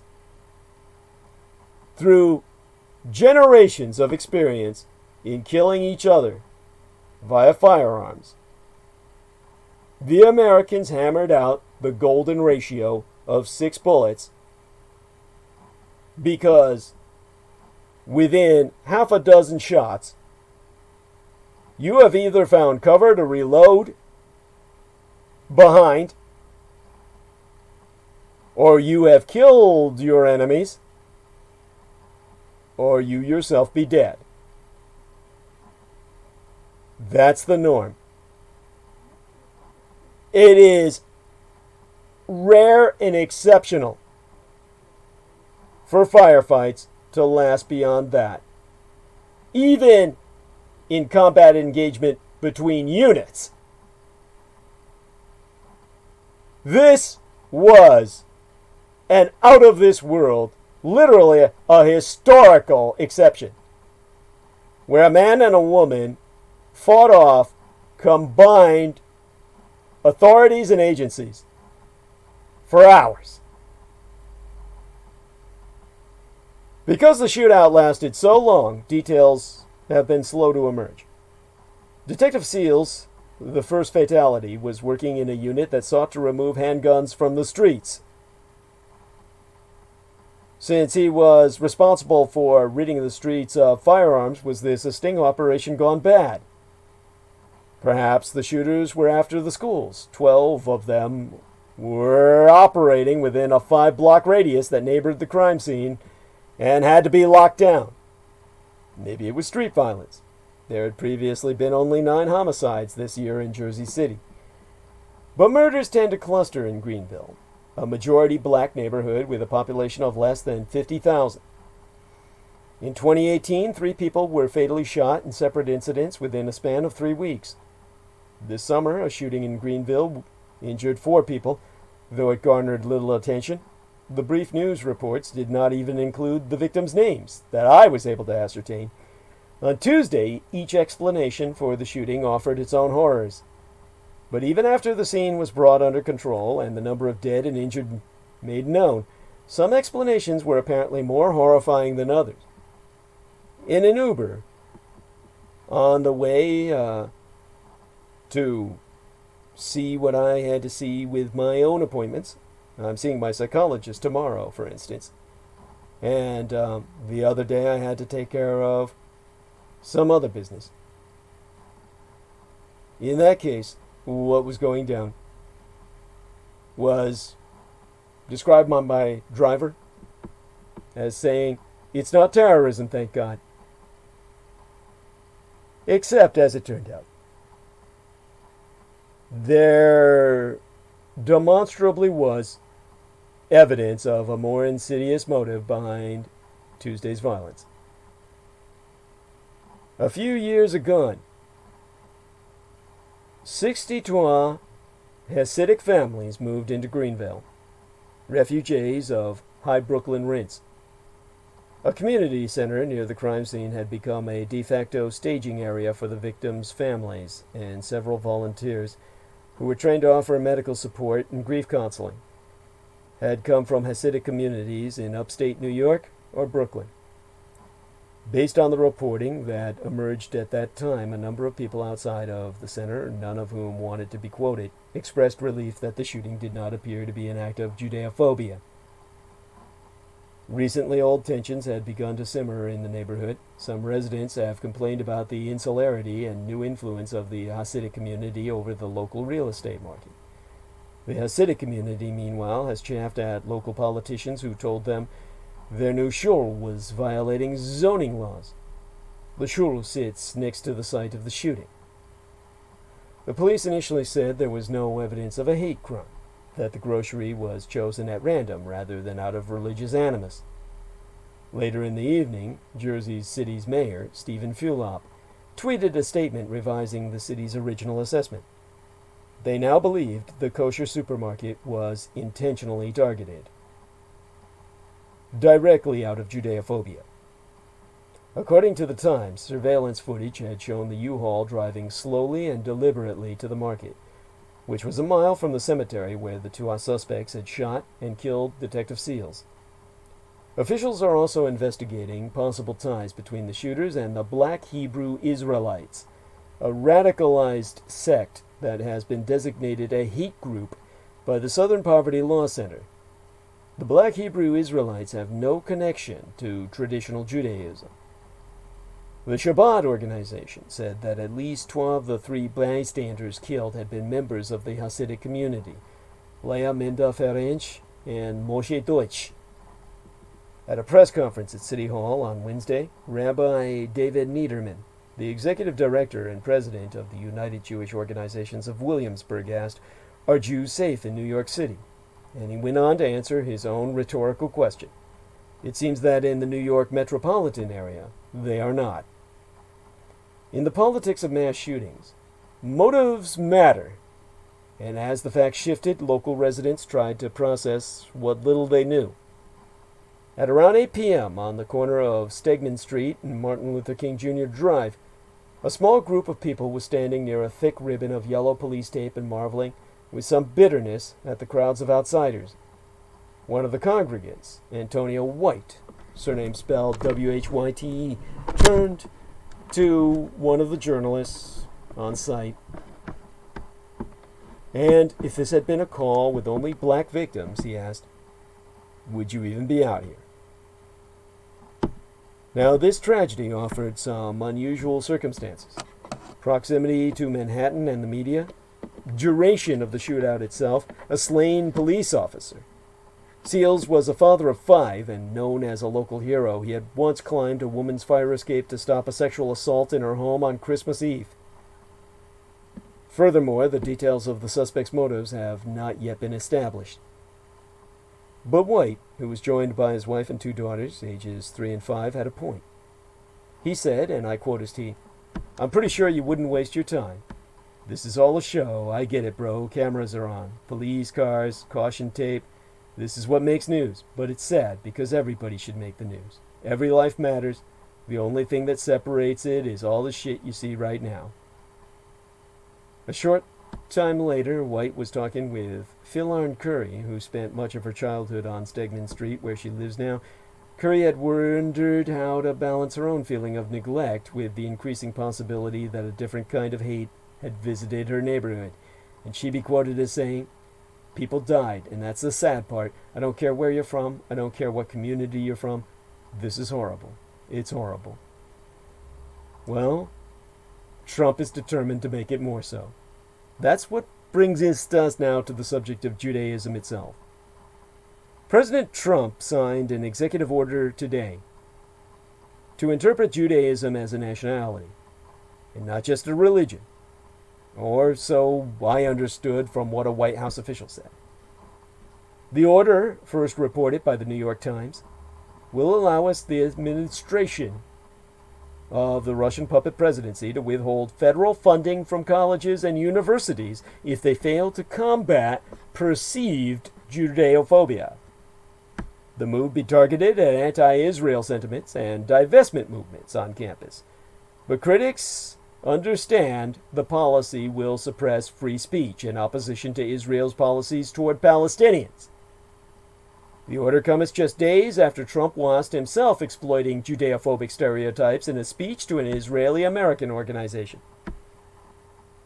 Jewish groups expose the fact that Trump be guilty of Judeophobia over his horrifying, as they term it, just as that young lady was describing the horrifying deaths of Jews in an all-black neighborhood, or what once was such. So too, Jews react to this plan as horrifying, to define Judaism as a nationality. Liberal American Jewish advocacy groups have reacted with horror to the fact that President Donald Trump is signing an executive order defining Judaism as a nationality rather than just a religion. Now, according to a Tuesday report I reviewed from the New York Times, the president was planning, but yesterday, the order to help combat Judeophobia on United States college campuses and crack down on boycott campaigns against the State of Israel. But progressive Jewish groups prove the move is actually in itself Judeophobic, in that it casts Jews as a separate nationality to all other Americans, and arguing it could stifle legitimate criticism of Israeli policies, which be genocidal. The move comest as the president himself be facing renewed reports of Judeophobia after a weekend speech in which he himself exploited multiple Judeophobic tropes, and again suggested that all Jews must support the Israeli government, or be treasonous to their own nation, because, they're not really American. The Times explained that the Education Department of these United States can currently withhold funding from institutions or programs that discriminate on the ground of race, color, or national origin, but not religion. By defining Judaism as a nationality, the administration of Vladimir Putin via Donald Trump will be able to defund institutions seen to be allowing a Judeophobic environment to develop, one defined by Vladimir Putin via Donald Trump. But it will also help the Education Department's efforts to quell boycott, divestment, and sanctions, BDS-linked movements, which seek to pressure the Israeli government to improving its treatment of Palestinians and end its continued violation of international law. Supporters of Israel and the Trump administration, both of them cults, have falsely claimed such movements be intrinsically or inherently Judeophobic in and of themselves. The progressive Jewish movement, the organization rather, called If Not Now, exposed that this executive order is not about keeping Jews safe. It's just more Judeophobia.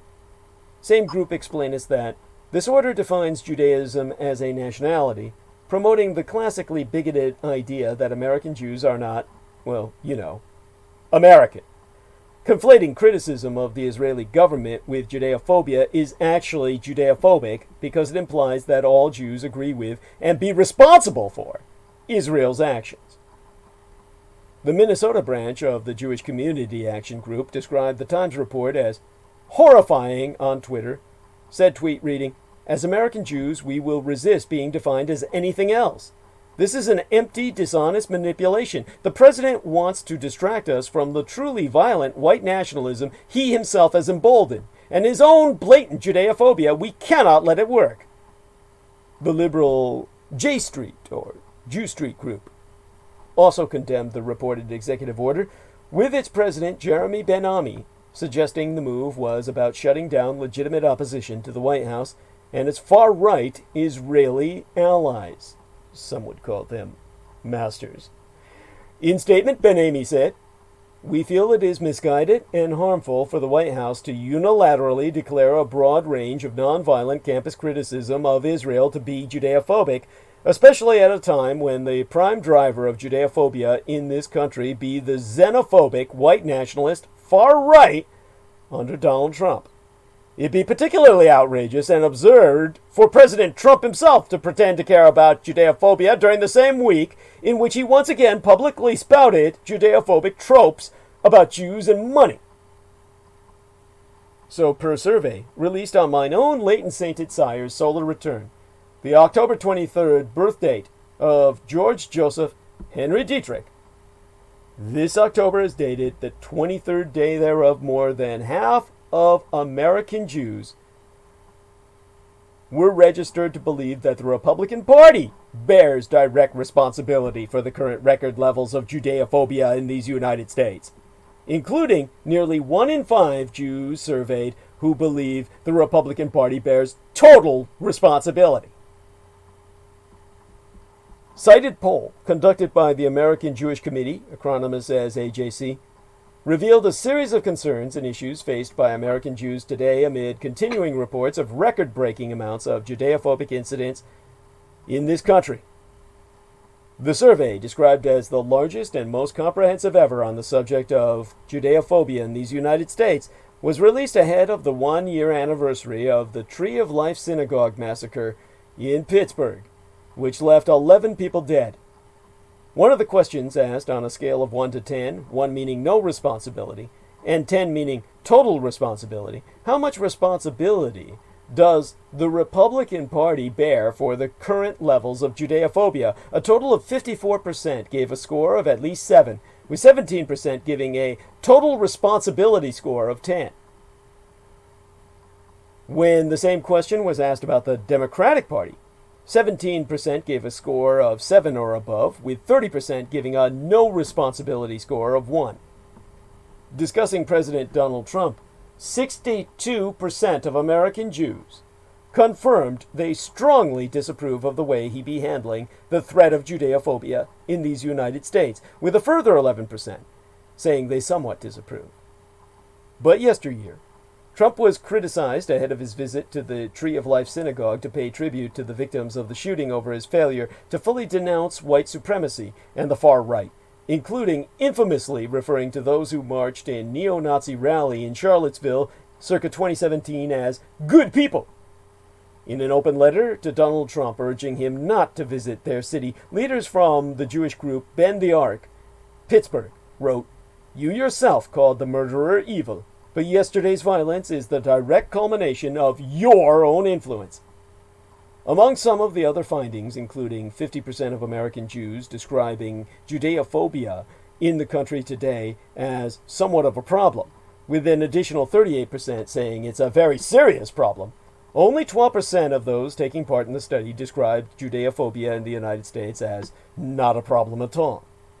One quarter, 25%, also said they have avoided places, events, or situations over concerns for their own physical, mortal safety, for their very lives, because they were Jewish. Elsewhere, three-quarters, 75% of Jewish people who said they were the victim of a Judeophobic attack or incident said they did not report it to anyone, with only 3% saying they went to the police. Nearly one-third, 31% of those taking part in this study, said they admitted to avoiding wearing, carrying, or displaying things that might help people identify them as Jewish when in public over fears they may be physically attacked. To quote the AJC, the American Jewish Committee CEO or Chief Executive Officer David Harrod, he said, "American Jews could not be clearer about the reality of Judeophobia in these United States. Our survey provided for the first time an in-depth assessment of American Jewish perceptions of and experiences with Judeophobia in their own country.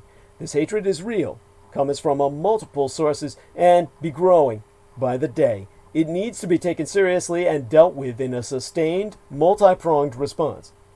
A total of 1,283 Jewish people over the age of 18 took part in this survey carried out between September 11th and October 6th, with a plus or minus 4.2%. This is what brings us to the Israel that Donald Trump says all Jews in America should be beholden to, and its emergent crisis of the secular and the religious. You know, elections normally don't interest myself. The passage of personalities who presided over the realities of a nation does not usually affect my overall strategic narrative of geopolitics. But there be times when electoral politics reveals something of the underlying reality of a nation. That is the case in Israel now, and in Britain with its Brexit that I'll get to soon enough. Israel be at a juncture where that nation be so divided on issues, so fundamental to the nature of Israel itself, as a political body politic, a nation state, a culture of identity, that the normal political process has frozen, and a crisis that can affect the entire region is being revealed. This crisis revolves around 12 questions. What does it mean to live in Israel, and what does it mean to be an Israeli? Such questions are common in nations, particularly invented ones, like the United States or Israel. The American regime was invented by the founders, and inevitably it failed to answer crucial questions, particularly around the issue of whether the states were governed by the federal government or were self-governing in and of themselves. This was tied to the question of whether the principles of the Declaration of Independence, particularly the claim that all men be created equal, be fundamental to American life. Even this was a flawed settlement that haunts the United States to this day. The debate was only partly settled at Gettysburg and other small towns during the American Civil War between the states, which left over 600,000 dead. In Israel's case, it could claim continuity for 2,000 years, and it could claim that Israel was at the center of Jewish life. But the Israel that was created by its founders was entirely invented.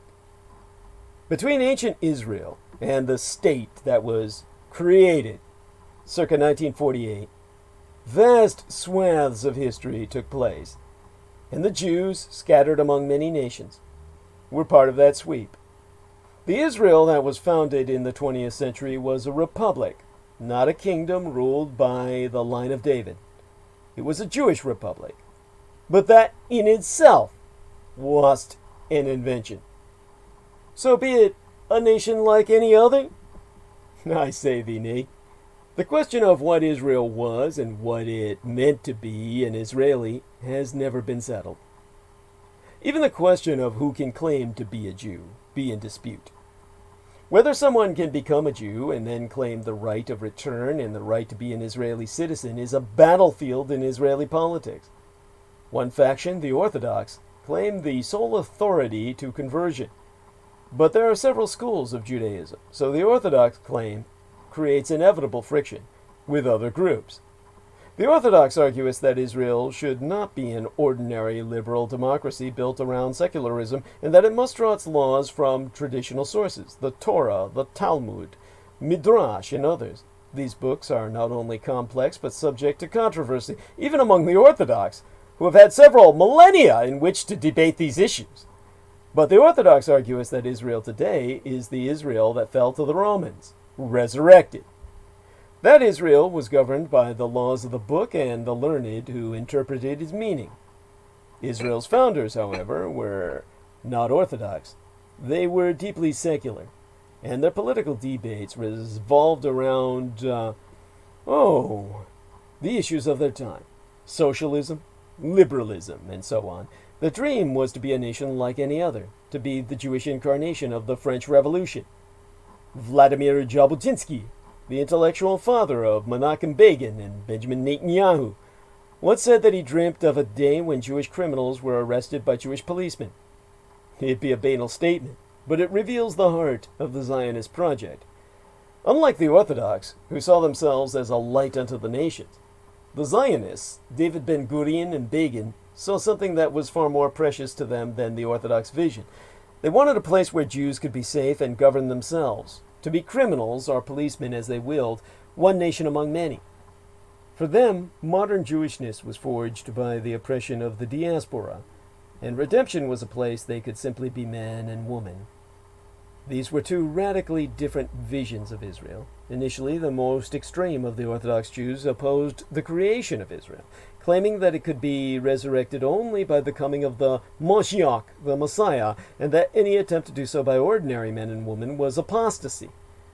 This was, of course, an extremist view and did not represent a broad spectrum, but the idea that orthodoxy ought to define what Israel was became an ever-present theme.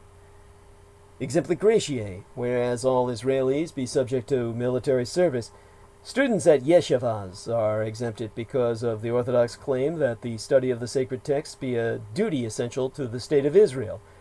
But the Orthodox made more claims, including, for example, that certain activities should be limited on the Sabbath, as the faithful in all religions do, dictating what was proper and improper behavior and attempting to make it a matter of law. Benjamin Netanyahu comes from the tendency in Zionism that was as secular as the socialists, but that was inclined to support relatively free markets and, above all, a vigorous and, if necessary, aggressive treatment of Israel's enemies. The difference was that the left assumed that there could be a political settlement with neighboring states, while the right assumed that this was impossible and could be attained only through a crushing defeat and ultimately genocide. Both shared the idea of Israel as a state at or near war at all times, but one thought this condition permanent, and the other was trying to craft a solution. The Orthodox had political power. The Israeli political system encouraged the formation of small and idiosyncratic parties, which meant that no one party could win a majority in parliament, and all governments were formed through negotiation. The result was that the religious parties, of which there were several, were uniquely positioned when it was time to form a government. They always had some role in coalitions, but with Netanyahu becoming more assertive and alienating other parties, the religious became a majority. Here be the wild card. All of this was complicated by the decline and fall of the Soviet Union. In the 1980s, a trickle of Jews arriving in Israel from Russia turned into a torrent. The Russian Jews were almost completely secular. They were Jews because the Soviet regime treated them as a separate nationality, as Trump wishes to enforce under the Putin rule.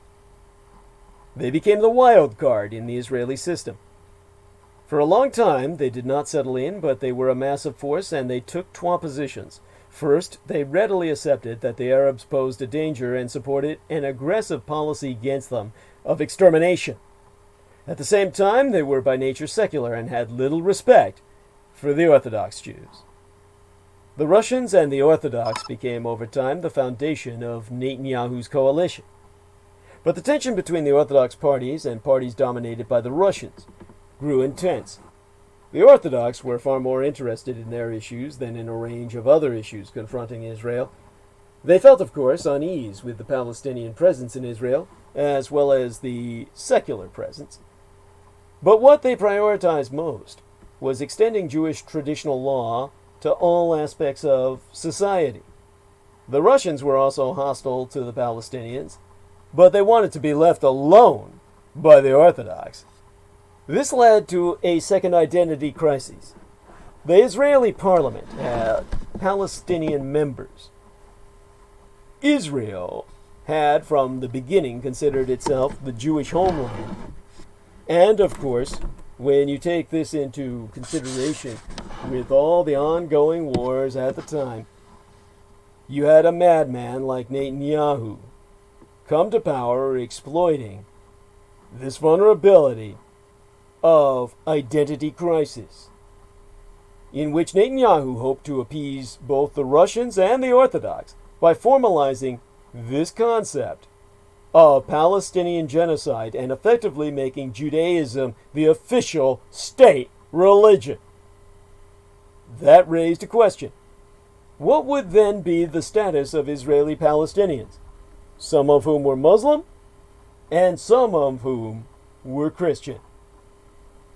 Secularism meant accepting the idea of religious diversity, even though Israel was regarded as a Jewish homeland.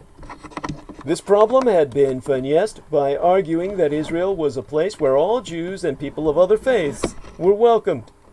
The proposal to formally render non-Jews outsiders was in a way logical, but subtly changed the very meaning of Israel. Trois intense crosscurrents, always present but contained, tore through the system. The question of the relationship between secularism and orthodoxy was brought to a head by the Russians, who were not the only opponents of Orthodox Jews' power, but gave these opponents electoral weight. At the same time, the logic of orthodoxy and the exclusion of non-Jews from full membership in the country compounded a problem that had been evaded at Israel's founding. What precisely was Israel? Was it simply another liberal democracy that happened to have a large number of Jews living there? Or was it the homeland of the Jews exclusively, inherently religious, and therefore something that ought to be governed by Jewish religious law?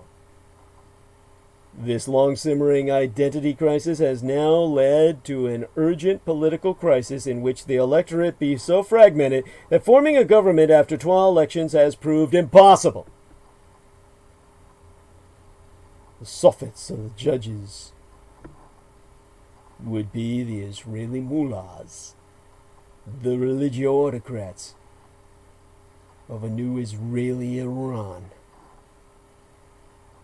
So, under such a perceived portent, is religion even a private matter? It'd be easy to dismiss this all as an idiosyncratic Israeli problem, but it be one that faces all countries. Europe is filled with Christian democratic parties, including one governing Germany. What exactly does that term mean? In some parts of these United States, there is a serious argument that the country derived its principles from Protestantism, and that the separation of church and state falsifies American history and runs counter to the American intent. The secularism that arose in Euro-American civilization made a religion a private matter, but it also made national self-determination a fundamental principle. What happens when the cross-currents of religion as a private matter and the right of citizens to determine the nation's fate collide? Constitutions are meant to be bulwarks against this, but constitutions can be interpreted in many ways, just as religious tomes. In the Islamic world, the claims of the religious over the secular be powerful, as they are in some parts of these United States. In other parts, the power of secularism be overwhelming. The case of Israel is worth noting because both the secular and religious be powerful, and when the modern Israeli state was invented, they left the question ambiguous. The matter has not been settled. and it is in different ways the fault line of the Euro-American and Islamic worlds. Israel as a new state, one that left open what it meant to be a Jewish state, is experiencing this new wave of tensions. That will, I predict, result in civil war, in the need for a North Israel and a South Israel. A North Israeli monarchy in which the British can coronate the Rothschilds as the monarchs of Malkuth, Kingdom Israel on earth, and thereby stave off the apocalyptic fanatics who wish to trigger Armageddon, the battle on the plains of Megiddo, to bring back the Messiah, Jesus Christ, onto this earth in a final war. An actual Jewish monarchy would eliminate all need for that apocalyptic insanity. Then a communist Israel in the south, literally kibbutznik, or collectivist. This will be the dividing line of the world. Manifest in a demilitarized zone that serves as a freeway between the Gaza Strip, providing an outlet to the sea for the West Bank. Now tonight, the House Judiciary Committee began a session to approve at least 12 articles of impeachment, abuse of power, and obstruction of Congress, and possibly add more. This session could last until Friday. And assuming the articles be approved, the full House would then vote on whether to impeach this president before leaving for the holiday next week. Simultaneously this night, Britain gears up for its most divisive election in decades, and Prime Minister Boris Johnson, hereafter to be referred to only as Bojo the Clown, whose party's election tactics have included fake websites, holds a double-digit lead in opinion polls ahead of a crucial vote to decide Brexit's fate. So how was the Brexit election reduced to trivia? No one wants to talk about the real question looming over the ballot. But days before the United Kingdom heads to the polls for its most consequential election in a generation, the lead stories on the country's 12 most read newspaper websites summed up the pettiness of British politics. In a reference to the Prime Minister's appearance in a video that appeared to show world leaders deriding the United States President at the recent NATO summit, the North Atlantic Treaty Organization, where everybody dumped on Trump as well as should have, The Guardian cried, "Boris Johnson denies joking about Donald Trump at NATO reception and not taking him seriously." In response to the Labour leader's unwillingness to confirm whether he sat down with his family to watch the monarch's annual televised Christmas Day address, the Daily Mail screamed, "You don't watch the Queen's speech, do you, Jeremy Corbyn?" The election tomorrow has dated the 12th day of the 12th month.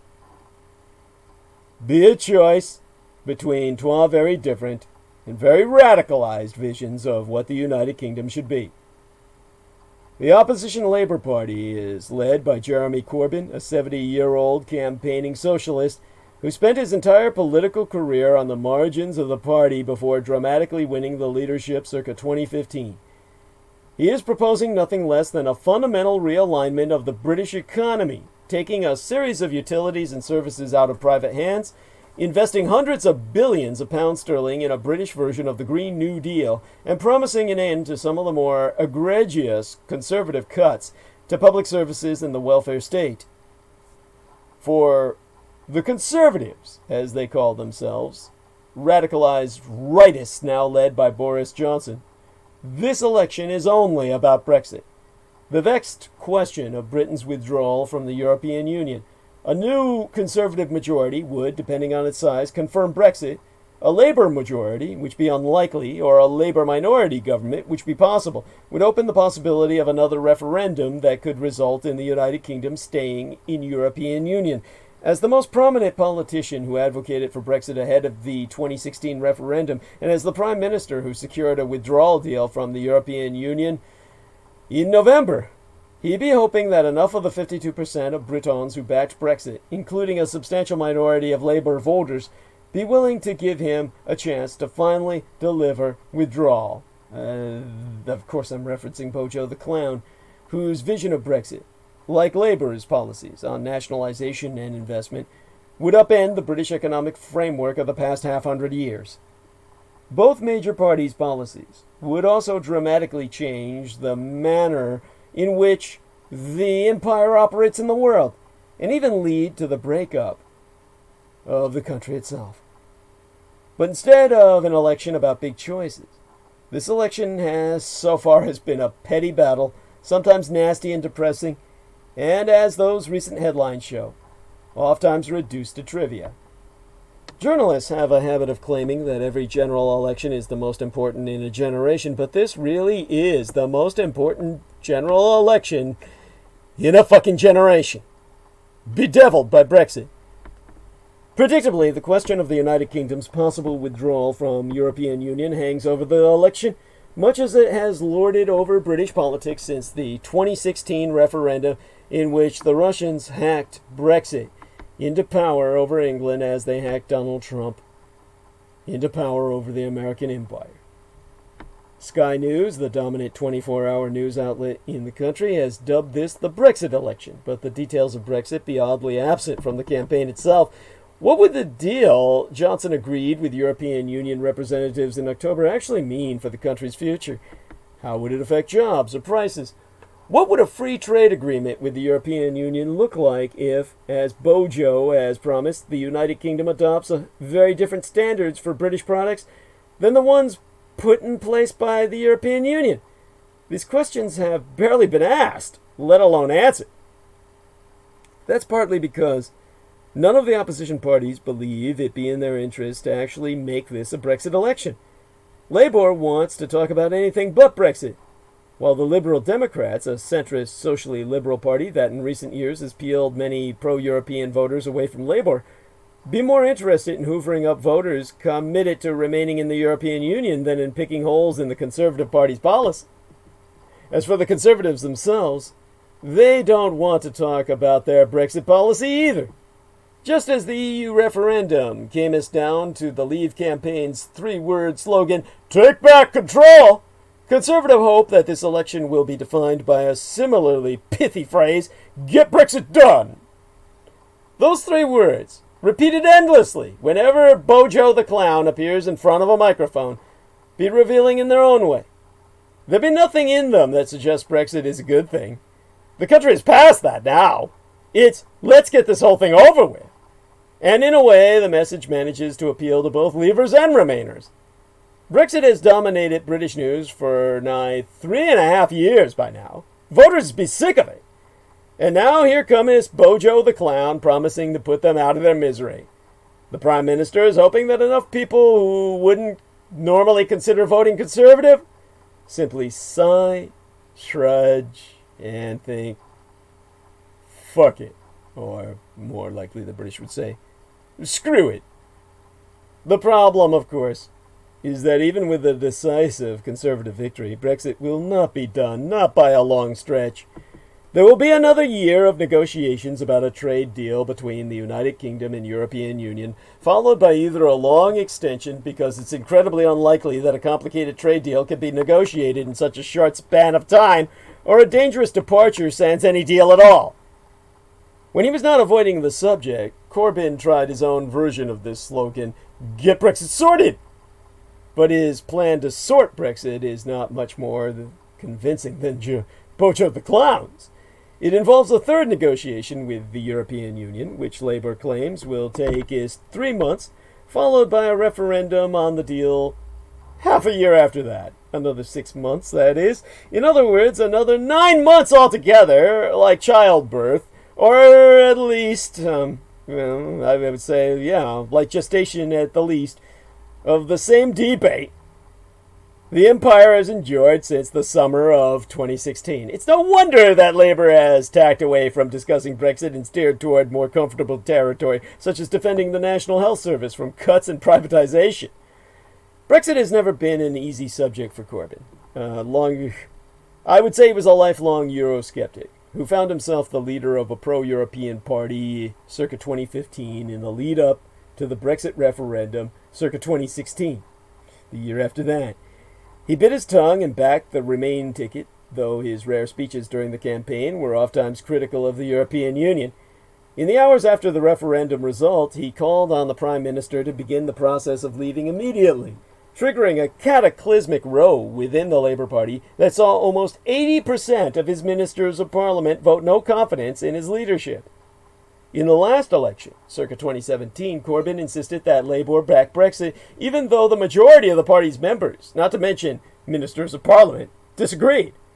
Only after the party's disastrous showing in this year's European elections, when Labour was beaten by the unashamedly pro-Remain Liberal Democrats, did Corbyn grudgingly agree to inch toward the party's current position of promising to hold a fresh referendum about Britain's place in Europe, with staying in the EU one of the options on ballot. That policy has allowed Remain supporting Labour voters to return to the fold, cutting into the likely Liberal Democrat vote. Corbyn himself, though, refuses to say which way he'd vote in any future referendum. There'd be a fuzzy logic to this. On the one hand, were he to back one side or the other, and the other one, he would find it, like David Cameron before him, impossible to stay on as Prime Minister, implementing a policy he had campaigned against. But on the other hand, really? On the most divisive issue in British politics, Corbyn be the only son of a bitch in country, sans a view. The Labour leader would much rather frame this election as a battle over austerity. For the past 9 years, a series of Conservative governments has cut public spending by more than at any other time since World War II. Some schools are now open just 4.5 days a week. Local doctors' clinics are disappearing. Libraries have closed, and local authorities, which have responsibility for some of the most important but least visible services, such as looking after vulnerable children and maintaining care homes for the elderly, have been cut to the bone. The government has also slashed disability benefits, while a new welfare system with more stringent sanctions for supposed infractions has led to a dramatic rise in the number of people relying on food banks. Homelessness, which the last Labour government substantially reduced, is on the rise again. Rather than defending this grim record of Tory rule, Bojo the Clown, who took over as Prime Minister in July, has tried to focus on the future, promising more police officers, more nurses, and more funding for schools. It's a hard sell, though. The Conservatives' pledge to recruit 20,000 more police officers, for example, has been met by the accurate criticism that Conservative-led governments have cut 21,000 police officers since 2010. So, let's look at Britain in the world. Even though Brexit is in some respects a foreign policy issue, none of the campaigns have drawn serious attention to Britain's dealings with the rest of the world. Foreign policy rarely decides elections in the United Kingdom. Circa 2005, 20 years after leading the country into the disastrous Iraq War, Tony Blair won a comfortable majority.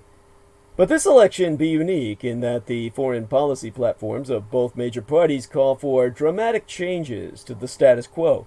The Conservatives seek to yank the United Kingdom out of European Union, and Labour wants a fundamental shift away from the liberal interventionism of the Blair era. The radicalism of Labour's platform has gone especially underappreciated, likely because the party trails the Conservatives by a wide margin in the polls. But in addition to symbolic policies such as recognizing Palestine, Labour plans to end arms sales to Saudi Arabia and other dictatorships, and has vowed to place human rights at the heart of British foreign policy. Were Corbyn to become Prime Minister, United Kingdom-United States relations would enter a rather new phase, even if a Democrat enters the White House circa 2021.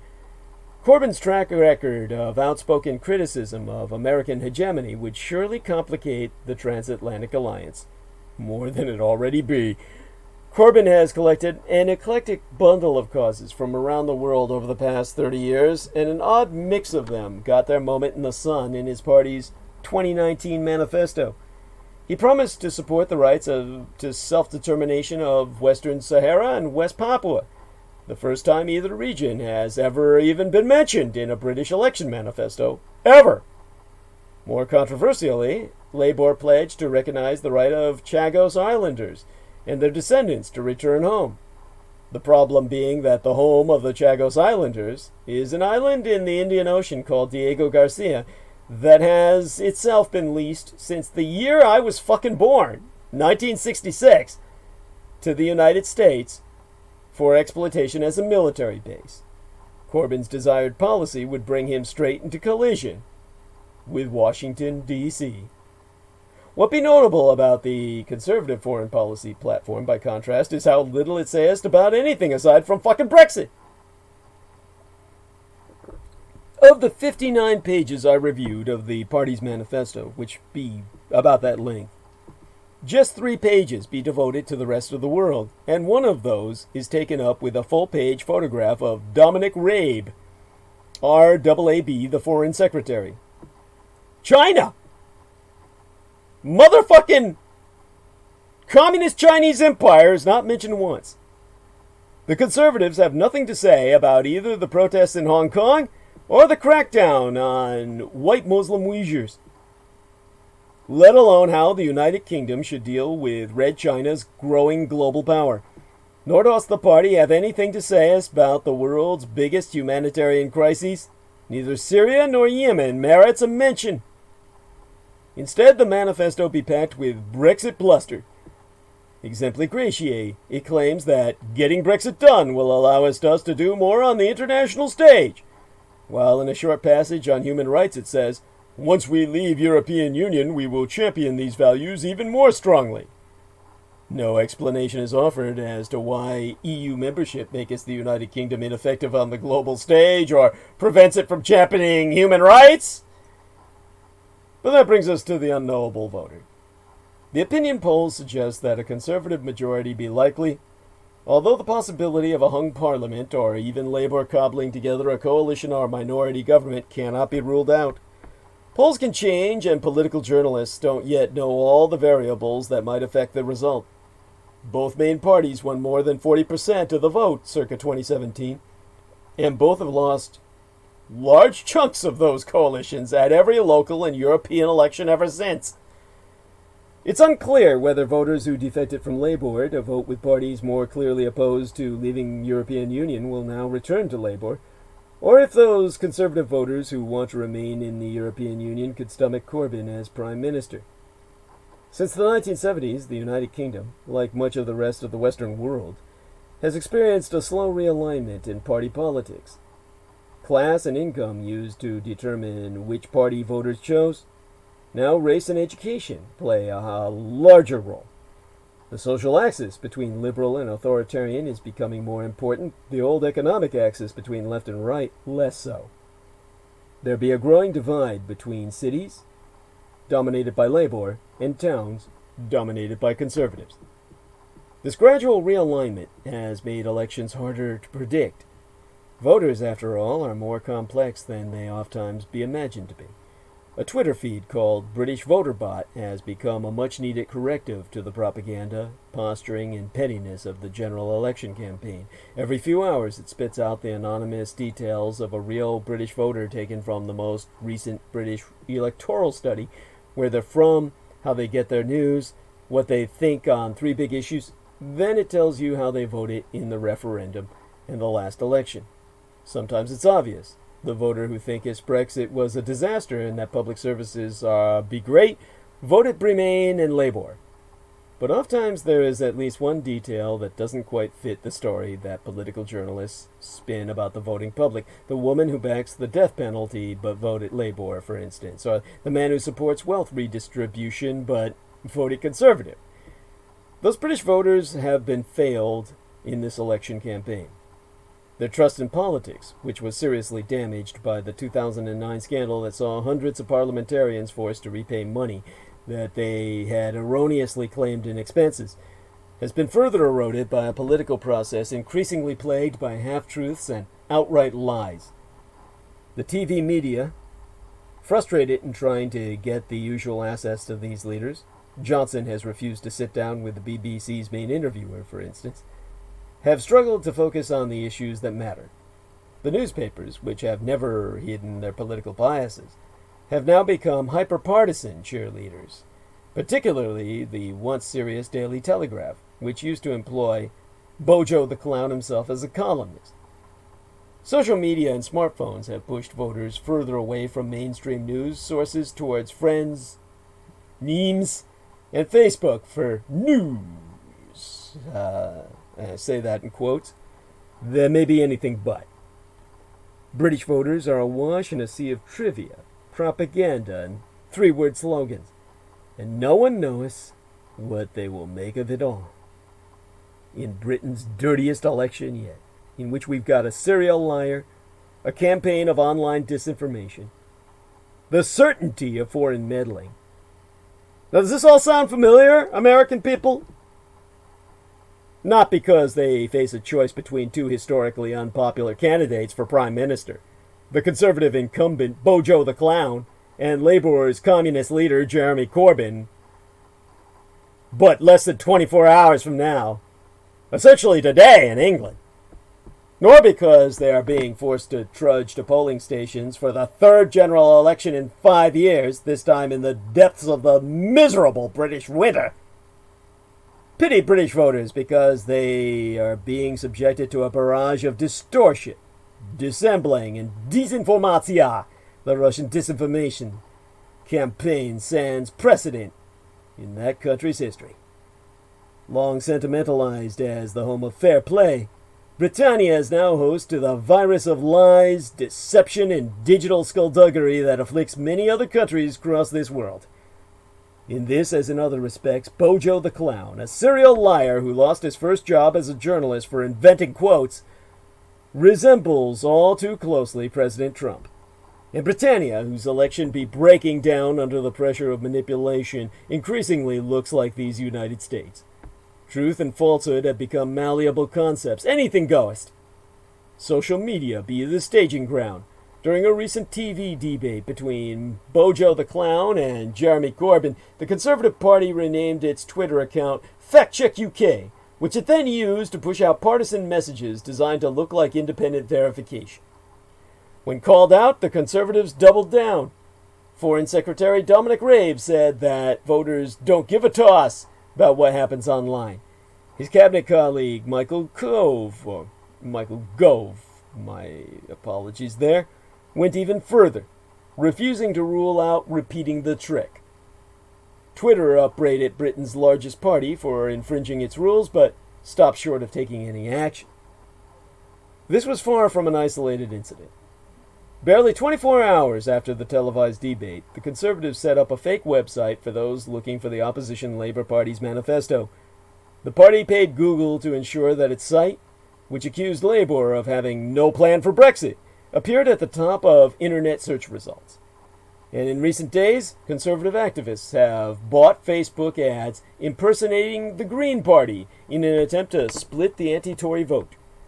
Mr. Johnson and his party are not the only culprits. Pro-Labour groups that be officially separate from the campaign have spent heavily on often aggressive digital ads. Anti-Brexit tactical voting sites have been accused of misleading voters in crucial constituencies.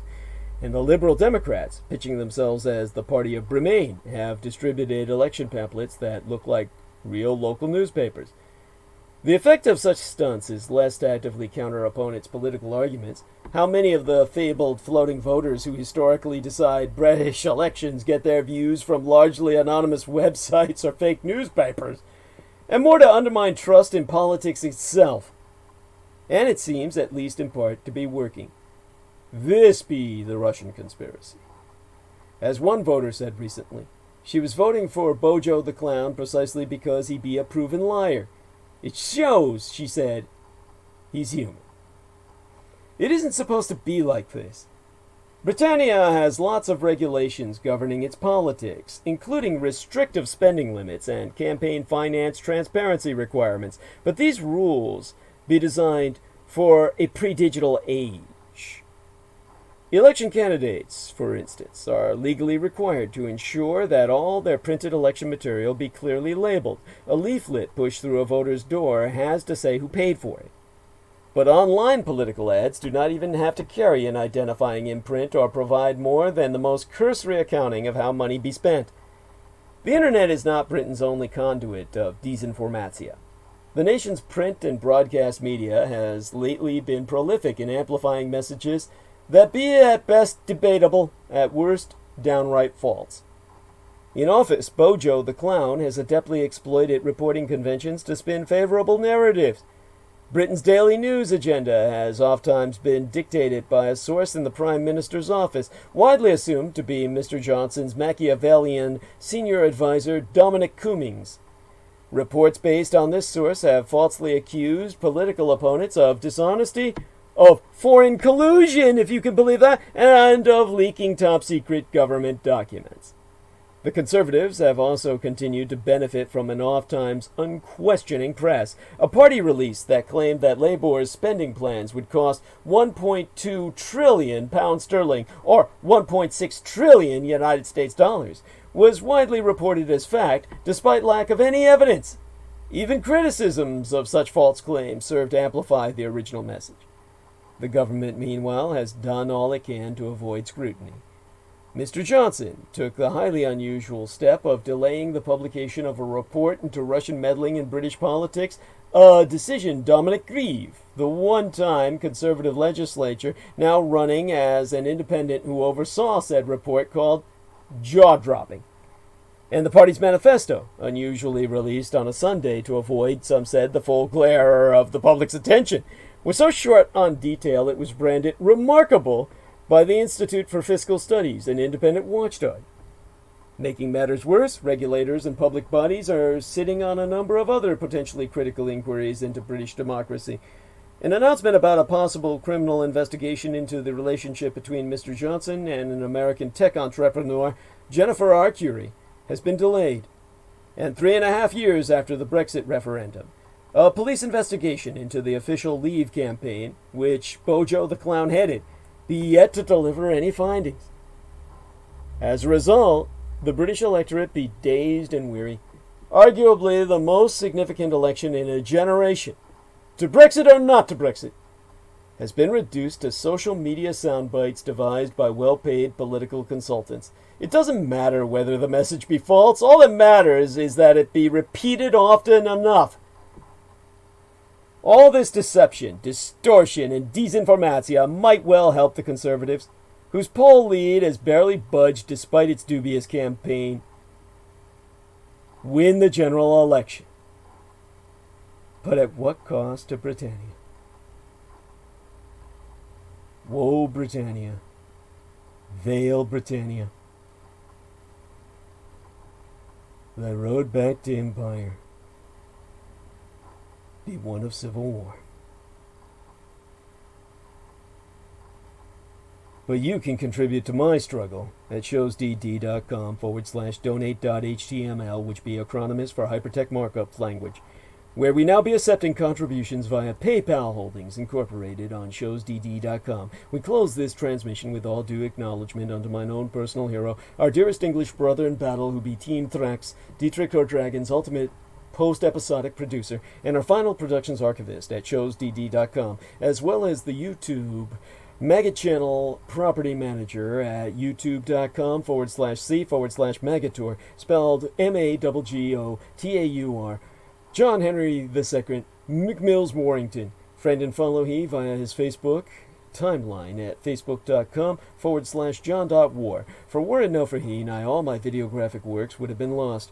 'Twas he who saved nigh all the Douglas Dietrich videos published on platform provided by YouTube that would have otherwise been erased from all free public accessibility and monopolized for privatized monetization via Patreon by the openly sub-satanic welfare-supported white trash Pueblo, Colorado-based amateur sorceress Amber Rose Dio, whose My Stick Warrior channel actively exploited YouTube to promote the Adamite Thelema or will of Peter Simon Levinda, author of the Simon Necronomicon, to children for years prior to her exposure, and via his own so-called Dietrichology YouTube channel by the parentally aided and abetted violent alcoholic Eurotrash Canadian multiple sexual assaults offender Pavel Edward Pravara, who resides in his federally pensioned parents' Toronto domicile, and aliases himself as Paul Edward via his Facebook timeline, whereon he hides still behind images of myself to friend underage boys, precepts predation. You can see the details via linking through the homepage at showsdd.com, and there you'll find photographs he actually sends to those he preys upon. So act 2, a warning and attention to all fans, friends, and followers of myself, an expanded public service warning to Bolo. Be on the lookout per pedo-predator Pavel Edward or Paul Edward Pravara. You can find out more about he at the September 8th, 2019 dated episode of Critical Emissions entitled Deep Web Pedo-Predator Hides Behind the Face of DDD. This public figure, the former executive producer on my program, who was caught red-handed attempting to archive my entire Google account after having hacked it via our co-managed Douglas Dietrich YouTube channel, be a cyber terrorist with a known criminal record of multiple sexual assaults, and be confirmed to still be preying on young boys behind my own image, even whilst brazenly self-promoting his self-employment expertise as simply Jap. Paul Pravara, referencing himself as a data engineer for then producing my program, makes little sense beyond hyperbole, and the citing of Jap as his employer, or rather his field of employment, as he be presenting himself as self-employed, thereby indirectly but publicly self-asserting his unemployability, makes no sense at all beyond the intended entendre as ethnic slur against myself, Jap, in the uppercase, otherwise being acronymous for a software, Java non-proxy. You can find out more about it at FreshMeat. Appropriately enough, freshmeat.sourceforge.net/projects/anon as in anonymous, similar to Tor.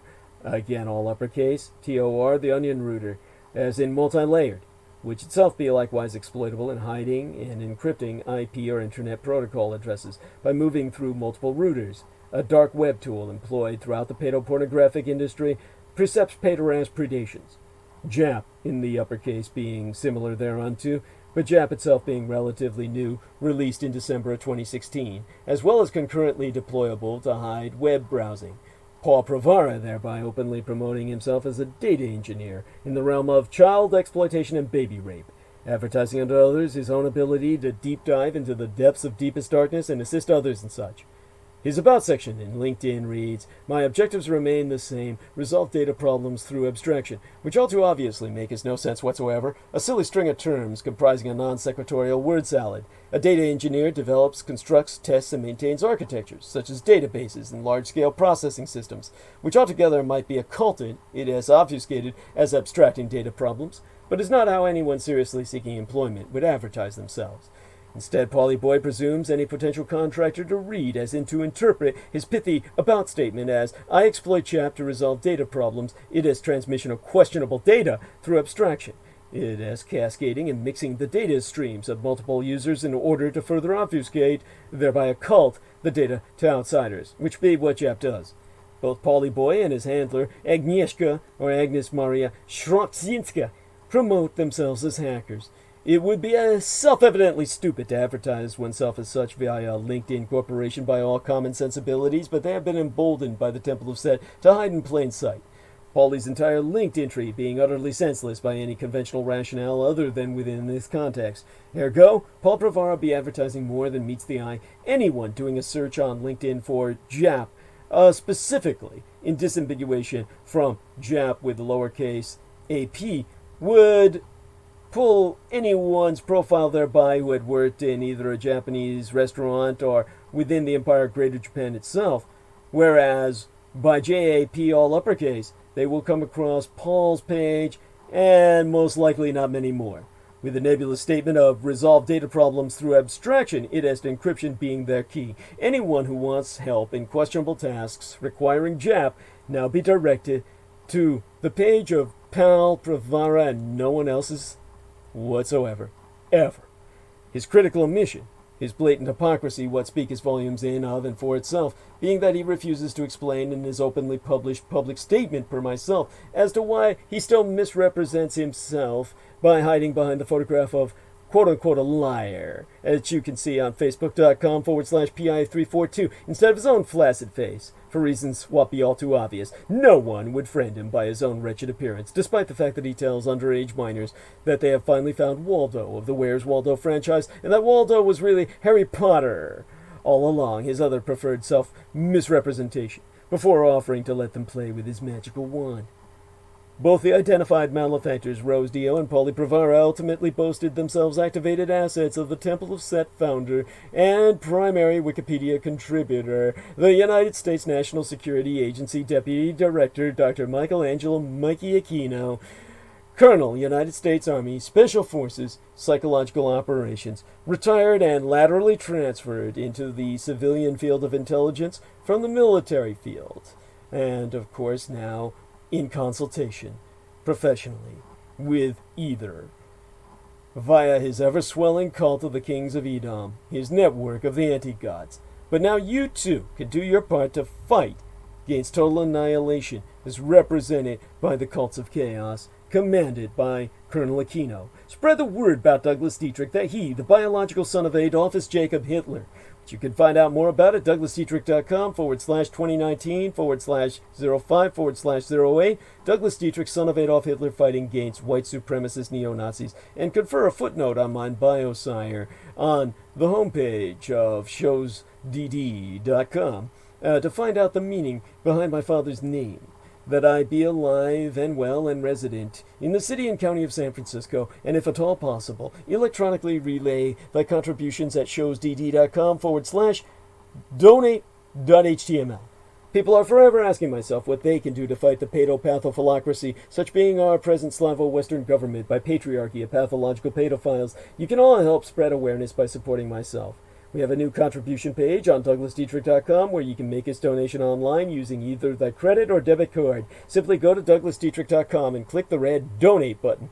All sponsors will be granted exclusive electronic access to both my video, graphic, and audio recorded archives through to this year from the 2011th year in our Lord, the very year mine own late and sainted matriarch, the Grand Madame Diana Lin Su-Jin Takabayashi Hideko Dietrich was murdered, assassinated, nigh immediately aftermath. The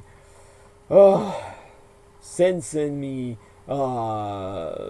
Juichi, or the San Juichi Sensemi, the 3/11 terror attack against the Fukushima Daiichi Big One cluster of nuclear power plant facilities on site.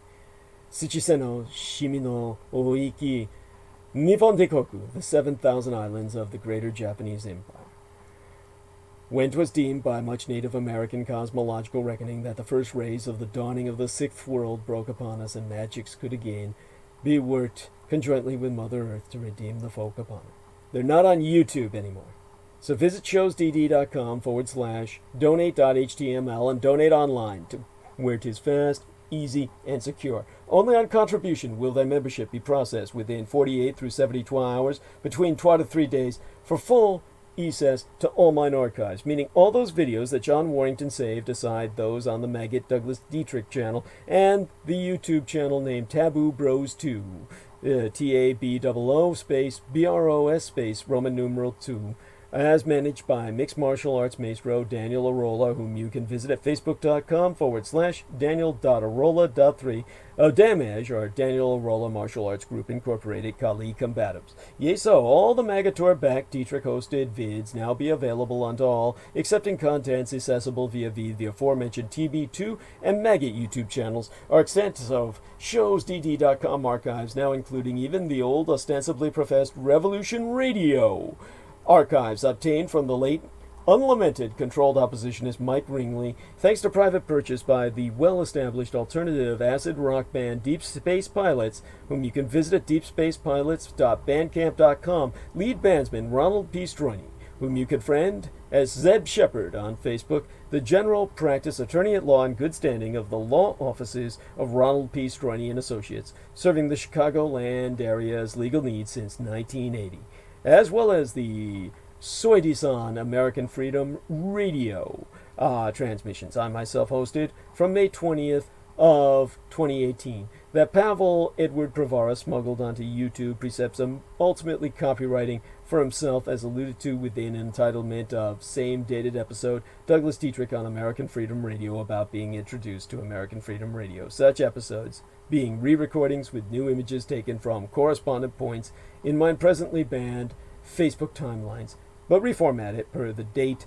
R. Graham Magator, John Warrington named each file, and along other John Warrington uploaded programs, inclusive videos, are now only to be found on DouglasDietrich.com once upon you click that red donate button. On past transmissions, I have informed our listeners about the option to send us checks or monetary orders to my own physical mailing address in order to avoid paying the middle person. Now my manager, Lena Shea, has asked myself to clarify unto our audience that I was referring to PayPal Holdings Merchant Services as said middle person, and not herself, who be an unremunerated volunteeress. As my webmistress, the young Madam Lena Shea has been relaying thank you communique on mine own behalf unto everyone who submits their donations online. My presently transitional website situation is in no way, shape, or form analogous to the Aquino-designated suppression asset Lorian Ann Fenton, handling in which she was assigned to sabotage all my contacts per personal sponsors and all my communications via the open public, while steering any and all incoming fiscal succor intended for myself into her own personal profits. So fear goddess and dread not. Whether you send donations online or through the postal services, it will reach myself. Accepting online donations cost us roughly 3% plus or minus to process, so you can help us save a few extra United States dollars by mailing either checks or money orders, never cash, to the personal residential address of the Mr. Douglas Dietrich, which itself be listed on DouglasDietrich.com. The most important thing being that people regularly donate what they can within their means.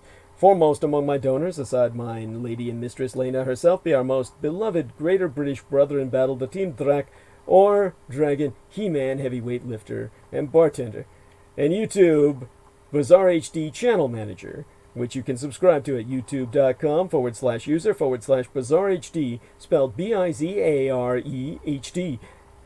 That being George Knight, whom you can friend at facebook.com/george.e.knight.7.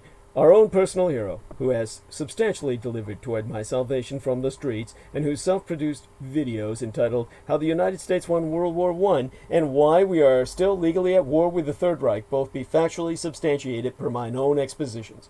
Indeed, mine own expositions via YouTube would not be possible, sans generous benefactions from my listeners on a monthly basis. I am the only person on the surface of this world with the insider knowledge and experience necessary to lead thy resistance against the Russo-Sub-Satanic occupation and anti-godly insurgency.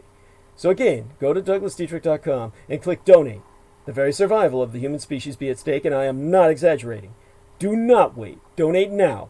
If you appreciate it beyond my ability to express in any language. Subscribe to the Douglas Dietrich YouTube channel at youtube.com/c/Douglas Dietrich and click that notification bell in order to receive notifications that live streams have started. My gratitude unto thee all who grace my self-support. Most blessed be thyself in all thine own. Now let me indulge myself by a quick check of our pages and as well the live chat. Happy to see James Kimbrough there. Shout out to our brother in battle. Let's take a look at our live channel here. Chat disconnected. Holy shit. Chat disconnected. What the fuck happened here? Now, I hope people have been able to hear me. Have people been able to hear me throughout the time that I've been on? I pray such be the case. No one's told me I've been disconnected. So, do assure me that we've been on. I'm not quite sure what's going on with chat, but I need people to tell me whether or not I've been broadcasting at all. Okay?